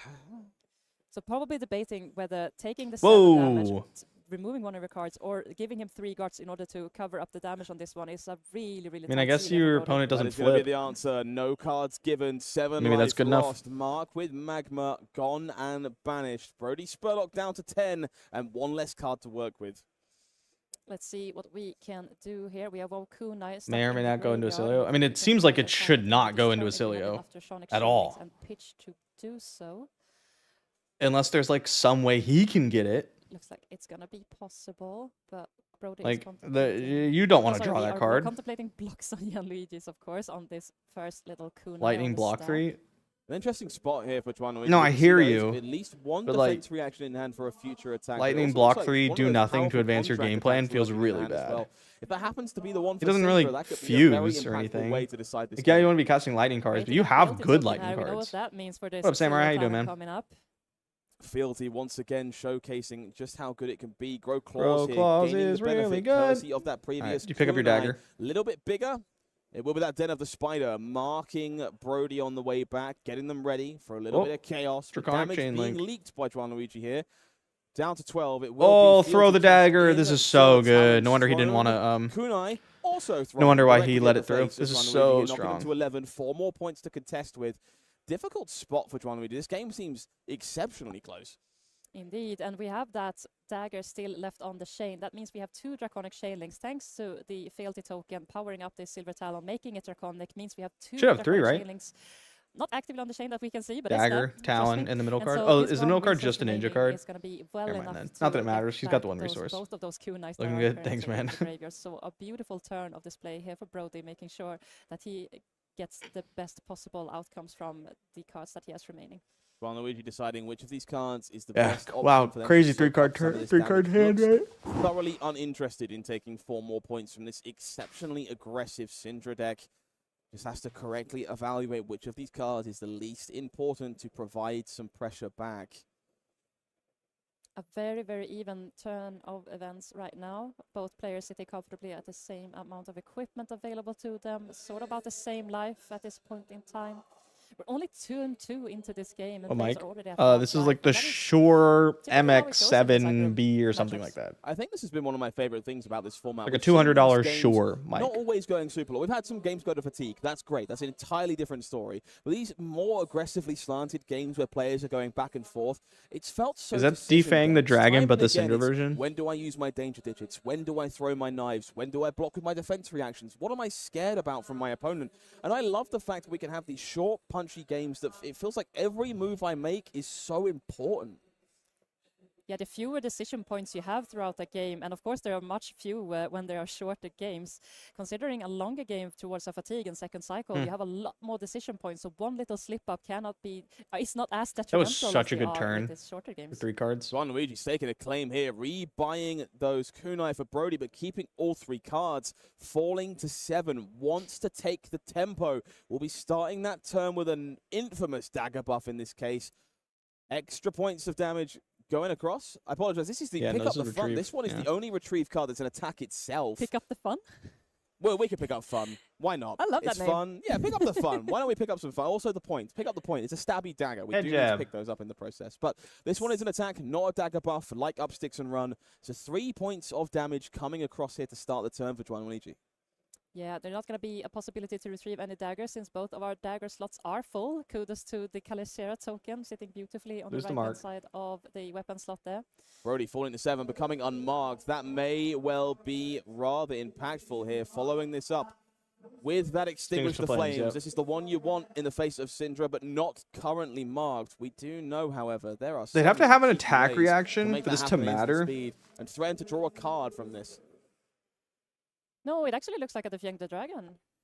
Oh, it looks like we might have been mistaken Oh, on the they look spotting so front. similar. Oh, it is Defang the Kudos Dragon. to Okay, then the, it like, does not full- matter as much. Semi-full art, I would say. I Yeah, mean, it's both of these extended cards are art. looking extinguishingly beautiful, Well, that's but significantly less terrifying for Brody Spurlock. definitely. No cards being drawn this time around, as we are not a Fang.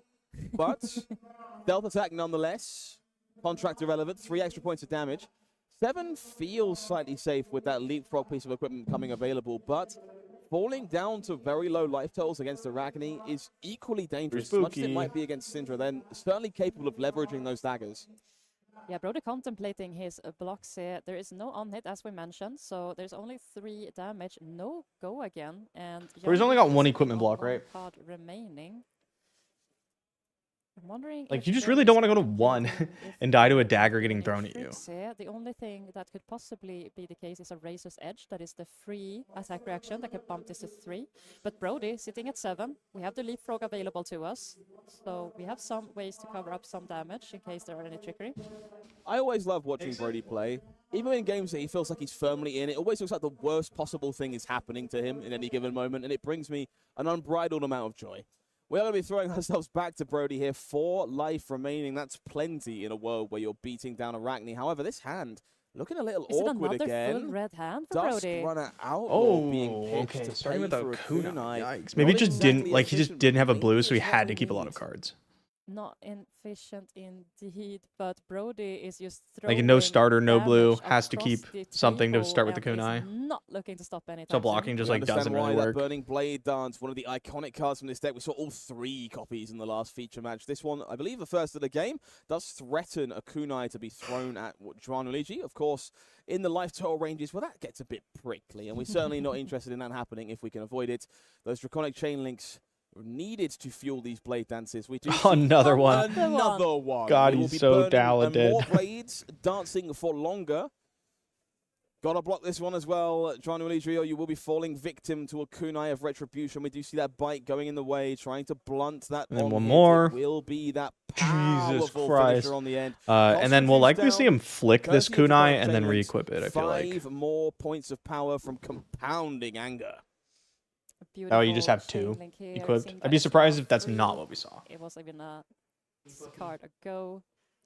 But it's so much damage that Brody is able to pinch through. Even on a full red hand, he manages to find a way to basically send, what is it, 6, 7, 12 damage on a 4-card hand, This which was is 12 basically the sweet damage spot. on all reds with 2 on hits and a card that cost 3. That was the thing that happened this turn, and it just goes to show you everything that is possible with Syndra, and it's been showcased in a beautiful way by Brody Spurlock so far during this draft. Juan Luigi might not agree on the other end of this compounding anger, not quite their entire life total, but they were certainly hoping to keep some tempo here given how close this game is, and this puts them on the back foot. But he is fighting, and he is not giving away any games for any pences. This is gonna be a turn of the tides here. I mean, hopefully you would hope your opponent, or Syndra in this case, to brick a little bit, but even though this hand might look like a brick without any blues to fuel it, it's still turning out to present so much damage. Does look like another copy of Pick Up the Point and a public bounty lurking in the hand of Juan Luigi. Definitely feels like they need both of those cards to be able to mount their counter attack. As a result, it is Brody time doesn't for flick the dagger. Chess piece. Utilized for value, puts Juan Luigi down to 2. That's Interesting. A very dangerous number into Syndra. It's not quite 1. You aren't falling victim to a single dagger, but there's so many ways to throw these kunai. And a public bounty yellow coming across here. Bumping your next attack plus 2. This is 3, 4. If you attack a Mark 0, which courtesy of itself, it does. This is actually a very potent way to play this turn. This Graphene Chalice once again showcasing its power. Attacking a marked hero. If you have a 3 block, you take 1, get unmarked so that the contract card, if there's like a stealth card in Arsenal, it doesn't get you. Floating here for Juan Luigi, if you have a 3 block. Quite the chain ender. And then if there's an attack react, you could throw your chess piece in front of it. Looking at 4 life remaining, 4 cards in hand for Brody, contemplating, is there any way I can keep as many cards as possible in order to put some pinch on my opponent that is only sitting at 2, so it's not that much that is on the requirement ball here. This is the tension point for Brody Spurlock. Has their opponent exactly where they want them. Syndra with the opponent in range. The problem, so are you. Arachne has you in the sights. Will not leave you with all their cards. You can see that Brody is feeling it. The dramatic facial expressions are making my day. Yeah, imagine going into your second draft of the day. Oh, the boots does have block value. Oh, okay, of the weekend, playing the Hunted for the first time ever. I would be very exhausted. Yeah, me too. These players have put on a heck of a show over the course of the weekend, playing some of the highest level Flesh and Blood we've had the pleasure to see. And time and again, we're seeing them find plays that other players simply wouldn't have found. And they're taking a moment to blink and consider, what am I supposed to do in this thing that I didn't expect? It will be that throw yourself at them and those legs being cashed in to try and cover this up. And it will be a powerful attack reaction here from Juan Luigi. Thankfully, leapfrog here to soak up a little bit more damage. Those life totals there, even again, 2 plays 2, but Brody Spurlock has 3 cards in hand, and most importantly, those danger digits. This guy really needs to represent his resources. And that is going to represent a very, very tough situation for Juan Luigi, because the sooner that he drops down to 1, he is putting himself in a very, very susceptible turning point where these danger digits is going to basically come in for lethal at any point in time. So it's not a position you want to be in. So any kunai at this point in time is threatening that to happen. Speaking of math, when the damage is actually totaled up, but Brody Spurlock is on 1. There is no finer margin to play. Is there no blue again? All or nothing for the Wunderkind. We're looking at their hand. It looks like that's such a good start. To the ends of Wraith, this card, an all-star in the Arachne matchup, immediately marking your opponent and coming in for I can't take any damage or dies to flick, right? Such a great card, and it's absolutely amazing when you're facing an Arachne, which Brody has done a couple of times today, as we've seen. We do see that equipment used to cover the breakpoint. Luigi super aware of those danger digits. They know they're on virtual 1. If they blink, if they slip, if they make a mistake, this game will be over. It's all about these razor-thin edges in the final turns of this match. Stuck between a little bit of a rock and a hard place. You can't let any damage slip through at this point in time. As you mentioned, danger digits is Where's arms flick? It does, and ready to be deployed. It's like flick knives one time. Kunai, the next there's a blue choice for Brody. That means he gets to send another dagger afterwards. To let this slip through. But how comfortable are you giving up an entire card to blunt this dagger? Points gingerly to those danger digits. How comfortable are you? Would you rather die? Yeah, it's flick knife. Yeah. We still have 1 silver talon remaining in Brody's deck, so there are multiple other ways to flick daggers. So I'm wondering. No if block. Okay. In the danger digits to push his opponent down to. Okay. I love this, Luigi. I love this. Taking the gamble says you don't have a way to continue this turn. Following on from the kunai, can you just pick up the other kunai and attack with it? There like has to be something. We have another attack. It's no longer the active chain link. Those danger digits secure a top 8. Am I gonna make a 100 pre-release guy? Amazing showcase here by Brody, showing we'll really the strong force of what a Syndra deck can do in a draft format. I could probably do something pretty simple. Being one of 2 Syndras in the pod, absolutely stunning. Absolutely beautiful. That game was masterful. I enjoyed that from both sides. I feel like both players navigated that expertly. Every corner case was found. Every piece of equipment got value. This is the card they were talking about. Let's see if it shows it. Nope, never mind. Simon Nielsen. Most aggressive. Jimmy.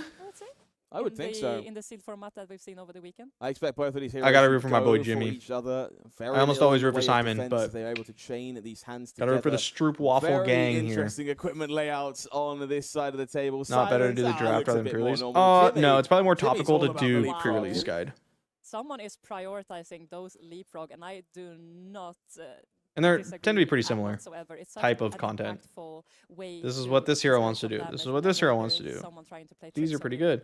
Does he have all 4 froggy equipment? That's so funny. Definitely overperform against the 2 heroes with more attack reactions. Whoa, taking 2 on turn 0, huh? With them against Syndra, but maybe not the ideal choice you'd find. This opening turn from Jimmy, pretty reasonable. Fealty token being made, threatening a little bit more damage on the end. Mark with Magma going in front. Close the combat chain. Loyalty to soak pitch a blue. Get my daggers back. Taking a little bit of damage here on the first turn. Of course, it's really annoying to block these daggers, but what can you do? It's sometimes a really, really tough choice whether to block those daggers. You're a fan of frog equipment? Yeah, it seems really good. There's a bigger attack. It's very solid. So it's a little bit of a gamble going second or going first into a turn 0 aggressive hero. Very clean opening turn here by those players. We see those kunai reboard from Jimmy here. That fealty token made. That's not as impactful necessarily as it would be for Fang, but definitely we saw it time and again, those silver talons, other cards like it from Brody. All kinds of tricks you can pull if you can keep those fealty around. Tempo served over to Simon. Let's see what they have to work with. Yeah, down to 18 life already I should say. Taking those 2. Also the blocking equipment that blocks 2 if it's a weapon, very good. To maximize his hand obviously it's not as good against Syndra, but it will be an outed to kick things off at the start of this turn. This card, bit of a silent performer this weekend. Not a high pick in the draft format, but it does fit into just about any deck. There's some real stakes with this one. If you're marked, it's a crack bauble, but worse because it's red. Look confused how you're able to close the combat chain and then re-equip the daggers. Yeah. So you close the combat chain, which destroys the daggers. You have 0 draconic attacks on the combat chain because the combat chain is gone, right? There are some of these but in this sealed format where Syndra's, you can still activate a Syndra's ability. It just costs the full 3. There's going to be some great upsides. So you close it to destroy the daggers, and then you pay the full 3 to pick them back up. Alera the Spider, sadly, not on time to mark. No flick knives on either side here. For future turns, blocking for now. It will be that fire tenant as a follow-up. This card looks pretty phenomenal every time we've seen it on camera. Indeed, this first tenant, first strike first. Whenever this attacks, your next draconic attack, this combat chain gets +1. Let's see if Simon has that important Draconic to come without, and absolutely we do. Ronin Renegade, been an all-star since its first appearance in Uprising, perhaps even stronger 36, in 3-card the 10 hands here. of Syndra. 4 points coming across. Again, we see Pretty the strong. power of that Fire Tenant, just allowing a break point on an attack that might not otherwise have one. Simon now debating if he decides to go with an Arsenal, trying to fuel up his upcoming turn. Certainly looks like a bit of a pickle for Simon, unsure as to how best to use this card. Maybe pay for some kunai, maybe throw it, park it in the arsenal, all kinds of choices available. The latter seems to be the choice. We'll lock it in for a future turn. The tempo back to Jimmy, 4-card hand to work with here. We do see some good ones lurking in the midst there too. I have some little bit of tidbits here. I know that Simon Nilsson has opted in to play what we would like to call a full red or red line Syndra, apparently. Interesting. So we're not going to see a ton of blues in Simon's deck, and that's a deliberate choice, prioritizing the 0-cost attacks with normal go again, and that is not going to see a lot of dagger play. We're just going to focus on sending all of those just going to be head with jabbing, cards huh? straight at your opponent to maximize the damage potential. That's an incredible tidbit. What an interesting take on this draft format early from Simon Nielsen, prioritizing incredible value from every card, leveraging those weapons whenever able, but not always, not as often as we've seen from these other Syndras. I wonder exactly how that will play into an opposing Syndra on the other side. Jimmy taking a moment to breathe here, considering how to best navigate this turn. Of course, Simon is currently marked, which means his copy of Hunt the to Poison the Blade Ends video. of Wraith will be coming in for 4 with Go again, and we don't care that you're not Arachne-shaped, it's still plenty good here. Yeah, because if that's attacking here, or if this is attacking pretty Martin, good, yeah. this gets +2 and go again. So 0 for 4, go again. Yes, please. Really clean start to this turn by Jimmy. Certainly needs to do something in the face of the aggression that Simon has already presented and no doubt will continue to do so. We see that lava line attack. I imagine these blood attacks, I should say. I keep calling them lava. They look bright orange. These blood attacks are probably much better in this style of deck from Simon Nielsen. If you're continuing to play out Draconic Chainlink after Draconic Chainlink, suddenly you've got a lot more free attacks than the other person. Yeah, discounting your cards is opening a lot of new avenues in order to get some of those powerful attacks that typically cost quite a bit. But if you're packing a lot of those Draconic attacks to discount them, then you can really get away with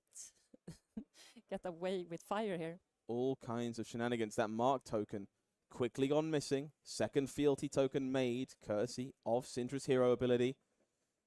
Getting ready. And his daggers are almost free. Powerful ninja cards into Draconic ones. Playing the wrong hero. Required.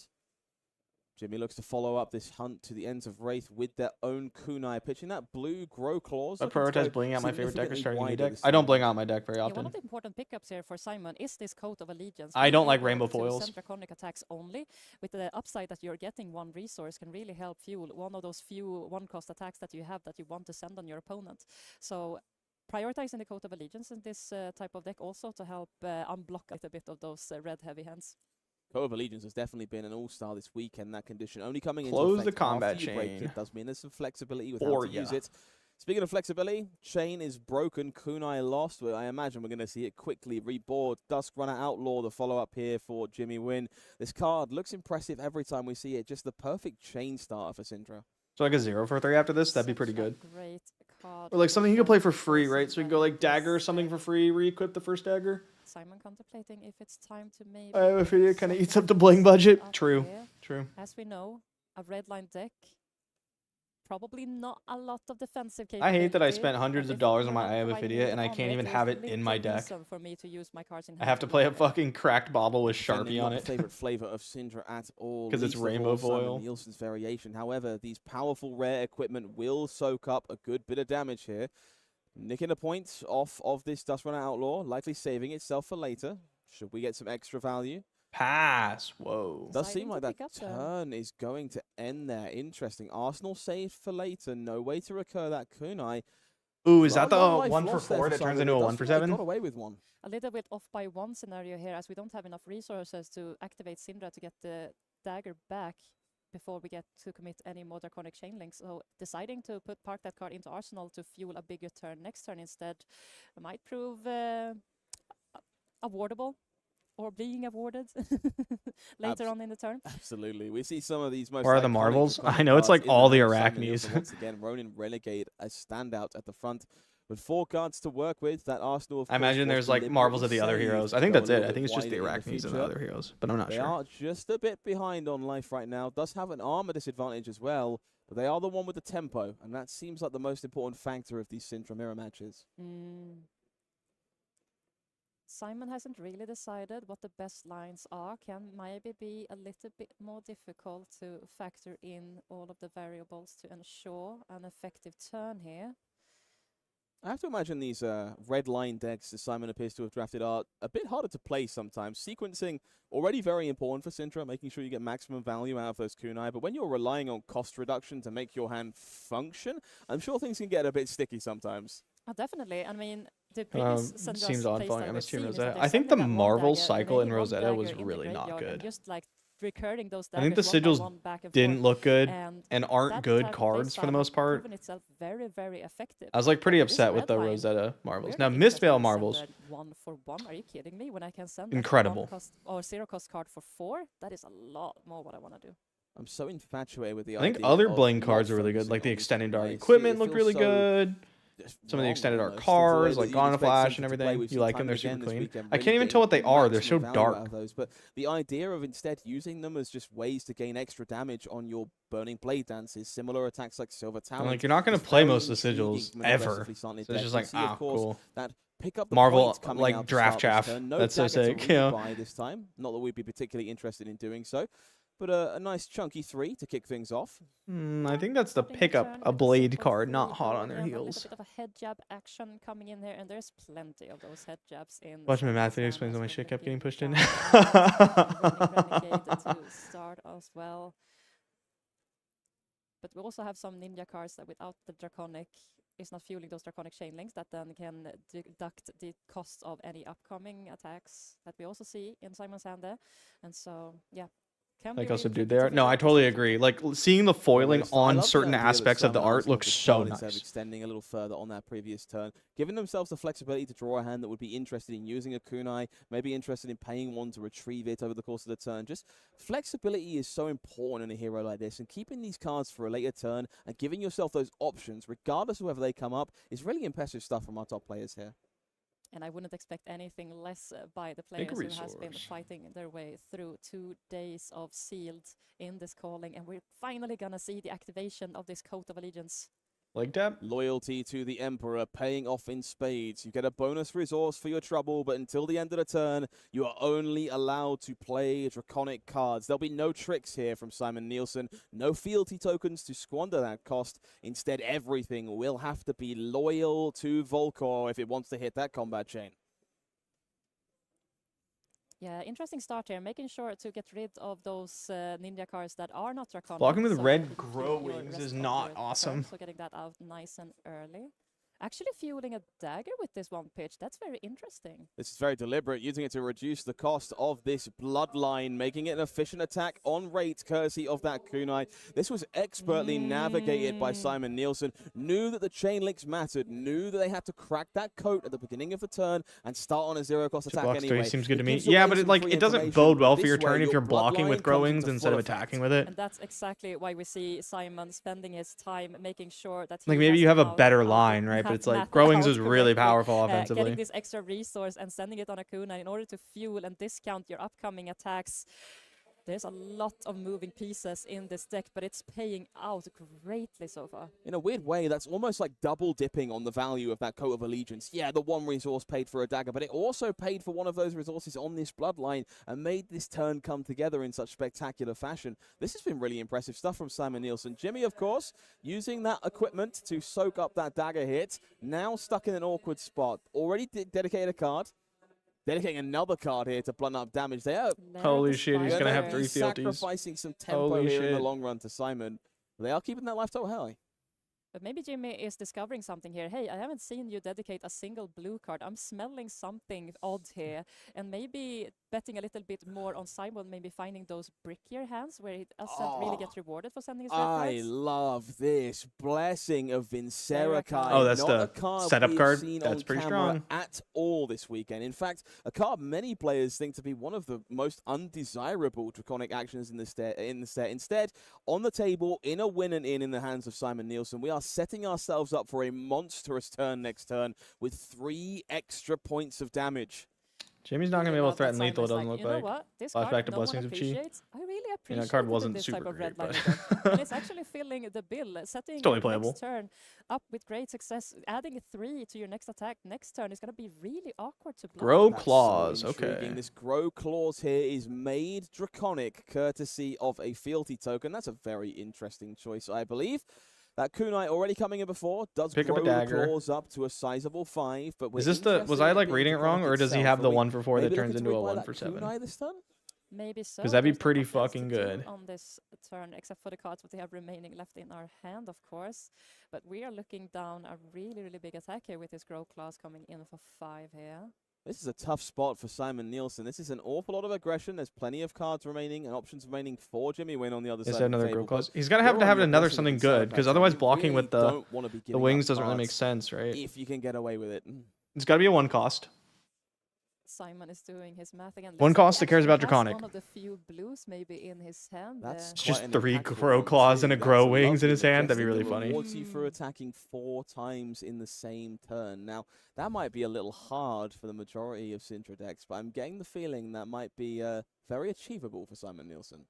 Absolutely, it's going to be very Okay, interesting takes to see if it, he manages to pull that turns off. the mark into a Takes fealty. the 5, activating Syndra to buy That's back one not of those great. daggers. Pass? Passing the turn here. Pass? Okay, just interested in rebuying that kunai. That's actually an incredible lesson from Jimmy Wynn here, showing you the importance of maintaining a kunai heading into your following turns. Willing to burn that fealty token to acquire enough Draconic Chain Links to keep one does Grow up Wings and do? active. Of course, the turn starting here, pick up the point, and we certainly will. Extra bonus Wow. damage coming on this one for Simon Nielsen. Can, of course, pay to retrieve a dagger if they wish, but even if they don't, 6 Grow points of Wings, damage to 0 start this cost. turn, courtesy Oh, it's a 0 of for 3. I was thinking it was a Vincerakai. Grow Claws, Yeah, the this one is that gonna gets +1. hurt. That's my Simon bad. sitting with a 4-card I guess hand. blocking there is Arsenal totally fine then. sending this pick up It's the same point either way. for 6. Kudos to the blessing of But Vincerakai still, coming in on the end of the bit last turn, yikers. fueling this with +3.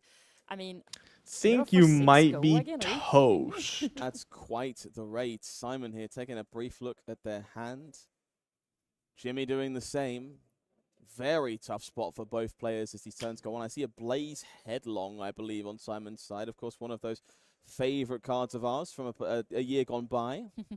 The Mark token. I see both players just kind of querying. We did. I did get hit. Yes. You smacked me around a bit. You should have a fealty token, and agree. I I should took be damage unmarked. less. Yes. Like, Are we going to do some Okay. leapfrogging? This is It's not kind of looking the beautiful ideal. flexibility of these leapfrog equipment. They are there to Oh, yeah. save you in the matchups where those attack reactions matter. But against a deck like Syndra, where they still soak up those kunai just fine, and in spots like this, in the mirror matches, where every point matters, you want to keep your cards to be able to throw tempo back, that give you a potential level of breathing room to get back into the game. The question is it finally time for Jimmy Wynn to cash in that check?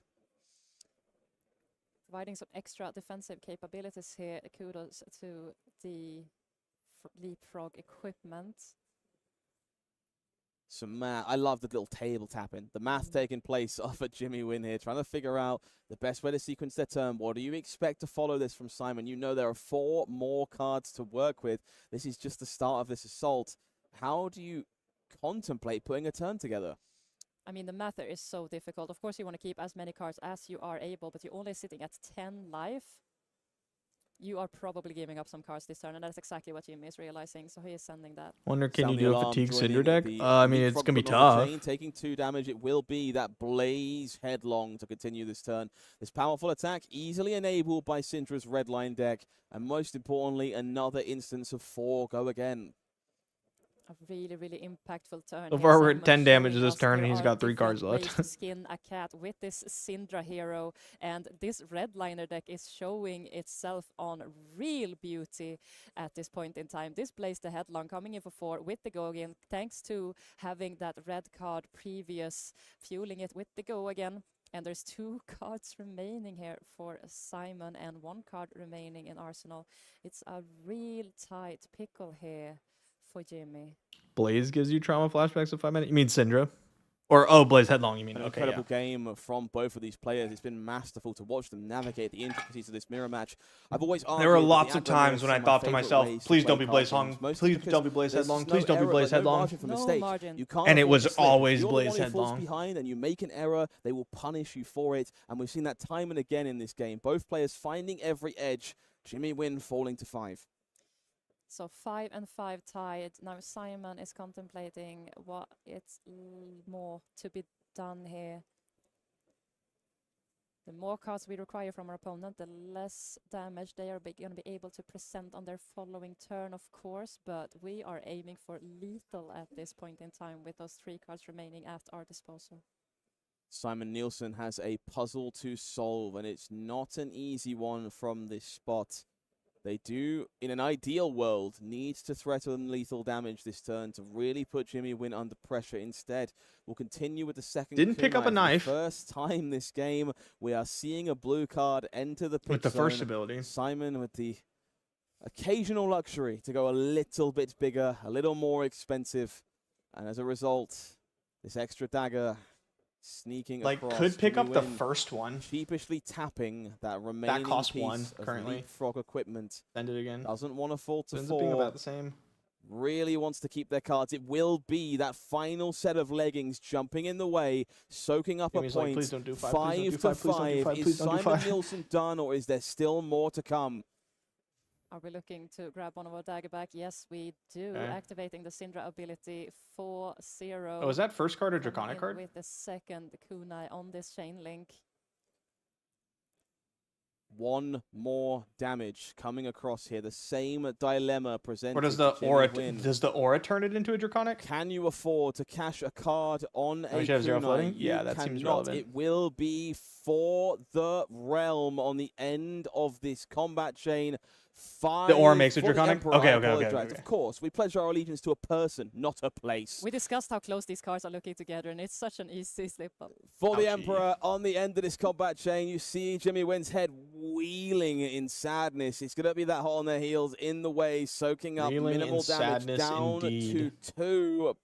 However, Jimmy Wynn, 1 card in Arsenal, 2 cards in hand. It is very possible to present some incredible amounts of damage with just 2 cards as Sintra. I'm excited to see whether or not they can put Simon Nielsen under pressure. This game We is for need some everything for these incredible players. It's a win and damage. in, a lose and hope. Every card counts.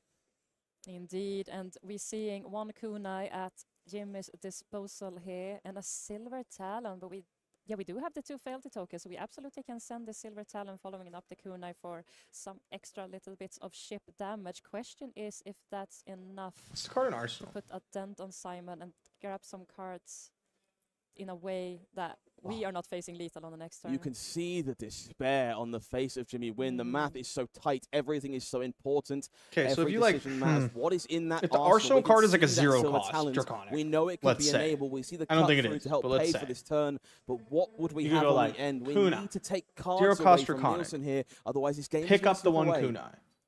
Kunai. A very scary Turn proposition Silver and a Claws into very a thing, tough send situation it. to be here for I'm playing Jimmy. any He's virtual TCG contemplating, games? is No, there not right something now. I am missing? Is There's there just not any good some way ones. I can leech out some extra damage. Oh, the yellow. And this yellow, not what we would love to see, but it's what we got.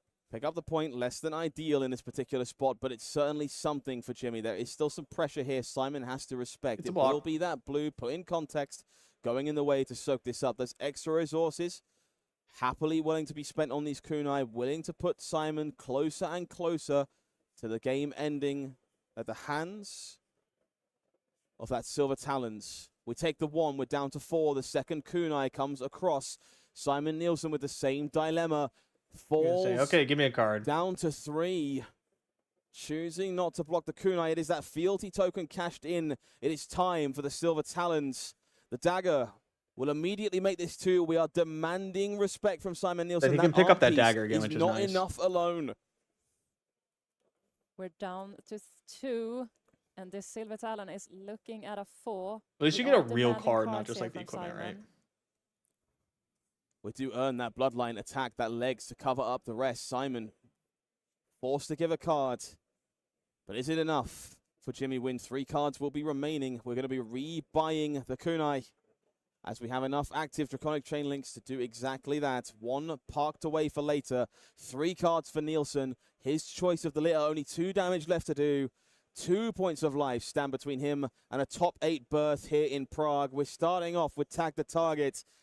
This flavorful version of a head jab. How many 3 blocks does he have in in the hand? game if left unblocked? And there's not much to debate here. Jimmy needs to present 1 card to block, otherwise he is facing lethal. Oof. And Simon, on the other hand, Big is card to not block going to with. stop any breaks at this point in time. He's going to just send the bills blazing. Oof. That wrath and of it pumps? retribution Jesus, just yeah. far too late for Jimmy And he gets to Win. pick It's up the going to daggers. be a hot on their heels. Another break point presented. 4 points coming across. Jimmy so desperate to keep a card. We see that blaze headlong, but no, it's got to go in the way. There are 2 block 2s. You There's see a the 0 look. block. Oh It's no my block. God. It's not enough. Simon Nielsen can't believe it. The point links over, and he is joining us in the top 8 of Wow. this calling Good in for him. Prague. Good for him. What an amazing display Yeah. here. Simon showing Oh, us did you guys see there's this? different ways to score. The sink below? Oh boy, that's pretty. Exclusive promo card. R.I.P. Jimmy, We'll indeed. bring out the Queen's English, of course. We Damn. know how to dine back in my home country. I want these. And we know that Sink Below, of course, one of the most iconic cards in all of Flesh and Blood. So if you would like to join me for a good old cuppa and a biscuit, I would. you can do that on April 10th to 13th. And I will give you a cuppa in the form of a very playable promo card. I absolutely love the art of this one, really encapsulating the vibe that we're gonna hopefully. Except if you're playing in the fucking Pro Tour, you get like 1 if you're lucky. I would hope that Of you can join course. us for a little bit of a. On offer Command Conquer mat? with Ooh, a and combination Command of Conquer flights. sleeves? If you buy your tickets for Ooh. the next week, I want to see Wait. The souvenir package? What's this? tour event in London, and make sure that you don't miss out on one of the What's biggest this? shows of the year. I want to see you there. Please buy a ticket while you can. Come and join us. Now, would you believe me if I told you that might not be the most exciting part of this announcement for World Tour London? I've got even better news for you. If you register with us right now, you know what? No. Even further, if you register with us before the end of Calling Memphis, Right. so you have a whole week. Oh, I already Right. registered.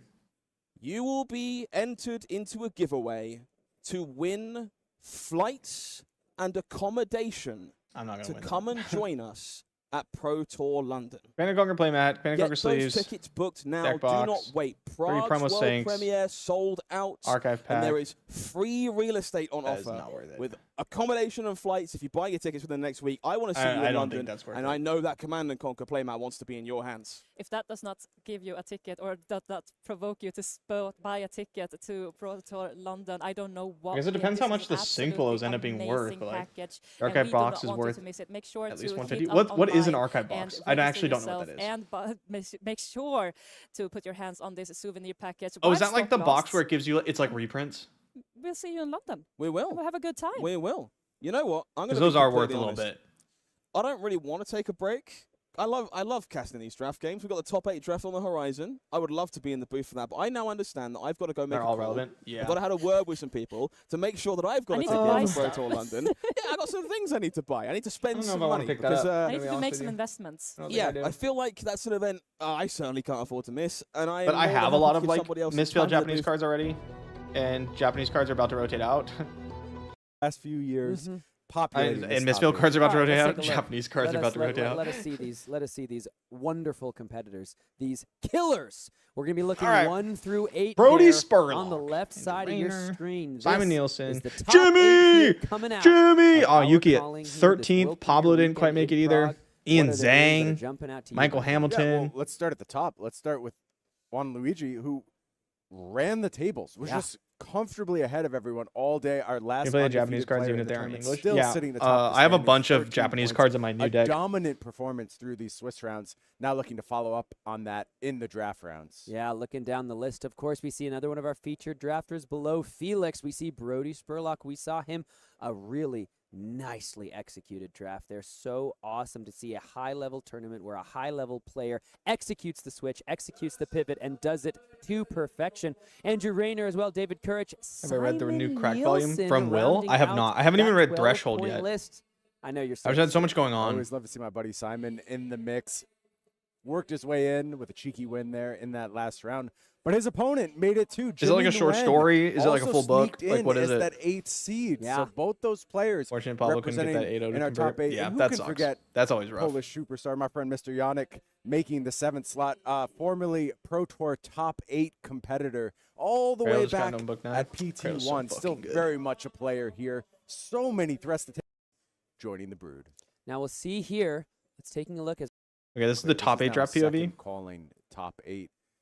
He's doing all of For this local 7th. kind Sick. of simultaneously while he also dominates Magic the Gathering's pro circuit. And Yeah, Simon Nielsen's pretty good at historic flush and well, just pretty good at card games. Of that game has just been crushing it over there and still finds time to follow what he told me might be his true passion. We did an interview. You can go check out the Flesh and Blood YouTube page. We talked all about this burgeoning relationship he's developing with MST archive pack hardly contains MST cards. It's mostly older reprints. Oh, that's cool then. Has arrived as a top Flesh and Blood player. Bottom line.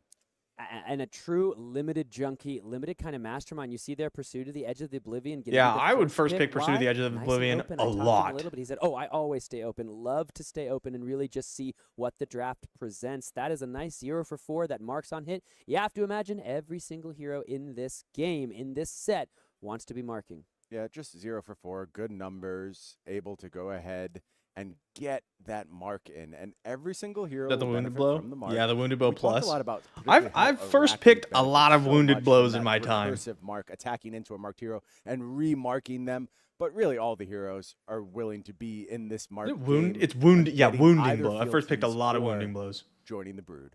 Now we'll see here. Let's taking a look as we're diving in just a little closer to the packs. I want to see what the There was that Mark Assassin card, the Mark of the Black Widow. Smoke out to the front. That's a nice Draconic card. D-React can mark if it defends a red card. What's my favorite wounding blow? Dust Up. Yeah, that makes sense. You like Dust Up. In the back. My favorite wounding blow. I'm gonna be honest. I love just straight up wounding blow. Has done as well throughout the weekend. That might actually be the pick. And go ahead and grab that Mark of the Black Widow. Classic wounding blow. Yeah, Mark of the Black Widow is like really, really cares about strong. things being marked in the Assassin Zone as well. Had the option to still stay kind of open and take the Draconic card, but did narrow his range a little bit here. Went into Assassin. Let's see if he commits from this point or still maintaining flexibility as we head into pick 3. Gone in a flash? Okay, fair. I was thinking in a limited sense. Call. Might be grabbing that. Might be hoping that hits the wheel. I really like Scar Tissue in Arachne. I still keep talking about this Dagger Pump archetype. We haven't really seen it materialize yet on stream, but it does exist, and I know Simon's aware of it. Ooh, standing Scar order. Tissue may be the key card for that archetype. And here also pulling forth a Mark the Target. Again, yeah, looking at that yellow Reaper's Call, Heart of Vengeance. Like blocking with blue wounding blow. My favorite blue wounding blow is Shadow of Ursa. It's just going to go ahead and grab that Scar Tissue red. Okay.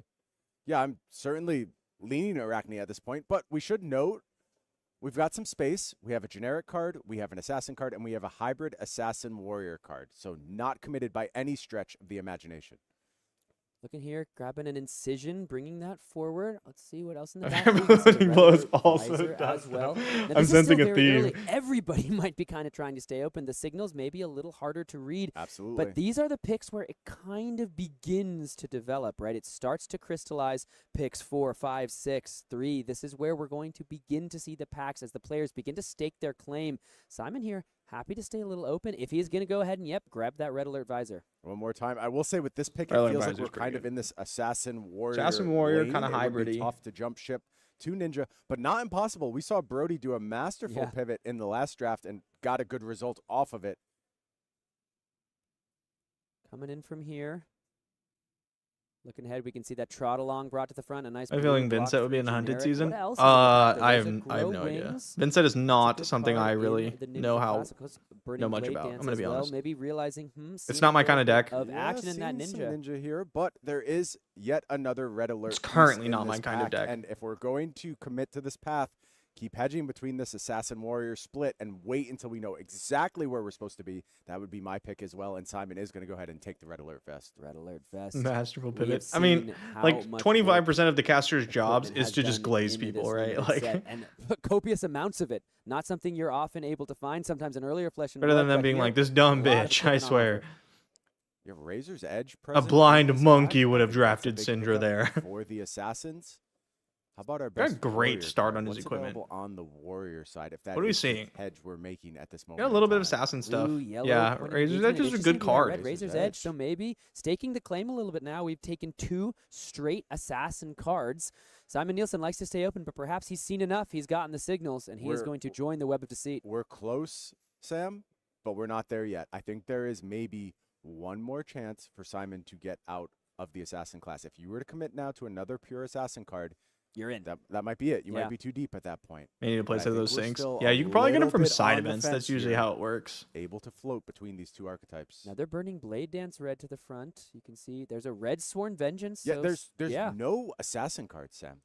There's nothing that's really appealing to me if I'm trying to be in assassin. There's a blue cut from the same cloth. That's fine. Yeah, Blue That's Reaper's fine, but Call. there's yeah. no power cards here. No. And this is another hedge. This is another assassin warrior card. So I think, again, we still have very, very thinly straddled that line. See if we can pick up a signal in this late pick.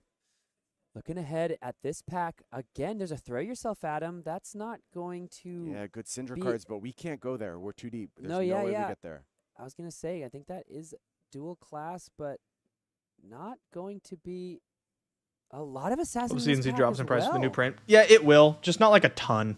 It's getting I think it'll probably go down to like a 75, little 80. tenuous here on that assassin path. The warrior cards aren't great either, though. It is just going to be another blue here, but it is a pure warrior card. It's power stance. Power stance is fine. I don't want to hate on this card.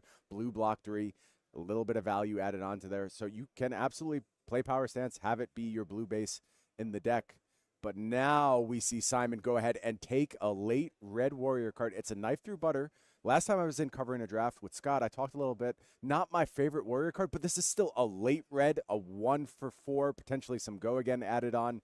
I think this is a fine pick. And now we take a Draconic card, and that's 2 Might drop more warrior if they're in picks the gem in packs. a row, Sam. I think we may have fully Command committed and to the Conquer? shift. I don't think it's And in the that's a gem smoke out that I packs. believe came around all the way on the wheel. There's a red point of engagement as well. Right as you said, there's still time to pivot. There's still time to find your think lane. Simon Having a did He did Racking it. Marionette I list think I he can go found over yet. exactly I mean, I where he's threw supposed to be. together That like a point of super engagement quick coming this one. late. This is a 0. I don't think it's At least super base good, 3, but it's just like a conditional starting point for 4 me. buff, and I think he got into the lane he needed to get to at the very last second. There's the point of engagement, yellow.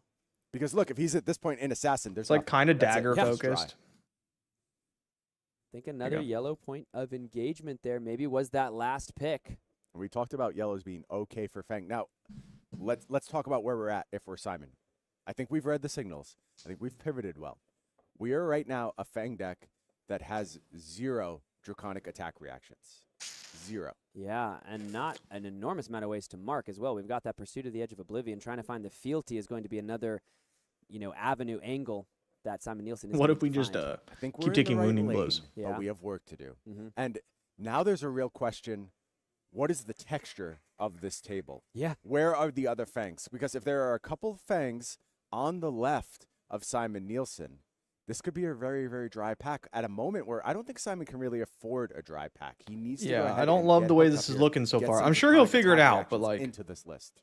A lot of red cards that he was able to find at least near the end of that pack, which is exactly why Schism? what Because we've it been just talking draws about. you a When card. It's find so your lane, good. because you're finding those good red cards late. If you've been staying open, you've been wondering where the signals might be. Sometimes it's just a flashing red light at the top of that card in the Take out the color mantle strip. and new looks really Coming around scary. in Well, that you have to pick play 9, cards pick that 10, mark. pick 11. So you have to Pick play the 7. other dagger, right? I don't know. Time to see Simon Nielsen Oh, I thought that was his pack he was deciding against. Desperately try to open that. I don't know. Take of the Mantle might be the looks hardest scary, thing but that's like had you to do have all to weekend. jump through Open hoops in order to this get draft there. pack. These are mine, MSI, as well, if you've ever seen me attempt to open a So you pack want to of properly cards. use Take Up the Not a Mantle, you great need thing. the marking dagger and you need a Flick Knives. But if you're going to play Flick Simon, Knives though, and you want to utilize working it more than like 14 fresh once, you don't want to cards lose your here. dagger, then you probably need a way to get So your dagger biggest back, needs, which takes up ways to more mark, slots. ways to make fealty, ways to get draconic chain cards on the chain link. Yeah, I think it's just draconic attack actions by a mile. A huge preference for them.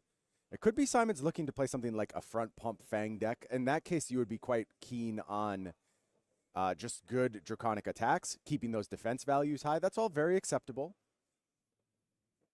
Taking a look as he fans through the pack. Anything standing out to you? We can see he's brought, I believe, a blistering blade to the front, as well as a For the Emperor. That's the card that stands out. I think the new build changes completely. It It just might. Yeah, I think like if Draconic ends up being the big unless you're thing, trying to do something then you'll see CYB is going fall to off. be For the Emperor the pick here. What I think of the And new that kind chess of tells piece, me, I think it's a trap compared to Simon's against trying to CC. set up I think the new chess something piece that is maybe we very haven't good. I seen think yet. new probably Something bordering doesn't on a want it fatigue-ish currently with the way Fang new that works. is just playing numbers and is prioritizing Like you're not going to defense slot it values into because to standard new pass currently. on a draconic reaction with no draconic reactions Or in the your Emperor. deck. It's a bit of a statement.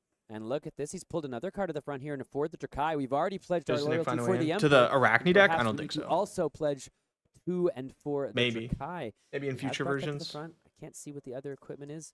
I think it's, yeah, I'm not even sure, but he just went ahead and slammed down another 3 block. This time it's a 0 for 4. Just another lovely set of stats on that Draconic card. Yeah, good numbers all across Simon's deck. I think maybe on the verge of having just the entire deck defend for 3. There's a red scar tissue here. Again, a non-draconic. Bro, I'm attack taking reaction. wounding blows all I fucking day. don't immediately see any other draconic attack reactions in this pack. Yeah, I mean, we've now taken 2 ways to make fealty. If you've marked the hero on attack, which is great. For the Emperor, on attack, make the fealty. For the Drakai, on attack, make the fealty. Making something like that scar tissue that he just took. Now, all of a sudden, if he's okay with pitching cards, and he's already taken a couple blues, he can be turning these things into draconic chain links and draconic attack reactions with those fealty tokens. I think that's the option. So let's talk about the usage of fealty in Fang. There's 2 ways to do it. You can play towards 3 fealties, and you can try and make your daggers free, or you can do what I now believe Simon Nielsen is doing: mark your opponent constantly, make fealties, and cheat. Go ahead and get those draconic attack reactions somewhere else in the form of things like scar tissue. And you see a pick like Relentless Pursuit here, hard points to that strategy being the thing. The benefits of going this way is typically your block values are going to be way better than traditional Fang. You're going to have loads of 3 blocks to use. You're going to be better if you want to play a fatigue style game. You're not as explosive, but you are consistent, and you're still playing a solid game plan. Just fascinating to watch the best of the best go to work. I wish I didn't Constructed, suck at draft. Unlimited presents such a different puzzle. He's pulling some cards to the front here. Looked like it's going to be just, I think, a blue knife through butter. That's another 3 block. Man's taking 3 It's blocks. a blue card to power up these daggers if they're not going to be free. But it's go again, too. And If you've marked. I've actually kind of reset all of my assessments. Like, I mostly am speaking about Fang played in a way that I expect is typical of players at this stage in development. I I actually feel like Simon has maybe skipped a 4. step. He's going a level deeper. He's looking for a Runaway's Discord, different hit me up Fang for deck. reps. I a deck usually that is just jam highly them, reliant like, on marking. the issue is no Runaway's longer Discord cares isn't about gonna creating teach you to be draconic really chain good links, at draft. Has great defense value. It's just gonna and get you gets its go familiar again with through the set, keeping its opponents which is consistently helpful. marked. Just so cool, man. Just such a treat to watch. Let's see. Grabbin looks like something like a twist and turn blue being brought to the front. Can see another way to mark, but no, just, yeah, almost for sure. That's like a snap pick there, that blue twist and turn. Totally fine. Yeah, Blue block I think 3s. Simon is getting hooked up in a way that I didn't really envision for this pack, but is working. There's something coming together here. Cut deep. There's another attack reaction he's able to play. And he's Cut got deep the on the front pump attack side, but additional that's exactly time what I'm stuff, looking which for would be right now. kind of If I am interesting. Simon, I care less about attack reactions than I thought I was going to. Just get that 0 for 4. Get your numbers good. Ah, man, such early days in this format, and yet the depth on display kind of What equipment do we staggering, need? especially when a player like Simon Nielsen is at the I think he's helm got at head the wheel. and chest piece. Ooh, maybe it's going to be a blue Sworn Vengeance here. Yeah, it's going to be a blue Sworn Vengeance as the pick. And was that picked over? A Draconic attack reaction? I think it very well might have been. Was there actually an attack reaction that late, and Simon see. just doesn't care anymore? And I agree. Based on his deck, it doesn't make sense any longer. You do not need it. There's the starting point. Nice. Next, I gotta be dual Ranger. class Probably. pickup. Gives away even attack go again. Doesn't have to be an attack action card. He needs this. He needs this for. This is an important part of his deck. He's not going to get it from those Obsidian Fire Veins. He has to find it somewhere else. Hunt a Killer Yellow. Going to be the pick for there. Hey, guess what? Blocks 3. Blocks 3. And there. Also, Marks. Also Marks and a red Sworn Vengeance. That's pretty good. Again, Also, Marks. Marks front pump 3 block.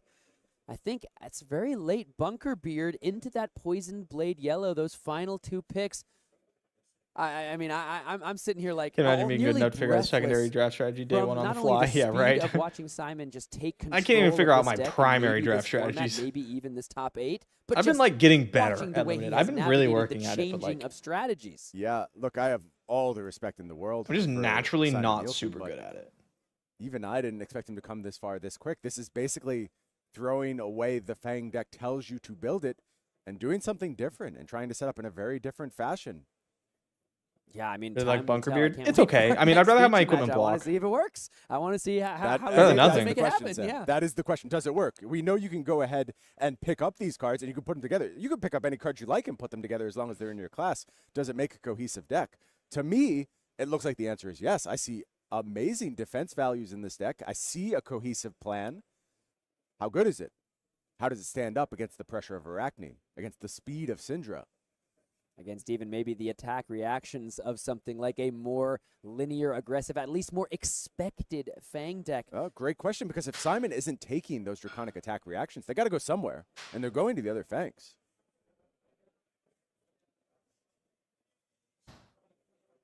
Looking through the draft deck here.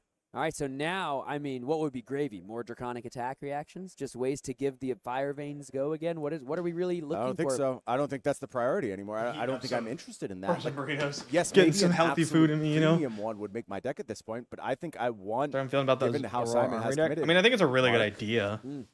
3 I wish it block. went to a hero that Front needed pump. some help That's more, all good. but I think it's a good idea. Like from a business standpoint, Looking through, he's going to pick. it's great. Make sure he's got the correct number 14 cards in the pack. From a Let's take a Majiinbae look. standpoint, I wish it was Verdance or Adult Blaze, right? Where's Kano Armory deck? Come on. Ooh. Fire and Brimstone available. That is the legendary rare. Wow. I mean, that's good, but I actually don't think that's what Simon's looking for here. I don't think that really lines up with his strategy in this deck. It could just be more front pumps, more block values. Yeah, he's taking a look. Yeah, I he's mean, taking it's a peek at tempting, it. right? He didn't take it. No. Yeah, and I agree. I think this is the correct pick. This is about being very, very flexible and adjusting away Did he take? from the expectations, doing something outside the range. Yeah, Tooth of the Blaze Dragon Headlong's a was pretty the good card. selection there. That is that. It's your favorite instant speed sidestep. Not going to block, but looks like still wanting to prioritize some amount of Draconic So obviously, is that cards waiting for conveyed something else? on the Yeah, me Fire too. Veins in the reaction step. Yeah, I like that here. You know, it is not the Draconic attack reaction, but it is a sidestep, and it lets him play towards buffing those mark attacks. He can go ahead and buff Is it a for the wounding blow? Emperor for Only the if it has Kai go with again. that card, which I think is what his deck wants to do. And you see him pass on another Draconic attack Blaze reaction. Go ahead and Hedgehog. take a Blaze Headlong. Takes the Blaze Headlong there. I mean, listen, he's We didn't getting see what he it picked kind of- pack one. He's feasting on Warrior cards. I think he's. I wonder if he even thinks that Searing Gaze might Critical even Strike? wheel its way around the table. I don't know if he cares. Honestly, Yeah. I really don't think that matters for his deck at this point. See another way to mark there. Pull to the front. Pursue Yep, to the pits exactly of what this I player. want. Yeah, that's gonna hit. And when it hits, it's gonna mark. And like you've been describing, that's priority numero uno. Yep, priorities have completely changed. The traditional Fang draft is out the window. Simon Nielsen doing something different here. I do know that we are Points going to of see cards like to the a front. mass Let's see exactly what he's exodus looking at. of There's a heroes dynastic this year. dedication. That's a So many chain heroes are going link. to LL. cost reduction. It's just going to be like one's going to Draconic hit, attack Zen's reaction. going to hit, and then it's going to Bringing it fucking to the domino front, maybe down. Nothing else in there that he's all too worried about playing. Also, Simon Zen, Nielsen, we've heard then Patel, Viscerai, you know, some Phi, players Enigma, having trouble finding right, equipment like- because he found his equipment early in Pack 1 as he stayed open. He was able to just kind of forego Dynasty the equipment that he sees, and he was dedication, able more to hear, like. even though it blocks 2, looks like he's still interested. No, I like this pick. I think this actually fits very well in terms of which of these Simon would like for his deck. He is Almost incentivized fail. to go ahead. New and will get rotate a action little onto bit that later, I second think. chain link, I think. The But first yeah. chain link going to be kind of blank a lot of the But time. yeah, it'll still for rotate. Simon. And this card also can combine well with something like Blaze Headlong if it's set up well, with something like a front pump. So I like the pick. It's like a yellow scar tissue brought to the front. That is going to be the selection. Yep, that was taken over. I wasn't quite sure. It was Brothers of Flame. Yeah, I think it was Brothers of it was Flame. I knew it was 100%. either brothers or Yep. sisters. No, Brothers of And Flame. that speaks to the goals of Simon. He is not trying to go ahead and put reaction on the front link, reaction on the second link. It is about just going ahead and offering this damage, playing a non-traditional Fang game with front pumps, good defenses. This is cool. He's got a Pledge Fealty and a blue Hunt the Killer, kind of the two different directions that his deck wants to go. Blue 3-block or just that Pledge Fealty, but is he going to take it here? That's his second instant he's taken, showing, you know, he's okay to adapt a little bit even throughout the draft to find the more important pieces, even if they don't block. Yeah, I'm curious if this is going to make the deck. It may actually end up passed on, because now Tooth of the Dragon entering the fold. Yeah. Again, this is a way better card for this deck, and I think Simon might end up fealty rich given all the mark setup that he has, the fact that he's able to defend to play a bit longer game as well. I'm not sure you're actually going to need the Pledge Fealty. It wouldn't shock me to see that actually miss the final third. What do we got? Smoke We got out, more wounding blows? joining the fray. There's a nice Draconic Defense reaction that can Okay, hey, Draconic Defense that mark marks. That's great. on defense. More marking. Really, see that Tooth of the Dragon that he found, it was nearly a snap pick. You could see him like grab Yeah, it Tooth of the quickly. Dragon I think the sick. Searing Gaze did make its way around Yeah, the table. tabled, and it is going to be picked here. I don't know if that was a priority pick or just, yeah, I mean, I guess so. So, yeah, Revel in Riches. It is worth noting that is another way to mark. Gets another Searing Gaze. Yo, wait, this pack 3 is kind of crazy, Brian. Wow.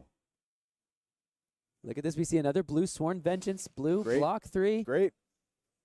Wow, I mean, let's think back to this pack 1 as he's, you know, moving through the dregs of this final pack. The Yeah, went way, for the Honda Killer instead, again, prioritizing the mark here, +2. yeah, but the way that he went ahead looks like there's a Sizzling Steel. Why not? Another thing that cares about the second chain link, as you said. Think about the way that he navigated the first pack of this draft. Warrior, you didn't look at those first 5 picks and think, oh, he's going to have an incredible Warrior deck at the end of this. And yet, this is proving why Simon Nielsen, he told me he was, oh my God, look at that red blood Brothers of Flames in the second to last pick of this draft. He told me he is like 34-5 in rated limited Flesh and Blood events coming into this, or excuse me, rated draft games coming into this top 8. That's pretty good. Yeah. Yeah, he's pretty good. That's Pretty a good. pretty good limited. record.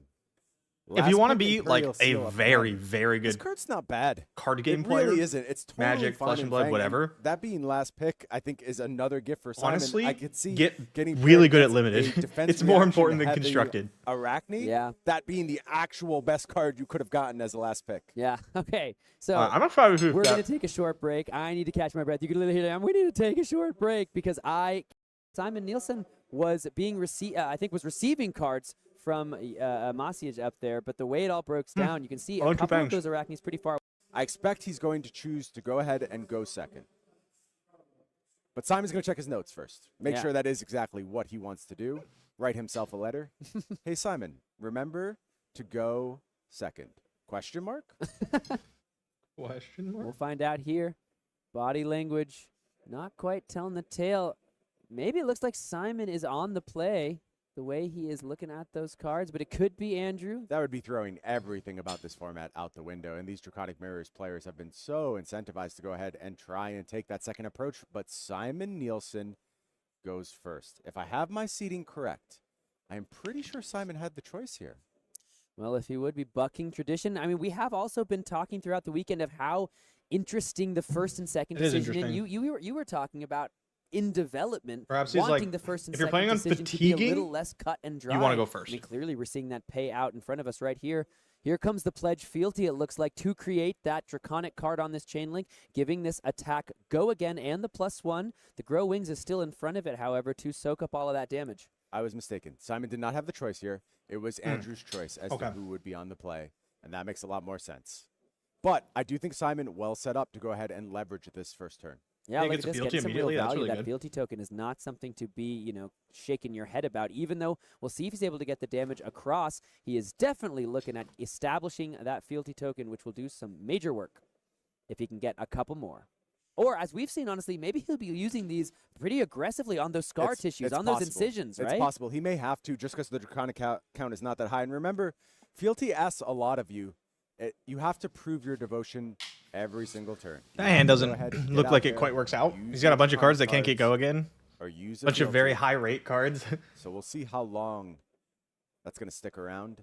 I like Blaze Hedgehog.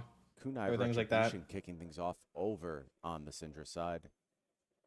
One, go again. Might return like the Phoenix from the ashes from the graveyard over and over again this game if Andrew's going to have his way. No blocks, no reactions, 1 damage. First blood here in the quarterfinals. Goes to Andrew Rayner. Combat chain's going to close. Send that kunai to the graveyard. Interestingly, not wanting that second chain link, at least as of now, wants to be able, probably has another way to get some Draconic chain links and wants to be able to bring that kunai back. Yeah, this is all about Syndra ability management. You often want to close the chain, get that kunai set up in the bin, so when you go ahead and hit 3 chain links, you can get a nice return with the Syndra ability. Ideally, you also get to flick that first dagger. Should this Burning Blade Dance have hit, would have been able to rebuy 2 daggers. Simon wisely blocking that. Just a good tip if you're headed to your pre-release. Don't let that Burning Blade Dance hit. It's so much more than just the damage that the dagger. I mean, I feel like with this hand, Simon's pretty happy to just go like block 3, 0 for 4. Right, because like none of these cards have go again. Go again, 3 damage. You can't give them go no again. No cost thanks to those other Draconic. Oh, maybe I'm wrong. Sitting there. So he took it. Simon That's did surprising. manage to mark Andrew once again. We mentioned that's a primary goal of Simon's deck. Simon's hand looking a little awkward to me right now. I don't see any method of actually getting go again, but there is still an arsenal that I'm not quite sure what is present. Maybe that's what I'm pretty sure it's a 0 for 4. Yeah, might have been that for the Drakai. I think that's the card that's sitting in the arsenal here. We'll have to wait and see. This is 3 damage he has to think about. He's got a Blaze Headlong. That would be nice. Like you said, if Go Again was present, looks like 3 damage is going to be accepted here by Mr. Nielsen. So down to, it looks like at representing, should be 15, I have to imagine, if he was There's at 18. clearly something I don't taking the know. 3 there. Down to 15 would be our competitor on the right side of your screen. Andrew My Rayner initial just thoughts on gonna the set? arsenal, I don't draw know. back up, I'm grab worried about the back draft that process, but I kunai. think hybrid cards will Turn help shifts back more to Simon Nielsen. to What is avoid the some kind of arsenal for Simon? That's uprising-esque. my big question. It is going to be for the Drakai kicking things off here. Now, we do see that starting point sitting down in the leg slot there. Does he have another reaction? I was gonna say, don't you need an to attack turn on the reaction? starting point and just find some go again on this for the Drakai? Like we said, this deck might be a little bit of a cheating Fang, a way to cheat go again, cheat Draconic chain links. I didn't see it immediately, but I may be misreading that last card in hand. I'm not quite sure. I thought it was like Or 1 maybe for he's just 5, happy 0 with for 4, this 0 turn. for 4. Though I have to imagine you would have wanted to do a little blocking. That would be my assumption, yeah. I do feel like potentially I've misread the hand here. Let's see how Simon plays it out. Coming in to start with a 0 for 4. Also, that Syndra's marked. Made that second fealty. If you take this, Fang is on. Yeah. That might be the fastest turn on we've seen for Fang thus far this weekend. I'll turn him on It's faster. really these defensive marking pieces that can change the tide and tempo from here. And look at all this equipment that comes 4 in. pieces of equipment shoved forward. A crucial block here from Andrew. Did not want to see this succeed. And we're just going to go ahead and use this fealty. And that is enough to go ahead and turn on this starting point. And honestly, Sam, I forgot about this interaction. Wow. But now I see it. And I absolutely remember. If you played a card or activated an ability and reaction this step. Reaction step, that's how Simon was Oh, going to unlock nice. this turn. Thank you, Nicely Simon, done. for reminding me. Reading Where would I be cards. without you? I didn't. Powerful, I also didn't know powerful, that's how powerful that stuff. would be able to work. But that's There just was one a of those point in time, yeah. Sam, where I absolutely knew that. It was completely gone from my head. Now Thank you, this Simon. turns insane. One more Yeah. time. Yeah. Beautiful play. 0 for 4, I 0 was for 4, looking 0 for for an 4. instant Fuck or a you. reaction, but no, the Insane ability turn. activation on that fealty enough. So now here comes 4 and then 4 Also mark you more. again. And, look at this. Andrew really tried to not I let feel about that 3 card fealty 12, my token guy. get created, Like, not let the gross. marking continue. But the pursuit of the edge of the oblivion, 8 damage taken from the Blaze Headlong and that pursue. Now all of a sudden, down to 12 goes Syndra and all equipment in the bin. Yeah, some small good news for Andrew. Simon at least didn't achieve the 3 fealty state because he had to go ahead and cash in that fealty to be able to get the effect from the boots. We talked about those boots, Sam, when Simon picked them up in the draft. I said they might be really important for unlocking his hands, for unlocking his game plan. Yep, you see exactly why. 3, go again from this Ronin Renegade. You find those A boots. card Can you that give I a have come to sword go really again? love in this format, given my sense of nostalgia from the days of Uprising. It's just a simple 0 for 3 chain starter. Simon is looking Target for attack. some It blocking can. Cool, here. cool. That's good to know. Looks like we've got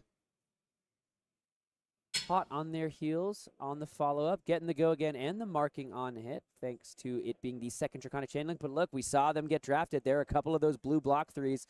One Blaze Headlong may as well deserve another as this one hits the chain. And now Syndra's ability looking free as a bird. This one in easy, no blocks.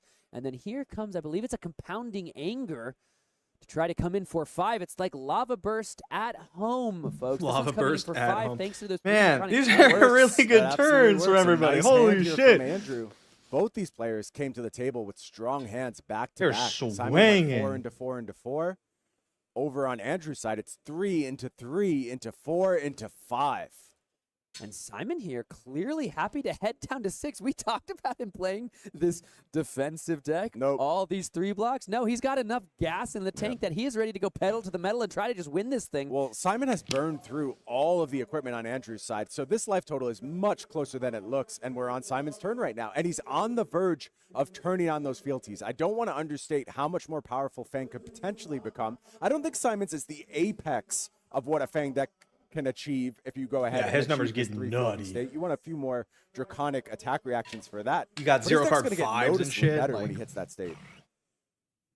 1 damage. like if with you have a the plus Obsidian 4, Firebang. right? We see Then you the swing your Searing dagger. Gaze there. Then you have like a plus And 3 also draconic the instant. Arsenal is Then you swing your forcing other Nielsen. dagger. That's This is so the much moment fucking where damage. Really Was that 2 card use 10? a big hand. Pretty good. A spot where you could just go ahead Yeah. and take here and fire back with everything you've got would be really beneficial. Did the cards line up for Andrew? Yeah, Simon's, I mean, listen, he might be close to Bizarre that builds. Fang What's hero going on? ability being online, but he sits at 6, and a Syndra with both daggers and 5 cards available can be a very deadly prospect to face down.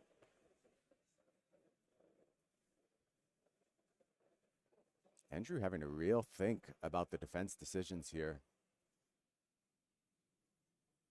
Got to be I wondering think he's what got else is critical coming, strike in given Arsenal, that right? The Simon 1 for Nielsen 5. was happy to take 9 on that turn. Fang from comes on the 15 line. down to I agree. 6. Yeah. The return salvo must be pretty impressive. With no equipment, seems unlikely he Cards stops left this. here for Simon. 1 in Arsenal, 1 in hand. And we know Simon's got a Tip bunch off of 0 for 4s that we block. haven't seen. Searing Gaze Bang. adding 2 power and then an additional power thanks to the Obsidian Fire Veins effect. So 3 on the top, making it a power of attack Bang. for 4. And then there you go. The pursuit to the pits of despair. Yeah. And here comes that third fealty as Fang has Pretty good. pledged Thoughts his on devotion. Fang and in those CC? fire I veins think he's aren't gonna be gonna pretty cost good. Any I think he's resources gonna be pretty until good. one of those fealties goes away. And Simon Nielsen is online. I want to talk about I don't know how Andrew's good, block there but I with think the he's gonna be pretty tip-off. good.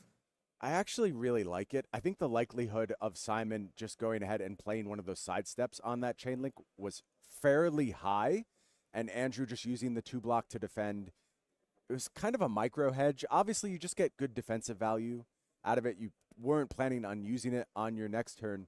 But if you are able to cover up this Obsidian Fire Vein, it's going to give you a lot of options on this last chain link. Another and you block could doesn't potentially bode cut well Simon here. off of that third fealty. In this case, it didn't work out. It just was overcome by the Searing Gaze and For our double Syndra tip off player. hand. So we see maybe a little bit more incentivized to make that kind of block than I'm giving him credit for. But still, I do appreciate the value of 2 blocks in this format as real defensive tools that have a Yikes. purpose. Oh, Brian, you talked about wanting there to be a really impressive hand to fire back. The This return isn't it. salvo, blue tag the target is not where you want to be. 1, go again. Yeah, you get to mark the target on hit. That's a that's a big whoop kind of a situation here. That's just going to buy the red alert Yeah. vest. And Doesn't if- want to get marked, but that's still just 1 damage. If Simon can ignore a lot of this turn, he's in such a strong spot. Triple field. I think he's gonna be in such a cards strong hand, and spot. he's willing to take this kunai hit. Still it's one Stumble Hard if piece of equipment disrupted? left, Sure. only 1 card in hand. Sure. It's a good one. It's a 6. That means a card from hand will have to get involved here. That feels like exactly I think it's going to be easier to keep your fealty tokens around than people think. Prayer of surviving this next turn. Let's see how Simon wants to respond. A really nice follow-up from Andrew. I have to imagine, yes, he wanted that, you know, first a little blue there to be a red one.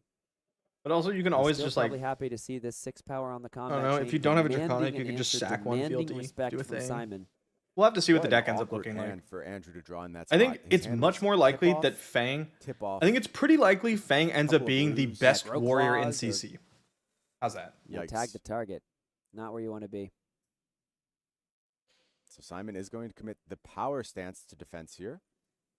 I'm getting into Arachne because he seems down to- fun. Don't have any other assassin stuff. Excuse me, Okay, taking yeah. 3. It's fucking down to 2 expensive. goes But like Simon Nielsen. assassins are pretty I good. feel like the ball's in Simon's court, though. If he comes up with a big turn. Low bar. here, That's what I'm and saying. Yeah. His implied threat is so high on this turn. Being able to not Like pitch even for if he's these the best daggers warrior has in netted CC, him he an might still extra not be card in like a hand, super top and tier both hero. of these chain links will We don't be know. fearsome. And I think Simon, despite being extremely low on draconic attack reactions in his deck, has 2 for this particular turn cycle. There's the Tooth of the Dragon. There's the sidestep like you described. Great. Any defense reactions? No. So here we go. Syndra goes down to 5. Oh my God. Seeing these daggers come through without any cards being pitched, it really just, it feels like you watch as Fang has powered up. He showed his devotion, and the Emperor has rewarded him with the strength to power on and carry through and potentially take this game. Sam, this is second chain link, and Simon has double Searing Gaze in hand. That's a pretty good one. That's going to buy a couple blocks here. Looks like 5 presented. Searing Gaze is going to add an additional 3. Pushing all the way to 7. Looks like that means 4th fealty for Simon. We said he This had is so potential to good. be fealty rich. Also remarks the Syndra and saves the card for Arsenal for another day. Having that draconic attack reaction rolled up along with The 3 4 fealties, just it's so fealties powerful. means the It's world such a huge spike. Simon's oyster. He has to just survive this turn. That's the priority. Head jab plus. Stay above Head jab 1. plus. You have to fear the flick a little bit. You do not want to leak. You want to find a 3 block here if you can. So there's the second fire tenant strike first we've seen in as many moments. The first one had to hit the combat chain as a defending card, but this one comes out and threatens that additional 1 point of power. You know it's going to be coming on the next attack. No immediate threat to Simon yet. Can just go ahead and give a single card here. It's the smoke out. Can't be double marked.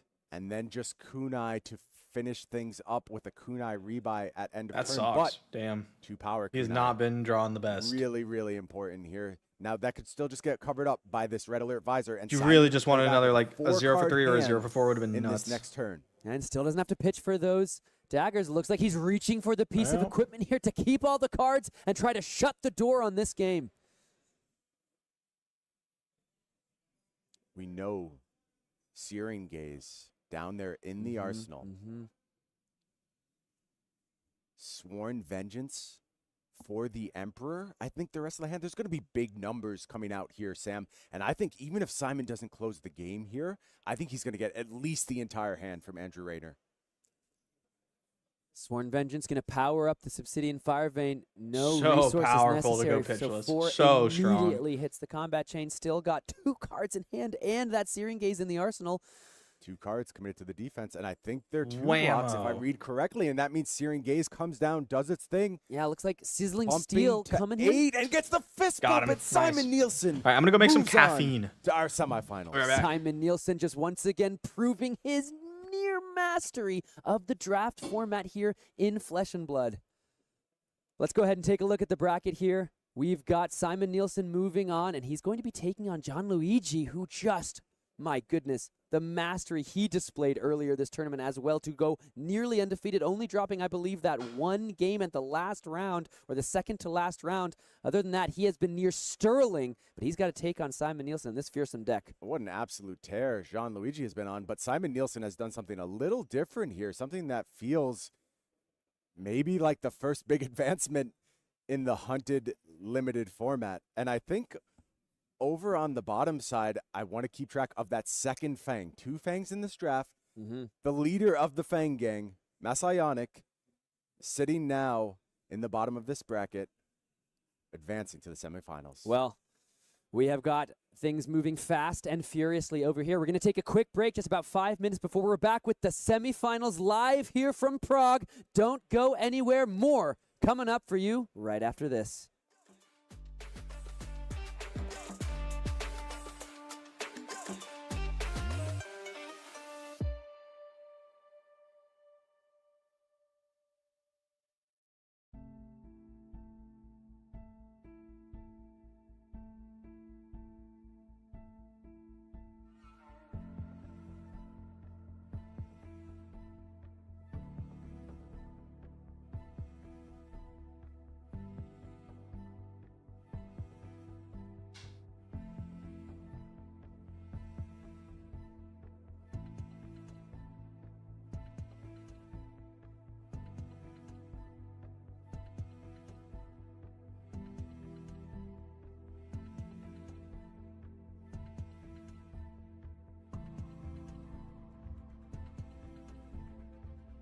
All right. Let's see what's up next.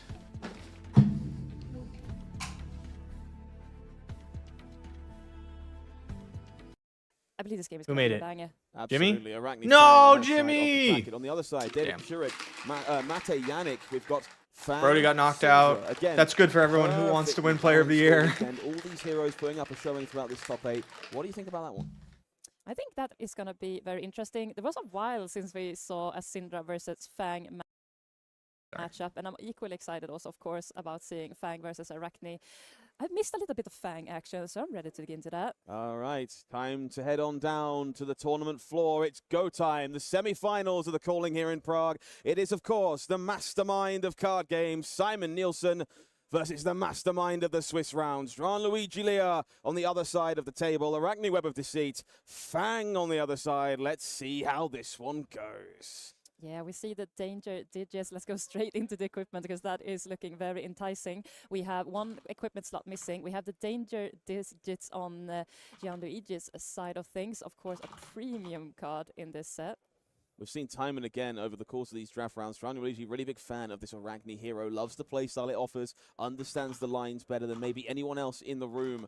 However, Simon Nielsen here, a bit of an unconventional start as Fang, pledging their fealty, getting ready to enable those Obsidian Fire Veins, more than happy to take a pass. Yeah, I remember watching his previous games, and he was sitting comfortably at 3+ fealty tokens pretty far along into the game, or pretty early on, I should say, into that game. So I feel like he has really made his deck create as many fealty tokens as possible and put that. All right, Simon, I believe in you. Today. We know Simon did sweep up a pile of draconic attack reactions in that pack 3, and they're paying off for them in spades so far. That first mark of the Huntsman hit, soaked up by Red Alert armor. This is very telling of how Simon intends to approach this matchup. Yeah, carrying on with a second Huntsman to go. Again, turn 0. Are you willing to put the armor in front of it again? Sorry, we are turn 1. This is, of course, not where you want Any to cards I'm looking at for new? Yeah, a couple. I'm looking at possibly any of the Mark cards, see if that's like worth exploring. The new D-React is like a slam dunk. I'm absolutely playing that. Definitely a little difficult here for Simon Nielsen. Was very happy to commit the first piece of armor, prevent themselves from potentially becoming marked. Interested in keeping that whole hand. It is early and often for these Red Alert pieces. We do not want to see a chaos form. Unfortunately, no dice this time. Jumping that mark up to 4, and it's up to Jean-Louis if we're going chaotic. Yeah, Red Alert Visor coming in clutch here to cover up some damage at least. But we are going to mark our opponent, and that means chaos is coming. It's even worse this time around, of course. We're not done. Go again in that case from the dagger. Would you run the Mark Dagger? Yeah. If you want to run Mark Matters cards, you have to run pain here, but that Arsenal immediately under threat from this 4-power attack. This is going to be a bit pesky for Simon Nielsen. Definitely, and it's such a great turn here for Jean-Louis, pulling the best of his efforts. Heard Flukenbox casually mentioned people think Kasai will be good. I don't know who these people are, but I want to know. I mean, she was. The get-go. Like Kasai in her format was solid. She was a good deck. Sparks in the pitch zone. And then Misspell came out. But like heavy hitters, Kasai was like a real deck. She was super solid in the format for the first half until people found Axis Dorinthia, which was just like a little bit better. Dilemma for Simon Nielsen. Do you take a hit and become unmarked, lose your arsenal in the process? Like Kasai beat me in the finals of the Pro Tour calling. Chaos. It's such a tough choice here. Definitely. I'm not sure how to tackle this one. If I was sitting on this side of the table, I'm not jealous on Simon's. Play with Stings and Fates? No, you drop Fates. People currently, the standard builds don't even have 60 reacts. People are playing 5. I play 6 because I'm not a fucking coward. That could help cover this up. So he's going to have to sacrifice 2 equipment pieces, or sorry, 2 cards here in order to cover this one up. And that is not something you want to do. Definitely slightly punished for respecting those mark of the Huntsman. Gianluigi showing you time and again why they have become a master of this hero in the draft format, in the sealed format, all across the weekend. They are all about Arachne. Simon doing the math, trying to figure out, hey, what happens? Yeah, the new one. Shelter from the Storm. How bad is that for me? Am I willing to go to 12? This already feels like one of the most important decisions of the game, and we're on the first turn cycle. We are, of course, looking at an untimed top 8 here, so the players has a little bit more breathing room, not having to fear that it's going to be in a draw scenario, because we can't have that. We need to find a winner to proceed into the next round. But, of course, we expect the players to play timely. So let's see what Simon can cook up here. Some powerful cards in the hand for Simon Nielsen. For the Drakai, Searing Gaze lurking at the front there. Plenty of options as to how they'll navigate the turn. The problem being, of course, they might not have all those cards. Maybe that Arsenal is a chain starter they were looking to hold on to. Point of engagement, another premium red in a lot of cases. This is a pretty difficult decision. You can see it. There's just that bead of sweat, moment taken to wipe that away. Both these players understand the gravitas of this match. They are within striking distance of that gold foil Stonewall Gauntlet, the lion's share of $20,000, a PTI, it's a lot. 16 World Tour points, never-ending rewards available for whichever player can make their way to the final and topple one more opponent. I don't know about never-ending rewards, but it is pretty good. This in, enjoying the moment, and making sure no minor mistakes are made. Definitely. And I think this is somewhat telling to Gianluigi, because if there was a defense reaction or a trap inside Simon Nielsen's armory slot, then he would probably have used that by now, because there's nothing that is stopping him from activating those defense reactions compared to CNC, where you're not allowed to do that. Wow. So I think this is definitely the best of both worlds here for Gianluigi. Yeah, getting 2 pieces of armor and 2 cards is so powerful definitely here. Made Simon Nielsen feel uncomfortable, and then even better, took 2 cards from the hand, remained marked, and we roll number 2. It is time Let's try to keep off for Arsenal if you can, Funnel Web. If you were looking to save that Arsenal for another turn in the future, I've got some bad news for you, Simon Nielsen. It might be under pressure again. we're going to receive CNC on a stick here with the Arachne Funnel Web, the popular agent of choice here to create some additional disruption to already quite disruptive hands that Arachne can originally present. Let's see what Simon Nielsen can present on 3 cards. That one fealty, ready and waiting. Less likely to be activated in Fang, but certainly not impossible. That first Obsidian Fire Vein onto the combat chain. We've got a resource left floating. Card in hand, card in arsenal. And of course, this is the kind of game state Fang thrives in. Just the ability to smoke screen information, keep things a secret. Is this Obsidian Blade the one you want to worry about? Maybe it's the next one. Maybe I have an instant. And those are all the kind of puzzle pieces you can see spinning through the mind of Gianluigi right now. Yeah, it's a really interesting dilemma. The understanding what can possibly happen after this dagger, like, are we going tall? Are we going wide? How do I cover up as much damage as possible? A pesky one? I don't want to block that, but if there's more coming on this one and a potential on it, then of course I want to respond with that.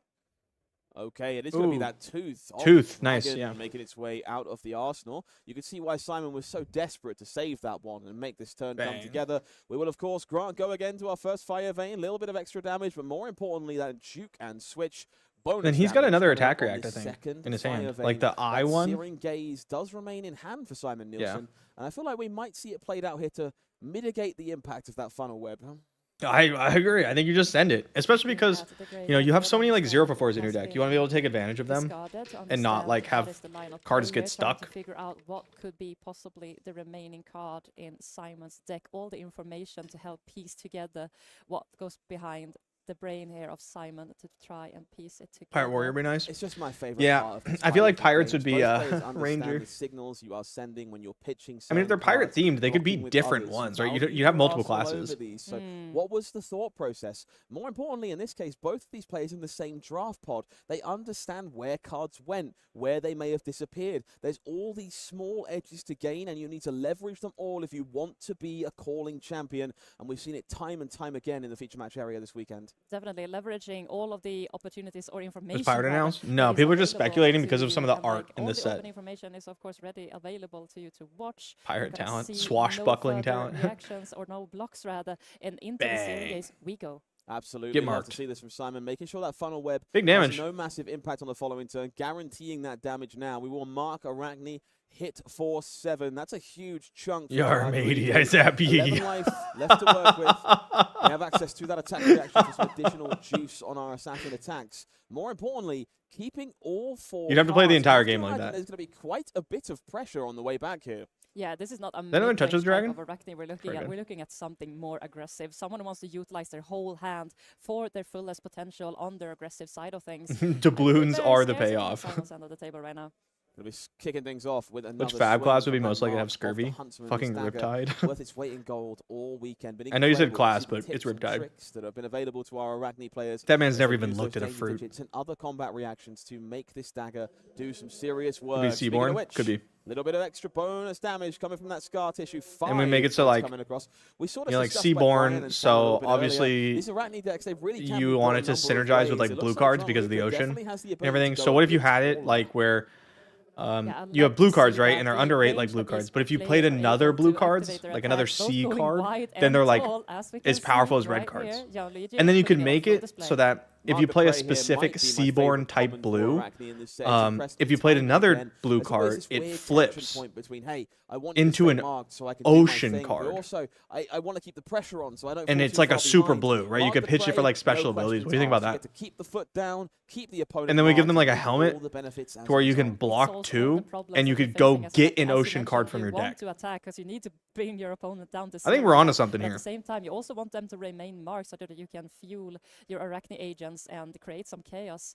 But as you mentioned, Card Mark goes the back Prey in your hand to represent the will crashing of the benefit waves. us. Exactly. Simon Sounds versus original Fab, and weak. definitely You're right. flush We with should some we should points power here. creep Another it. point of engagement on the side.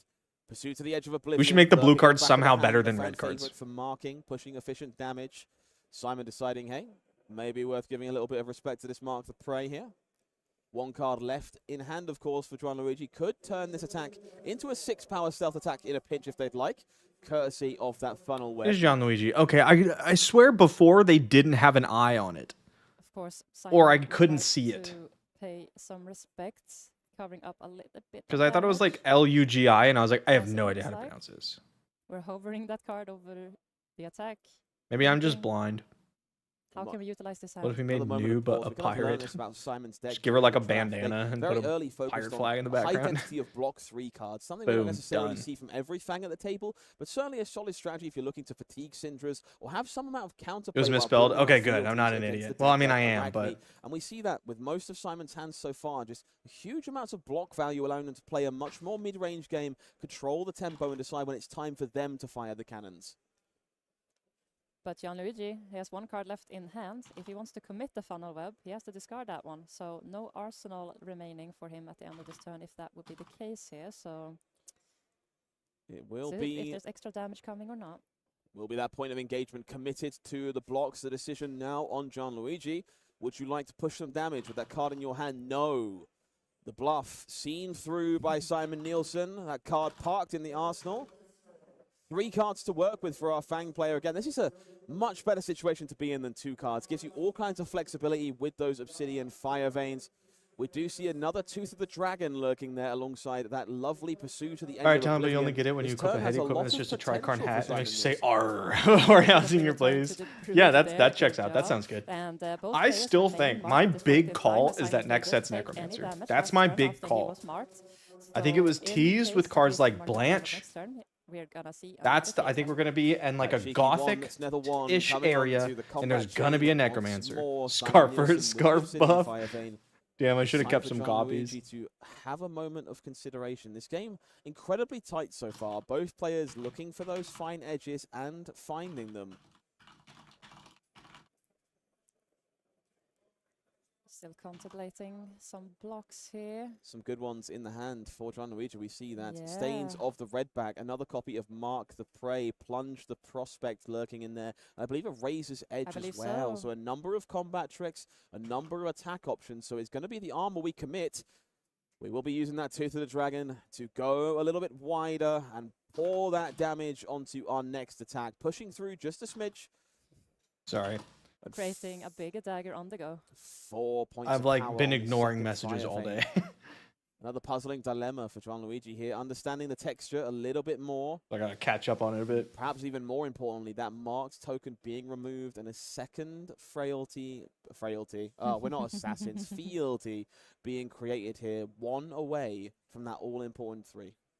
Also the Draconic here playing around these red alerts. As it is an instant, it is not an action or like an attack reaction. You also haven't tried to reach you about your car insurance. Red alert, but it's pinging that 1 damage. Not my extended warranty. Another huge upside for My those insurance. My insurance is solid. Gianluigi And like car insurance went up so much since the last time I bought insurance, so I'm just not going to be switching off of it for a very long time. To take the heat, to throw back damage. It is Plunge the Prospect making its way onto the combat chain.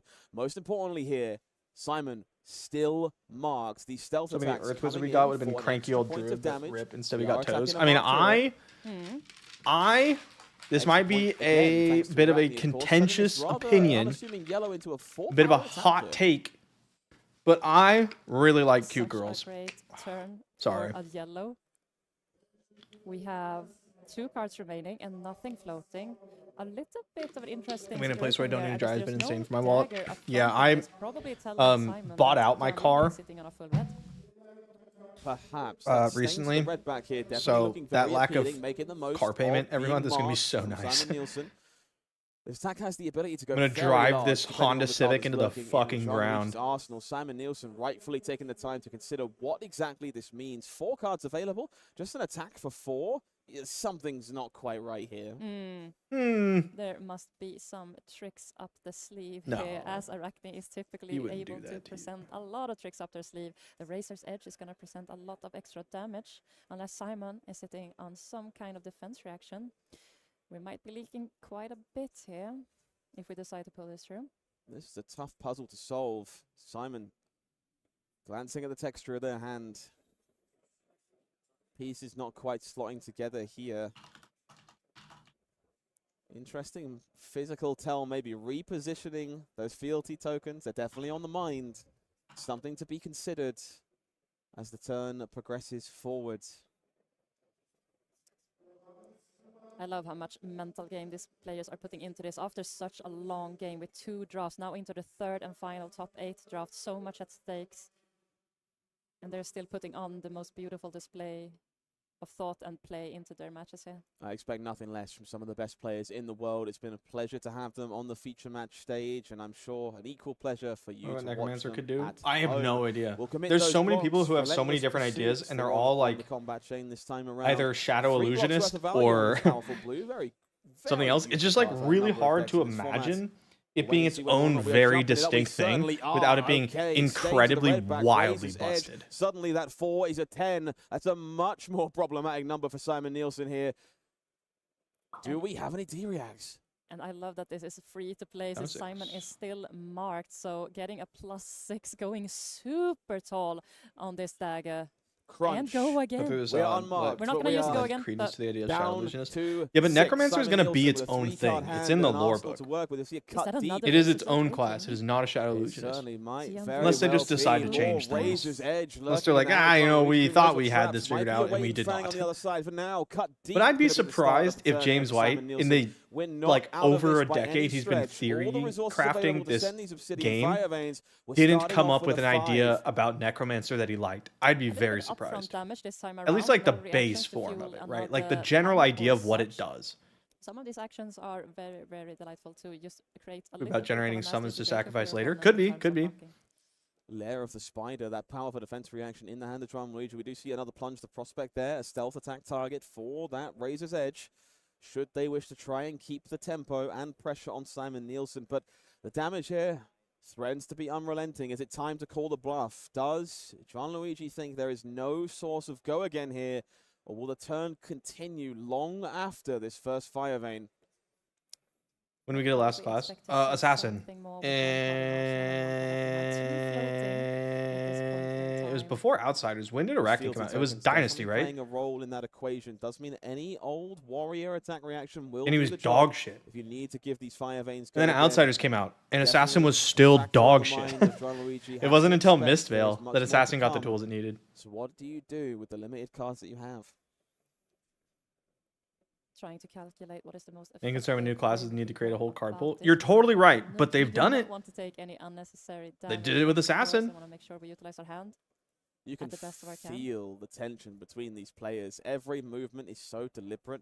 The body language, so focused, so dedicated. You can tell these players have had a hard route here, and they are enjoying every moment of the spotlight.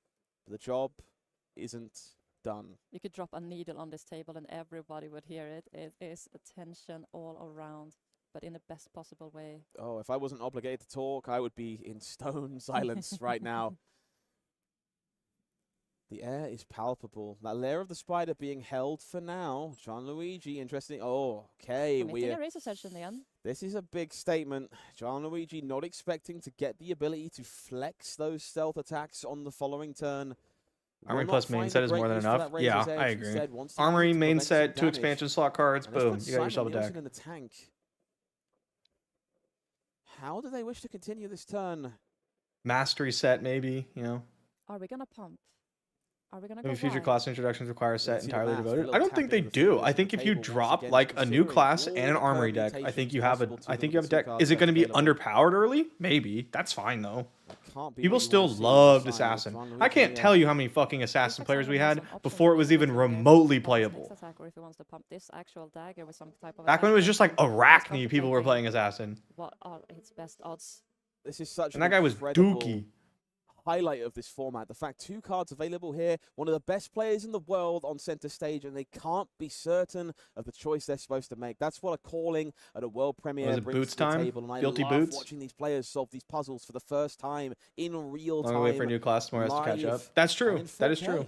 But you don't forget that like power level gets kind of reset in the hands of when Simon the Nielsen is committed things to LL, making right? Like that we had things like something Old draconic. Him, we had What is the Starvo attack for reaction? Guardian, We and then need a to year find- later we were playing just give this specific vanilla fire vein Bravo go again. for Guardian, and it was like one of the better decks in the format, right? Like don't forget that it just kind of Cheeky sigil does assault this. concern. We do some fruity things here. so if you Looks like a introduce something and it's scar here, tissue in that's the hand fine. there for Simon Nielsen. That will certainly do the job. Doesn't have to be Big tier 1 red immediately buff either. Gonna juice up this fire vein a little bit further. Draconic in this Juiced. case, so 9 damage coming across.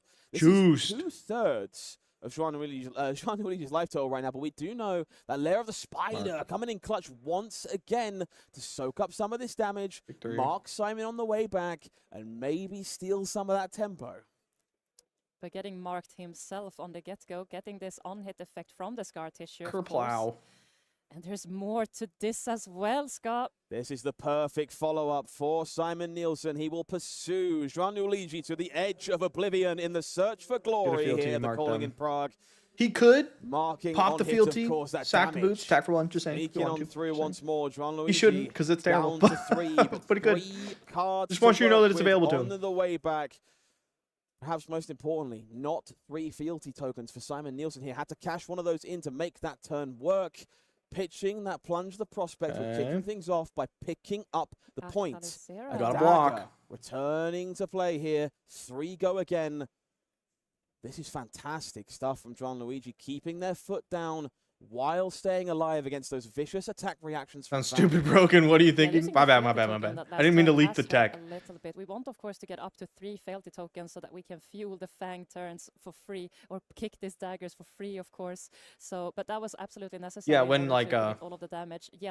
when Assassin came out, that's when they like discontinued the expansion sets as well, and we didn't have armory decks yet, so they were just like floundering for a long time. But I think you could easily like fix that nowadays. Questions. trying to understand what comes after this. They will never be able to keep all their cards if there is a sneaky, stealthy follow-up and their head hits the hands. You can see the pressure. This means everything they'll to keep Simon giving them Nielsen. specs and expansion this slots is until they decision start winning. point. Even after they start winning. Even after they rotate. Look at Dromai. Can't afford to get it wrong. Every little point of damage matters. Every little single decision point can turn the game in either way. People worried about the pace of winning. What do you mean by that? Perusing the How good is Bolton? Not great. What do I know about your deck? We saw it before this round kicked Although, off. like, Simon Nielsen having what he does is conversations just with players who intrinsically played against underpowered, Ronaligi right? earlier in the Swiss. Hey, are you willing to share And with me Warrior's about like a what you bad saw? What's in the class deck? I need in to general. understand, trying to find every edge to make it work, and it might just pay off here if he can put together the puzzle. Takes a long time for certain heroes to get good at drip fed pace. Yeah, I mean, Bolton was really bad. really, really bad. And then, like, Mistveil came out, so, like, other things are just better. He'll get his time, though. But all heroes don't have to be broken. All heroes don't have to LL. The hunted, of course, but No pick up blocks the it. point. Giga Chad behavior. Simon, no fear, allows it to connect, falls down to 3. The follow-up is that poison blade. This one coming across once again. 3 with go Corner again. Carter suffers from being really honest. Thankfully, Yeah, and if no honest resources play front for those isn't daggers, but good, that danger Warrior digit is is bad. And it's lurking only in been the good corner. once Grants an in the extra history of point me of damage playing this Flesh and Blood turn. since Aria. Simon It's has been to good one respect time. this attack. Heavy hitters meta. And then Mistveil came out and said, fuck that shit. When you're down at 3 Hold my life. mirror And guy. as you mentioned, the danger digit is just looming around the corner. We are gonna lose life. So he's going to go down to 1, right? Incredible Because he gets sequence flicked. here from John Luigi, finding every inch in this game. It's Hunter Why is Killer. Trap Riptide looking bad? to be I committed mean, to the what he chain does here. just Simon isn't Nielsen very figuring out good. which 3 Like, cards will provide him with a he's got pathway D to reacts the that are final. inherently under rate, It will be those danger digits cashed in. That or they're extra on point of rate, life or maybe lost. above Simon rate, but only Nielsen is on conditionally. a razor's His edge attacks, with a he doesn't have a single super life strong offensive remaining in this potential. game. You could see him crack the hand, shake them out when it's time. What does he do to that's make good? A push. He has 3 cards and 1 chance to win this game. What and if you secure play a against a place hero in the that final. doesn't care about traps? Down to the Then what are you wire gonna do? here. Simon should be at 1 at this point in time, taking 1 extra damage. Black from the poison on his dagger Widow. hit. Okay, lovely to see the Black At least it's Widow not joining trap us me. as That an probably would've end won of him the turn game. transformation. This one, certainly worth some CRB pressure Riptide is for real. John Don't let Luigi, Martin but lie to you you. keep ourselves CRB alive Riptide's this so turn. real, and then he With walks 2 into cards in Verdance and hand, goes, what there the is a very fuck? real threat of stripping away Or like aggressive Florian, options from who just Simon builds up a Nielsen. bunch of rune Safe chants, to and he's say, like, wait, good no, pick of please it. stop. Definitely, but we're looking down at 3 life here. Please and don't do Simon this to me. getting those 3 cards. He's almost and got 3 these Vilti. Obsidian Fire Veins ready to go. There's absolutely going to be cards demanded this turn for sure. The intensity of both these players is incredible. And among that, maybe that's the best part. Shaking it out and the smile breaks onto Remember the when face of Ranger Simon was, Nielsen. like, You can tell how unplayable? much this means to both these players. Period, for a really Do long not time. doubt for a moment they are having the most fun you could possibly have in this moment. It's been Remember when incredible to Azalea watch was them like both at a the high level. choke hero? Simon dialing There was back one in, person on the entire planet enjoying who'd the like moment, done but well it's with time Azalea. to make sure we secure our Levi. finish. 3 cards to work with here. That Hunter Killer at the front looks like a blue copy, likely going to be used to pay for the things this turn. I love how Simon is just mathing things out in real time and be like, okay, I'm going to play this and I'm going to do that. That's that amount of bad damage. And if he has a direct, I'm going to do this. And if it presents something to counter, He's only got I'm 4 gonna do this. cards. He's really trying to play. You cannot leave him with 2. That his opponent can present to him to put some tricks up his sleeve and Even present 1 some card could more be lethal. damage across If you his leave him with like opponent, bite making or sure something, to but I take don't know some if you can do tempo 15 into the damage. last remaining bits of life Or here in the 12, latest right? You'd have to stage of threaten this game that we're at 12. right now. It is such a deliberate approach, and honestly, there is so much you can learn from watching a player like Simon Nielsen at work. You can see these calculations happening, which helps to understand exactly why they're so important, which is fantastic for, I'm sure, the abundance of new players joining us at home this weekend. However, I do recommend trying to avoid looking quite as stressed as Simon while doing it. But hey, Unavoidable. you're not always maybe. playing for the lion's share of $20,000. I for sure do not. That's why I'm here. It will be that blue being pitched. Hunter Killer paying the costs for this Obsidian Fire Vein. Now, What's the John most Luigi, generally good class across the probably game's aware history? this situation isn't Illusionist perfect for or Simon, Guardian? Given how long it took for them to deliberate, but that doesn't mean there isn't something lurking in the shadows. We are in attack reaction Guardian range. seeing its first Every time attack ever not threatens being to very end the good. game on the spot, and I can't see any defense reactions here. for Gianluigi. No, that's a real big pickle here. He needs to commit 2 cards in order to stay safe, but if he gets another go again and a pump on his next attack, he's going to be dwindled, and he probably needs to commit another 2 sets of cards. This is a really hard choice here to go. Is it the moment to call the bluff for Gianluigi Lea? James White loves his illusionist. I mean, I don't blame him. The player base loves the illusionist. Do not have a way to give this Fire Vein go again. Or will you dedicate 2 cards and hope the follow-up isn't too problematic? We see those 2 cards sideways being re-rotated round. This consideration back-breaking for Gianluigi. Finally, his face hits his hand as well. The pressure being I would love to see him just like crack fealties, sack boots, go a completely different way. That's so tight. Aren't there a lot of illusionist players in California? Yeah, there is. Less so now. That we can There used to possibly be a play ton. It was towards. really I bad for me believe when I mained Kano. Gianluigi is staring down at, okay, if you have it, you Partner, have it. son, and daughter I'm play. gonna Got our not- 4th set of CNCs, and now I'm not legendaries gonna come put out. myself I in mean, a like, did situation you where I want need to commit play my the whole hand, legendaries because over if them? I do, I probably lose. So how can I win from here? Are you chasing that What bling? are the possibilities? Because otherwise, it like doesn't really affect you, Exactly, right? How do I best cover that up and put myself Like the price in will go down a little situation bit for or you, a I guess, position but to cover You can some see them attack. deliberating which Are you of gonna these sell them? attack reactions is the correct block. You have 2 sides. That's how I to look at play, it. And a copy of To the Point. Who which is wouldn't? currently Oh, me. activated, thanks to Sony being marked. Seems to be the If I main get point of them, contention here for if I get a Gianluigi. set of the Which two legendaries, I attack will sell my reactions regular keeping, ones.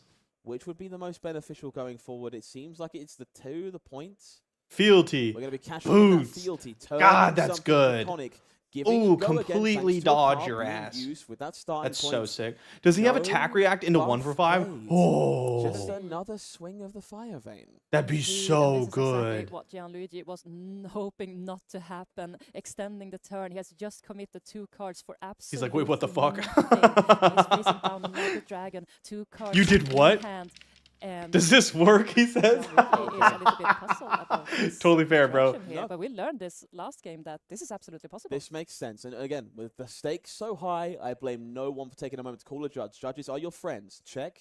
Make sure you understand interactions. The starting points, of course, fueled by a fealty. We saw this earlier on the broadcast. The judge taking a moment to This is the explain final? No, what's this is going semis. on. And just giving that moment of confirmation. Again, everyone. I think makes- Simon's most about of to them feel take like it, they though, got this right honestly. in a I moment think this, like, this dodge But here, I'm certainly, actually, arguably quite where he happy dodges to the see 2 a judge blocked being cards, asked to is come and just talk about this it's on a such a table. blowout. I mean, we're at the top 8 of a calling, day 3 of the set being released, and I love that we're in a situation where we're still finding these tidbits and interactions. fair, I would that are also still ask. I'd be like, puzzling hey, what players the to be fuck? like, wait, that's how that works? That's a thing? And be It like, is like, when you read it, it is clearly how it Mind works. I agree. But I think, that would have honestly, surprised we've me seen too. it so many times. It did surprise this me when weekend we on the saw it. broadcast as players learn in real time. Do what you're judges get to learn the capable cards of. early? With a I brand don't new think set, so. There's no other way to But learn. I This do is gonna believe go they for a big give call. they have a and I little can't judge blame them. I mean, powwow there's so many before the intricacies, and when event you dig starts. down deep, there's only more things to be discovered, and I He think looks so Simon's panicked. really Yeah, I think he just excited realized he about got this knocked weekend. out of He's the calling. proving exactly why he's at this table here today. I think as they have a well as judge powwow Gianluigi. before. That rules knowledge impeccable in this case. Finding those corner case interactions. to Interaction keep is these sick. daggers It is flowing. sick. Gianluigi, It's so sick. with the confirmation that they will need to respect something. Now, it's very unlikely. There's 2 cards in the hand and nothing to be found from Simon Nielsen. But is there a follow-up? That's the big concern here for Gianluigi. If there's another attack coming afterwards, you cannot afford to commit both cards to this this Obsidian Fire Vein and stay in the game. If there isn't, you might be rewarded if you do. I mean, it's a really tricky situation to be in. If You you're cracked not Filthy as a having reaction? those Yeah. So the periods of boots don't reflecting time, say can't you really cast an put attack yourself in a reaction. It situation says if you've where you're gonna activated get an out of this ability situation or something, alive. I'll read it. There I'll is read it out no loud. Hold on. Let me fail-safe pull it up. for you. You can only The boots say gamble at the attack point. This is reaction. not a Destroy great this. position to be in. Target No attack room gets for go again. equipment to jump Activate to the this rescue only if for you've played a Gianluigi card or here. activated an ability Having to this reaction deliberate step. about So he how they activates want the to fealty approach ability, this right? line of play. In the attack Simon reaction Nielsen step, hanging turning on the on boots. by the skin of their teeth. Both cards are committed. It will Give it go be again. Fucking a get you. reaction and a follow-up. Woo! And we Wow, have what a it. line. Cost 5 points of damage. It will be Simon Nielsen in his first He's ever so good at calling card games, final. bro.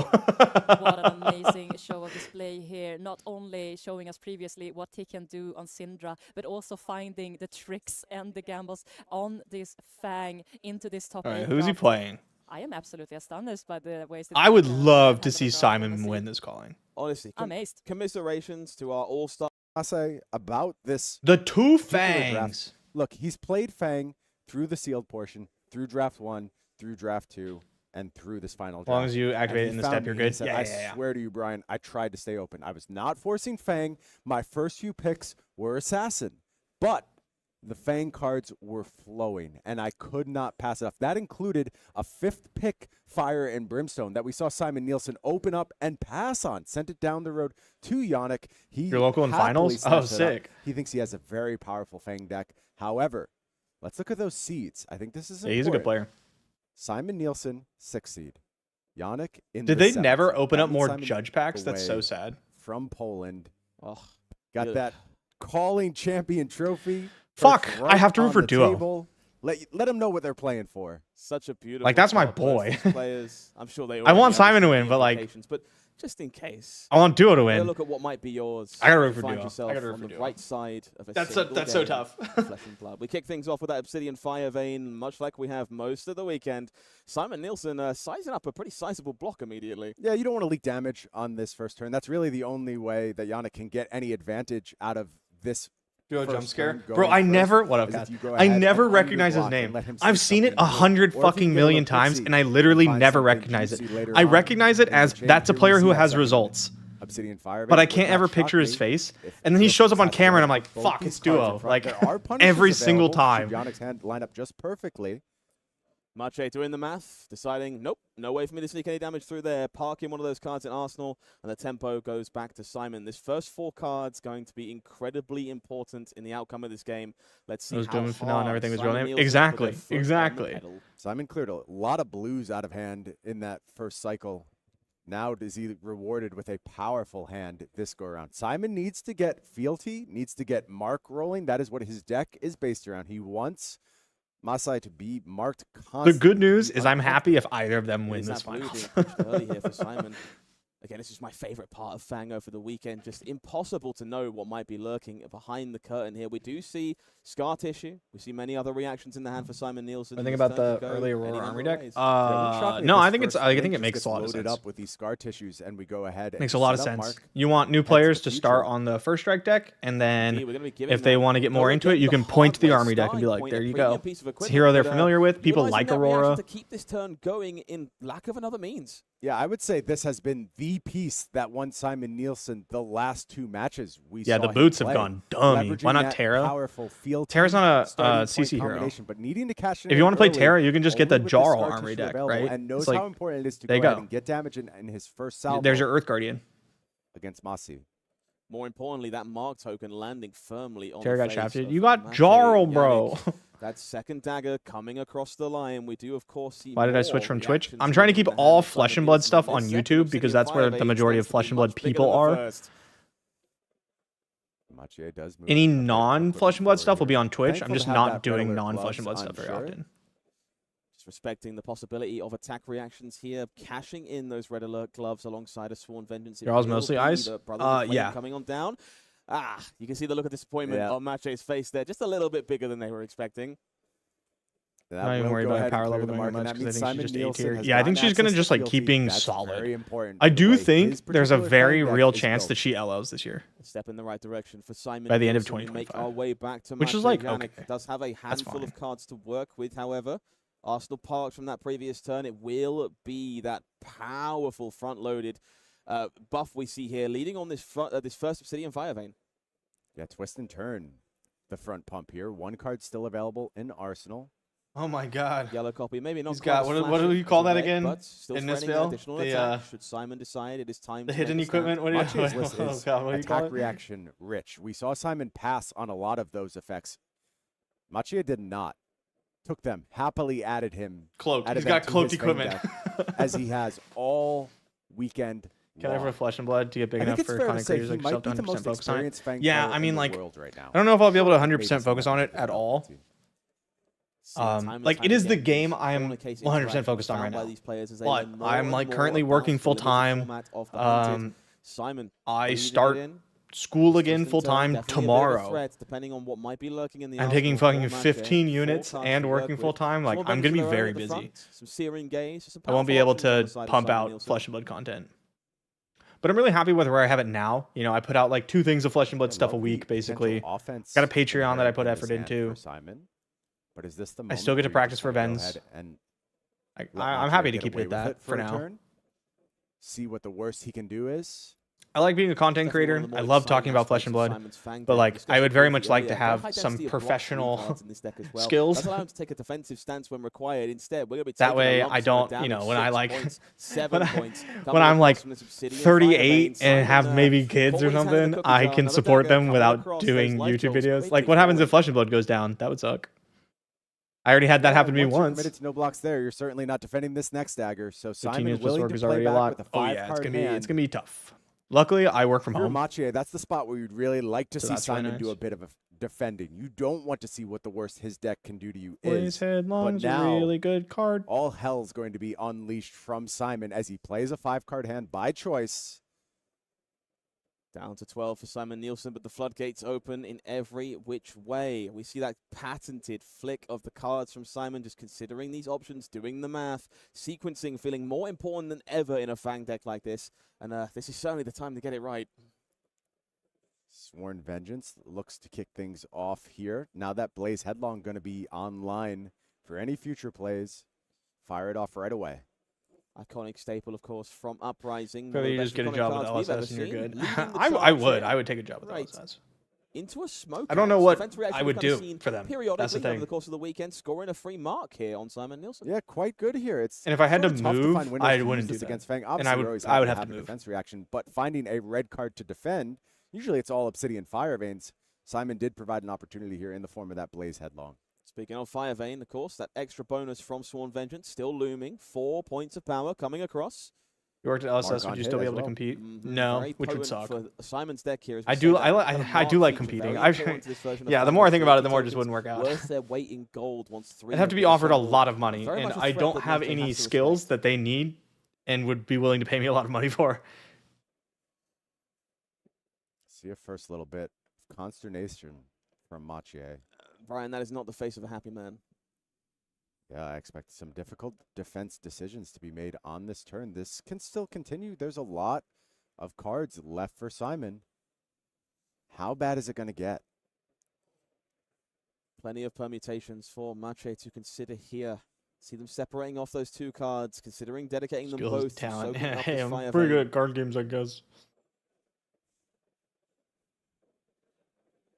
It will be 1 card instead in this case. That extra one being added. Even more equipment. We are maximum respect on this Obsidian Fire Vein here. Not interested in being marked again. And is why the employees would not be allowed to compete. That's why they just have insider knowledge. It's like the industry standard. So dependent on fealty, on marking. Wizards of the Coast employees can't go play. We've seen time and time again. He needs that to unlock a deck that is not rich. It's also a bit of a conflict of interest. Yeah, you're a pretty good yapper. That's true. I am a yapper. You can play him to a bricked state where he just doesn't get a lot. Oh my God, 2 pieces of cloaked equipment? Incredible. See here, taking an IP penalty is Nielsen on this turn. Not able to use every card in hand after that block from Yannick. Nice sleeves duo. Is just going to Arsenal here. Not a huge loss from Simon, but I think a nice defense. I've been told yapping is my talent. A transaction that seems to have I've been told I'm really good at looking into a camera and making airplane trips sound exciting. They are gone. They've used their block value. Simon taking a peek at that hand. We see multiple copies of Points of Engagement. Another Searing Gaze, one that Simon's definitely been a fan of so far.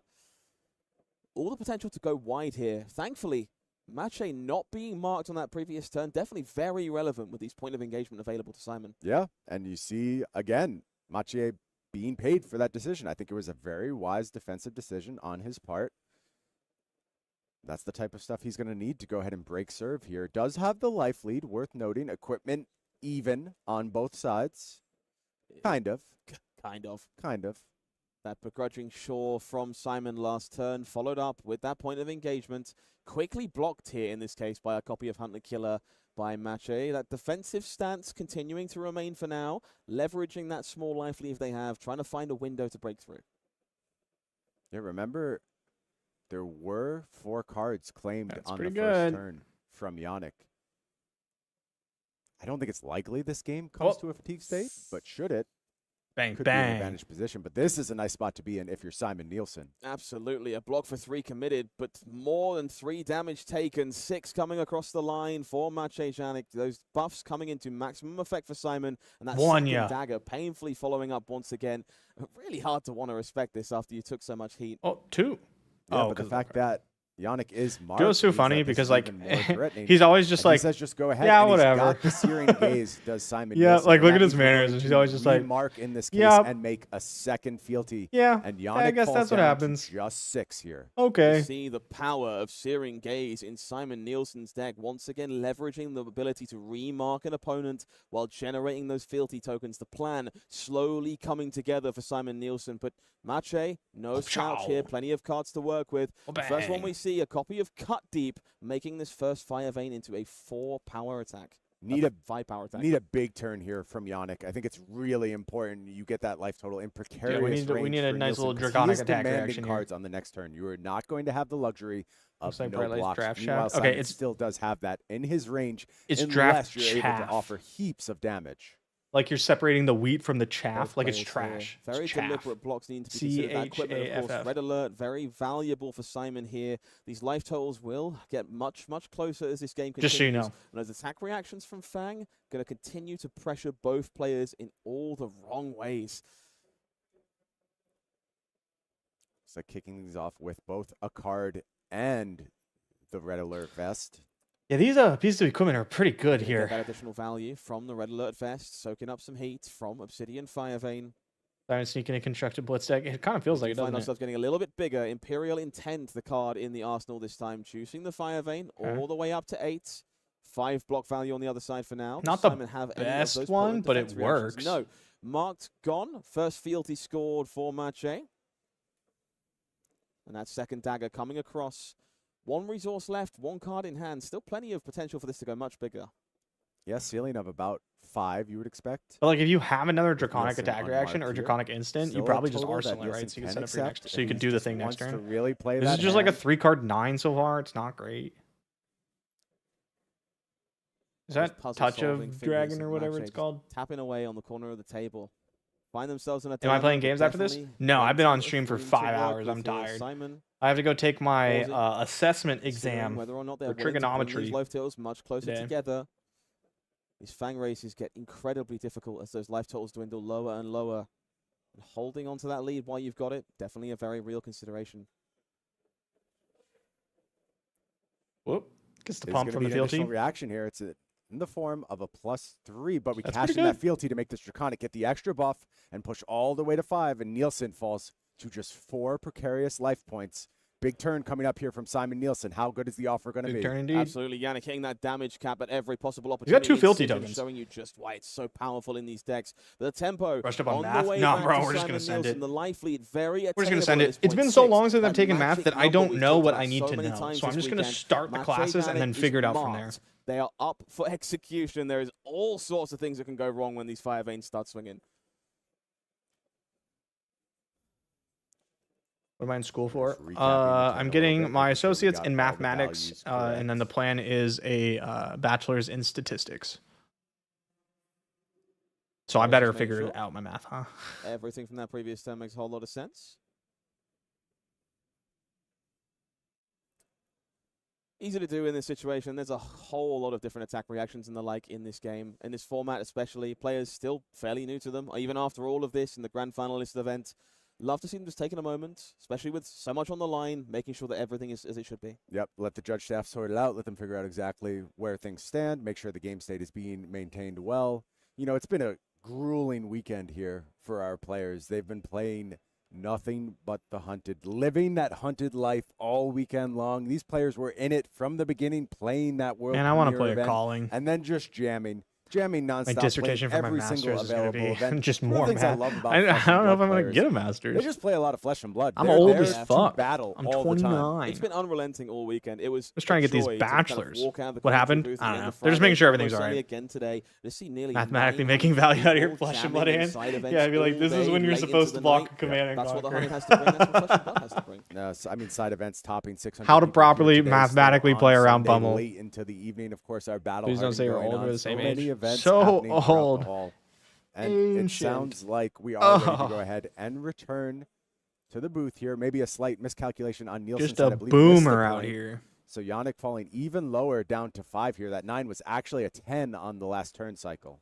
This game quickly becoming razor thin. 42. That's pretty close to 29. Players. 3 cards to start for Simon Nielsen. That I just Fire Vein feel doing old its because job, I'm doing things entering to the red catch up to zone, people 2 who are cards, 2 already resources. done with that, right? Like Five I'm Life going is a back very to school, dangerous and a place lot to of my be in the friends Fang are Mirror, and finished this is in where we'll school. see A lot of them have enter advanced degrees. the tank. It's and time they're to my be age. deliberate. It's time to So consider it makes me feel possibilities. like I'm behind the Desperately ball. remember what you saw in that draft and try and figure out where there's room Yeah, to in this gain an board state, advantage. you just Yeah, die. 2 Yeah, cards that's left what I'll in submit. hand for Nielsen.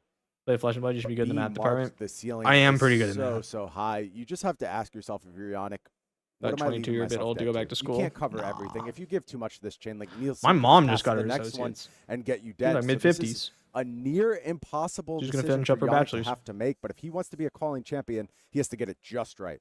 You can see the look of consideration. It's going to be 4. Your in this friends are case, finished and their it is that PhDs. Tuesday Yeah. the Dragon. My Passes two, like- forward the damage to the next My chain two link, and that closest means friends this Obsidian on the Fire Vein gonna planet come in for 4, are like, one more card still God, in that hand. sucks. Yeah, Powerful brutalized. front-loading incident showing my two once closest again friends it's on the gonna be planet another reaction. are. The Is this searing it? gaze coming across for Simon Nielsen. And that Only just one gets the block. handshake. Wow. It's gonna be the handshake. Good game, Simon. No way. Good run, to duo. prevent the additional damage here and My stay two closest alive. friends It on the is planet, Simon one of them is a Nielsen, lawyer, who is and the your other one champion finished med at the school, Calling and now he's a Prague. doctor. So Look, Yannick read I'm the like, I writing make on the fucking wall. YouTube videos about If card he games. devoted more cards to We're the kind of defense, on the there same was level, no you know? offense to be had. He had to take a moment. Going back to uni consider last year to how become a he data actually analyst. won the Oh, game. yeah, that's Playing kind of what I'm Flesh looking and into Blood getting not to into. lose doesn't get you anywhere. Something data, You have to take business risks. intelligence, And you have to something like feel that. for Yannick. Played Fang so well throughout this weekend, but ultimately Simon Nielsen was unstoppable. Came up with a on-the-fly, brilliant adjustment to his draft strategy.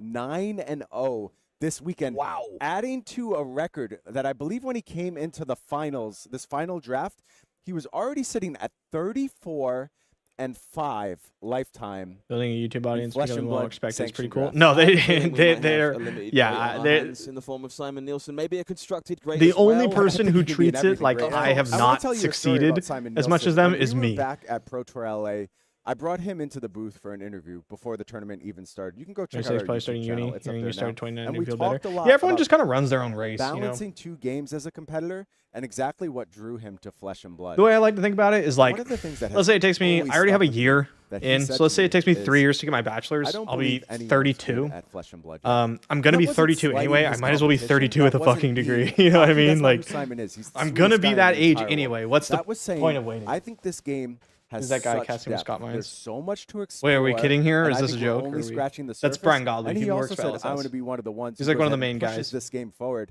I think you're seeing No, I the have first 100K steps in of that uni here fees. It's this pretty cool. weekend. Yeah, I'm After a working on result that like part. it's It's hard gonna be to deny that expensive, Simon dude. Nielsen is a name to Online watch going bachelors is forward in the so world of Flesh and Blood. expensive. Commiserations, of course, to Majiinbae. That was a fantastically navigated game. I think that final turn is Yeah. a huge testament to how we have to play this format. I think a fantastic weekend. I think just showed mastery of Fang time and time again. And you're exactly Like, right. it's looking to Scott. be, And like, I want players to really Over walk away from this weekend as they head to $20,000, the which is gonna be a with bitch. this one tip. I actually think Yannick may have given us the greatest tip you can take Absolutely. away on this weekend. You can't play scared. You have to figure out where you draw a line in the sand and where you make your Fang opponent. There's a guy in the have it. bottom left In corner. that case, he just died, sure. And it I don't know. almost looks a little silly. He's got a bunch of cards in hand. Sure, he could have defended. Your bachelor's But was if he cheap, would've but you also lost went to that game a BYU few Idaho. turns later, See, had he I not went to taken that BYU step, but Idaho. Nielsen was blank. I If lasted he just 1 had year nothing in that spot, and that was before I had to exactly just what Locke needed to leave. stay alive. Yannick 'Cause it would've was looked so like a fucking genius, and he terrible. would have been able to pull that match out, and you have to be willing to take gambits like that to be a calling champion. Unfortunately, just not the weekend for Yannick. I couldn't do it. I Unquestionably, was those type of gambits is depressed. what allowed Yannick That to place make it to the sucks. finals this weekend. I'm sure they've had similar experiences all the way through. And I get the feeling, based on their play in that feature match alone, it won't be the last we see of them anytime For soon. sure. I mean, I'll tell you that Majiinbae has been around at all of these tournaments, despite the fact that it's been a little while since the last super high-profile finish over at PT1. I was gonna say, yeah, I watched the PT1 he semi, top I see 8'd. his name floating in contention time and time again. He's always Should have moved to in the Poland, mix. best card game Such players a in free dangerous uni. TCG player. and Yeah. has been. I for remember years. Duo and Alan were trying to get me to, they were trying to talk me into moving to Poland last time we were all together. I'm incredibly excited to see how players run with this. Talking to GOAT? No, his name's Duo. Lessons to be learned this weekend from the early days of the World Premiere. They were like, how much do you pay in rent? And I was like, this much. And he's like, this is how much you could pay in rent in Poland. To a Premier level of play on Sunday. And now there's all this. They're like, all we do is play card games. Yeah. And I can't wait to see the quality. Be the new generation Brian Kibler. Brian was a much better card game player than me. And more handsome. You want to be prepared to go ahead and take down your local pre-release. Here's the guidebook. Watch folks like Simon Nielsen navigate draft. You get to watch 3 elite level players. Yeah, Utah I feel like is okay because they import non-Mormon people for like sports and stuff, so it balances out. You're learning in real time. Anytime you have like a, what do you call it, like a monolithic, they'll be teaching you and they'll set you up for success. Institution. Well, hopefully we have. It just like gets bad. From Simon Nielsen about all the. Anytime all you do is have one type of person in an environment, it gets bad for anyone who's not. Get to award them that. It's just kind of like, let's see that smile one more time. You know, it's like a feedback loop. Ponytail arc. I don't know if I want to grow up my hair. A few minutes. Stay tuned. Stay tuned. What are we staying tuned for? Just like a wrap up. Open more gem packs. Oh, an interview. Calling champion trophy. Look at that blue. It's so nice. Yeah, a beautiful trophy. I expect even like see myself through it. I expect the first of many. I'm just guessing, and then I'll show it to the fans at home before I hand it to you. It is a beautiful. Let's see, we get a little tilt there. The first ever. The first gold foil Stonewall Gauntlet, the prize card for this year. Congratulations, my friend. Tell us about your weekend. Why don't we start at the beginning? Let's talk about how this weekend started. Gem pack confirmed good. Yeah, a lot of the stuff seems really good. I want to know what the Marvel is. I want to know what the hero in it is. I, what's the hero card? Passport on the way to the airport. Have to rush. Secondhand caused a car crash because the taxi driver I called does something. Okay. Then sounds like a story the time. luggage doesn't arrive with us in Tupac, so I'm just like have to wear the same sweaty hoodie for Friday. Perfect conditions. And then Thursday we do an escape room, and after the escape room I just like drop my phone. Which I've do like so many times, but this time it just like doesn't turn on when I click the button. Okay, so a very lucky weekend right from the beginning. So I just been without phone, had to like spend Friday like getting our luggage at the airport. We locked ourselves out of our Airbnb. I had to get that fixed. This really is a story time. Like the worst weekend ever. It was an experience. I mean, there was like really nice people helping me. I kind of like got the belief in humanity back. Yeah, that's good.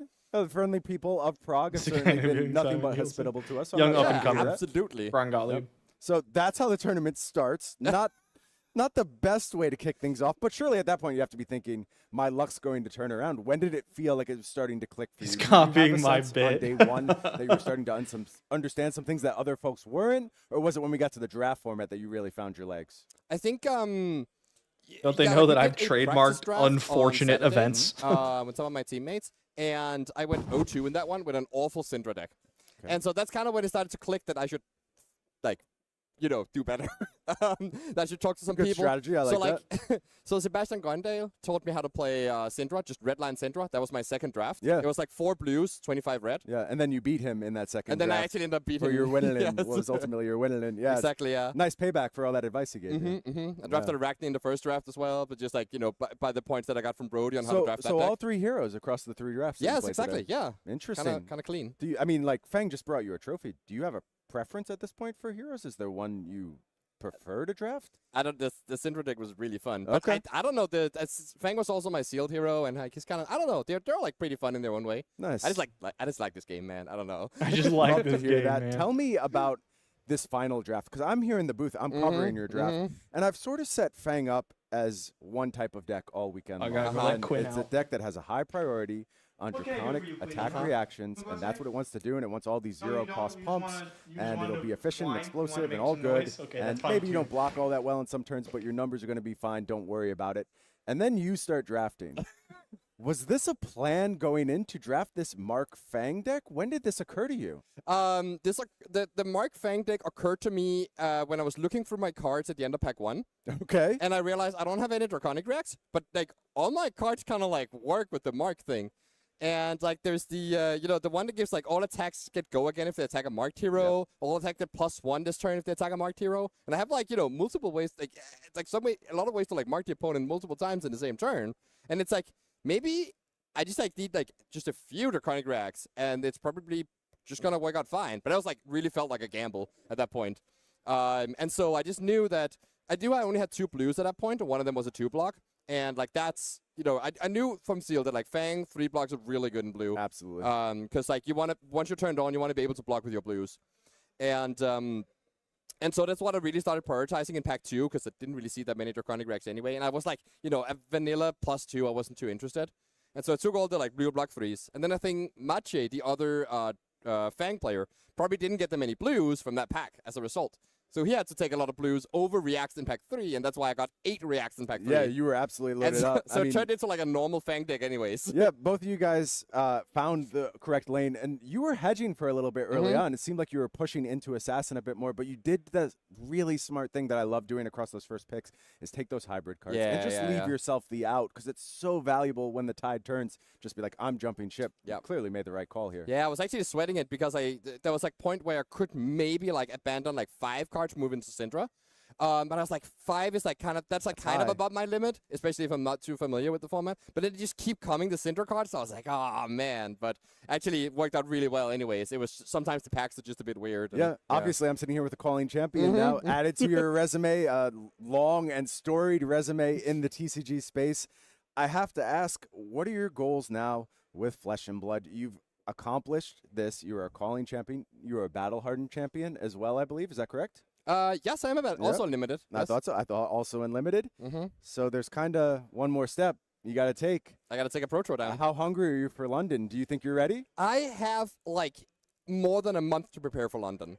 I know there's no other tournament obligations. You and I have talked about this a lot, and one of your hardest struggles with Flesh and Blood is just finding the time to prepare. But you're saying this is a moment where you're going to be able to commit and really sink your teeth into Exactly, yeah. Like I play card games full time, but that means like more than one card game, and usually that means I have to split my attention. But for London, I won't have to split my attention. That's going to be really exciting for me. Every single Flesh and Blood player in the world just got a little bit uncomfortable when it came to preparing for Pro Tour London. I can't wait to see what you do there. Anyone you want to thank at the end of this weekend? Right? Obviously an incredible accomplishment. And we know these things don't come without the help of friends. No, absolutely. I mean, definitely want to like thank Sebastian Gondale and my teammates and for teaching me these things about the draft format. Thanks to the random guy on the train who taught me how starting point works with fealty. I didn't realize that, but that was that's so when funny. I saw the starting point in the draft, I was like, yeah, I gotta do that. That seems really good. I completely forgot about that reaction until I saw you do it, and I remember was afraid you mentioned going back to Dev by name. That was very diplomatic of Simon. But it completely I was really impressed with that answer. Completely slipped my mind, and then you did it, and I was like, I split my time between other card games, like Magic. He plays Magic. He's a professional Magic the Gathering player. But that was so diplomatic of him to not say it that way. Yes, he just kept chatting to me, but it was very valuable. Yeah, he might have a little portion of that calling trophy too. Yeah, he can have like a snippet. The starting point was incredible for you across those few games. Yeah. No, it seems like great equipment, and it probably shouldn't be wheeling. Yeah, I would agree with you. Anything else you would like to? Very tactful. Yeah. That's a good word for it. I just want to shout out my girlfriend who's like in a hotel in Prague watching. We're gonna hang out here for a few days, and awesome. It's just great. Damn. I no shout out. That is part of your Flesh and Blood experience, because I think maybe next time. Sums up the Flesh and Blood experience. Play the game, see the world, go everywhere, experience these great things, experience what it's like to be a calling champion. And I urge all of you at home to experience the same. This really is one of the best times you can have in gaming. We're going to be doing it again all over the planet. But for this week, our time has come to an end. I have to give a shout out to you're the girlfriend? I didn't know I was in Prague. Thank the folks at LR Events. Just an amazing event. Simon, you were in all these events. Every event ran smoothly, ran perfectly. Almost ran too smooth. Like you barely have time to eat an apple. Sometimes you finish a round late because it's like the next round just starts so smooth. Was a starting point interaction? He keeps cracking a fealty in attack reaction step to let him activate his boots to give something go again. Just a massive level Simon won? Yeah. This weekend, I think they absolutely killed it, bringing you all the action. Foil Hat Theories here on Gempax's Dromai. If they reprint Dromai before both Lexi and Icelander, I will be sad. So hard to bring you a great event this weekend. I'm so thankful for them, and I'm thankful for all of you for watching. We're going to be back again soon with more Flesh and Blood action. Calling Memphis, double calling I'll be there. Weekend coming up. There's going to be limited. There's going to be I'll be there, and we're going to be bringing you 3 You'll days see me in the of winners CC interview. action from Memphis. I know you're just as anxious as I am to see what this new and CC I won't thank format Simon because he didn't thank me. Yeah, you're going to see 2 days of calling and a CC Battle Hardened in coverage when we get to Memphis. So y'all aren't going to want to miss it. Make sure you tune in, and I will see you again next time for more Flesh and Blood. Nice. That was fun to watch. I tend to not like to watch limited events, but it was cool because it's like, you know, the release set, get to see the cards for the first time. The Boots interaction was so tight. It actually won him the tournament. So sick. Mr. Scott Mines, what up, bro? After watching this event for a second time. You looked good. You look good in that suit, dude. You did well. You did a good job. Like everyone in the casting booth did a great job. 10 out of 10. Except this guy. I don't know where you found him. But I think he's a little too raw. He needs some work. He's pretty green. You know, I'm getting the feeling he hasn't been around in the card game space long enough. Okay, but hear me out. They make an Ice Draconic Illusionist Wizard Emperor style. What? Yeah, that's definitely what they should do. Yeah, I want Icelander so bad. But I think it's like the order is Lexi, Icelander, then Dromai, right? That's like the order that we should be expecting them in. If they are reprinted in Living Legend order. I think it's Lexi, Icelander, Dromai. Because Dromai Living Legend early this year. Icelander was, like a month before that, but like 2 months before. We didn't talk about that part. But still. Yeah, so I hope it's Icelander. It's gonna be like fucking Jarl, and I'm gonna be sad. It's just gonna be like some hero we already have. I'm gonna be upsetty spaghetti. All right, guys, thanks for coming by. I'm gonna head out. It's been 5 hours. I'm really tired, but I appreciate you guys all coming by. And yeah, I'll be hopefully doing some streams with the new set, playing some of the new cards in this coming week once they get the cards on February. And see you guys next time.